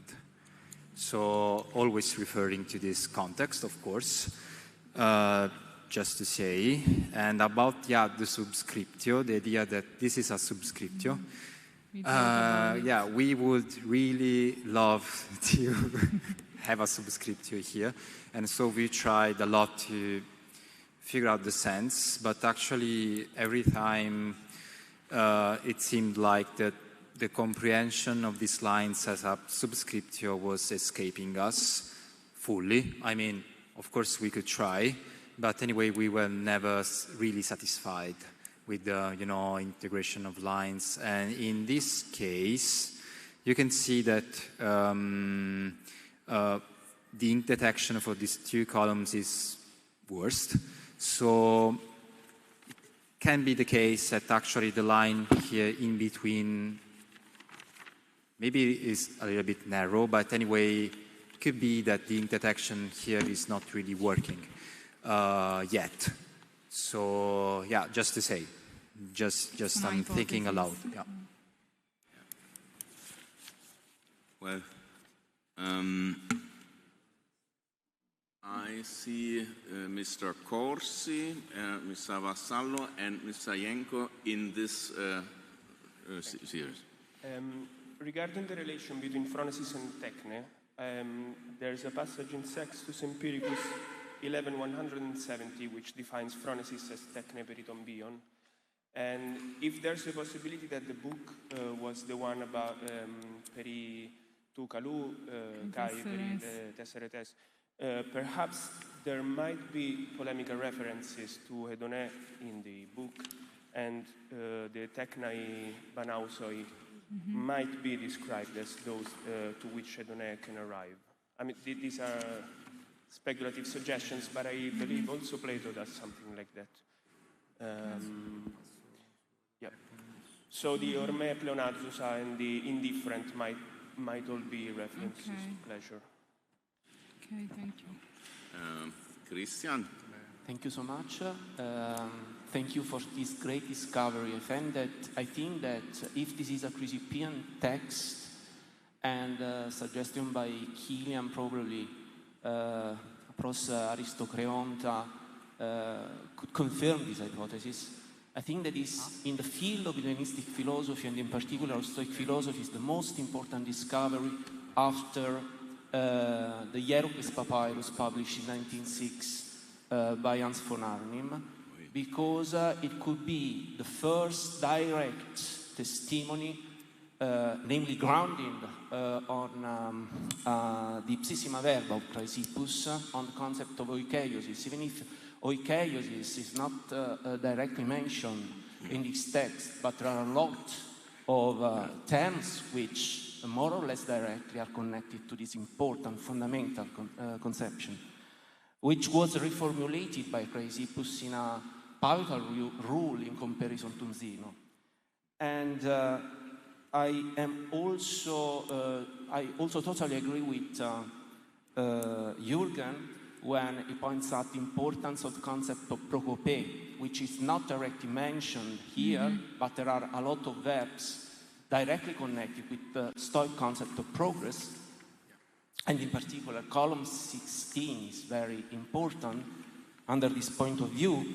I saw in the critical apparatus of column 16, line 5, you suggested to logon, to micron, etc. And I was wondering whether a possible conjecture could be to noiton. Ton? To noiton. To noiton. Noeton. To noiton. Yeah. I thought, or noeron perhaps, noeron rather than noeton, but I think I wanted to propose it, but I saw that it's not really close to the traces. I have a lot of other ideas because in Turin, in cooperation with other colleagues in Germany, we are working very hard on the Hierocles papyrus, and there are a lot of lexical things and affinities between these texts, and some things we read in Hierocles.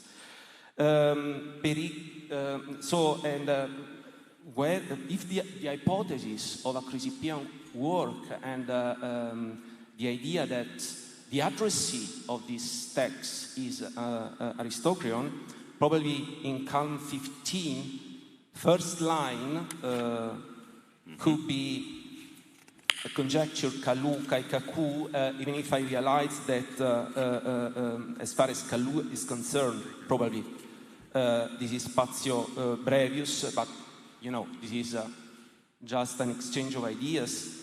And the last thing, column 13, probably kata ten epistemen, in the case this treatise is Chrysipian, could fit well in comparison to the content of the last lines of the column.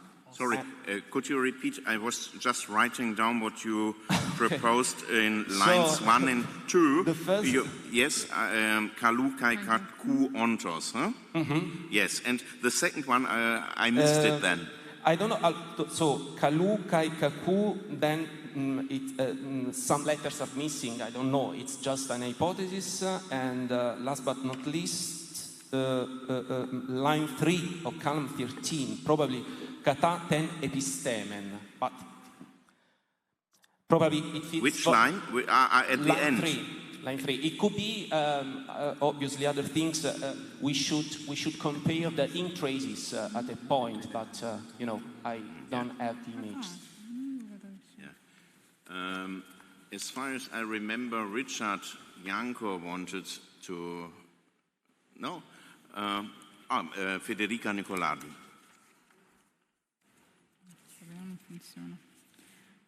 There was something I wanted to comment on the title, possibility that there is a title. This is something we have discussed, we've been discussing a lot because we really wanted to have a title there.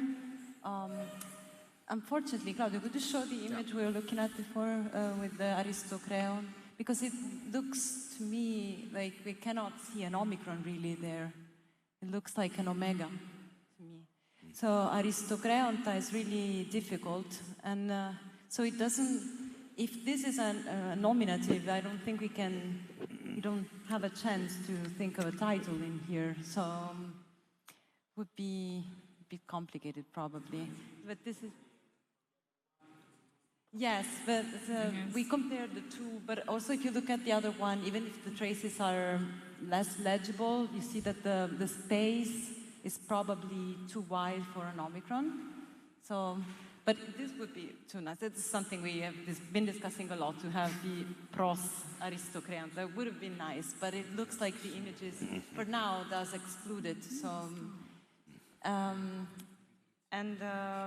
about the katata and epistemen, I think that's a very good suggestion. I'm not sure the traces can work, but we will definitely think about it. Thank you.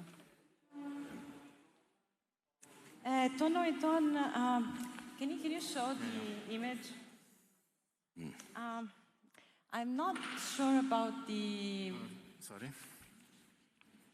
compatibility of traces. Yes, here it is. Because ton, mi, okay, and then also ton or ron. I think both noiron or noiton in that respect could be the same, but the omicron after nu is a bit difficult, and also the letter after the one after nu looks like a kappa to me, or the right side of a phi, so I can really find any. So we were thinking about micron, micton, or something like that, because the traces seem to point towards that direction.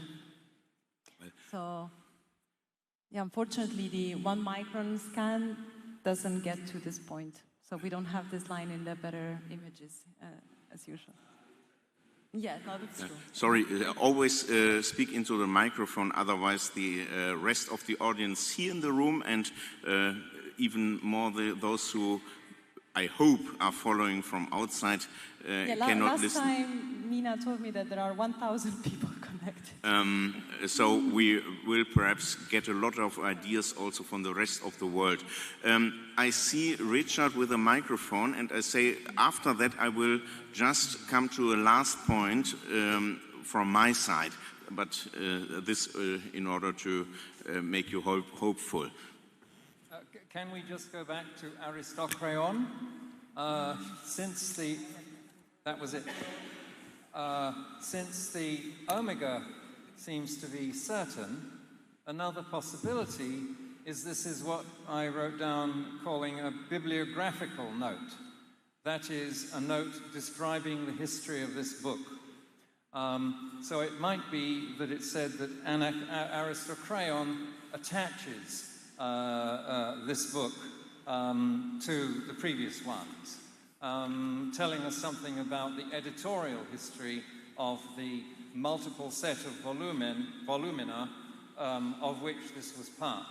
And we have parallels for that sort of thing in, for example, a papyrus of Alkmaar's Parthenaea, where we have the opinions of different scholars as to where this particular poem was supposed to belong. So maybe it's something like that. That would be another suggestion. But it does look as though it's in the same handwriting as the main text, right? Yes. Thank you. Thank you very much. I want to move to a last point, which in which I'm completely at loss, which is not in the columns which we read, but immediately in the previous column 14. I just resume the problem. We have in line 7, Kai Ho's out, Elaine whatsoever, but one can discuss for a long time about the lacuna, but I don't want to do that, but epiton dexion meron prosta aristera. I have only dealt a few days with this text, but I have not found anything in Stoic literature or also in philosophical literature which at least I'm not aware of a place which elucidates this. Mr. Rashid, with a microphone. It reminds me of two things. First thing, I mean, you haven't translated the meron, and meron is extremely important. You translate on the right toward the left. Yeah. It is not on the right toward the left. It is the right parts with regard to the left part, i.e., I mean, the right part, the right organs of the body with regard to the left organs. And this comparison between the right side and the left, you want to? Between the right side and the left side, you have it, I mean, in a very prominent place in Aristotle's Ethics. I mean, in the discussion of justice in Etica Nicomachia, and in the discussion of justice relying on the first one in the Magna Moralia, you have, I mean, this comparison of what you can achieve with your best part, i.e. your right part, and what you can achieve with your, more feeble part. And it is extremely important for virtue in general, because, you compare, your capacities, your right capacities, and your left capacity. So I think that Meron is important for that, and that the general idea about right parts and left parts fits very well with some discussion on your abilities. Okay. Thank you very much. Yes. My idea is, this was an important remark. Yes. I don't know, we could discuss till midnight, but perhaps, is there still someone who, what? David, do you want to make a last remark, please? Yeah? Well, okay, so just about the following column, I think the crucial question is an ADOS of what? Right? So what is it a kind of that's at issue in this column? It says this ADOS, right? And so the very first thing that comes up, or that comes to mind, is actually lecton, right? So kinds of lecta, because the lecta are the things that are most frequently referred to in Stoicism as anelipes, or also autoteles, and so on. And they are indeed what is at the root of the formation of a horme, right? So a horme is always the result then of a syncatathesis to a lecton. So that would be one possibility. And since it says high hormai in general, there's the question then of whether we mean all hormai, or any hormai, or whether we've already, in what precedes and is not here, have already delimited that. That is, we're talking now about certain kinds of hormai. Yeah. In that case, then the antecedent of the eidos could be technai. That is, kinds of techne. And of course, that is in general the subject that we're moving to in the next columns. That's all. Richard, no.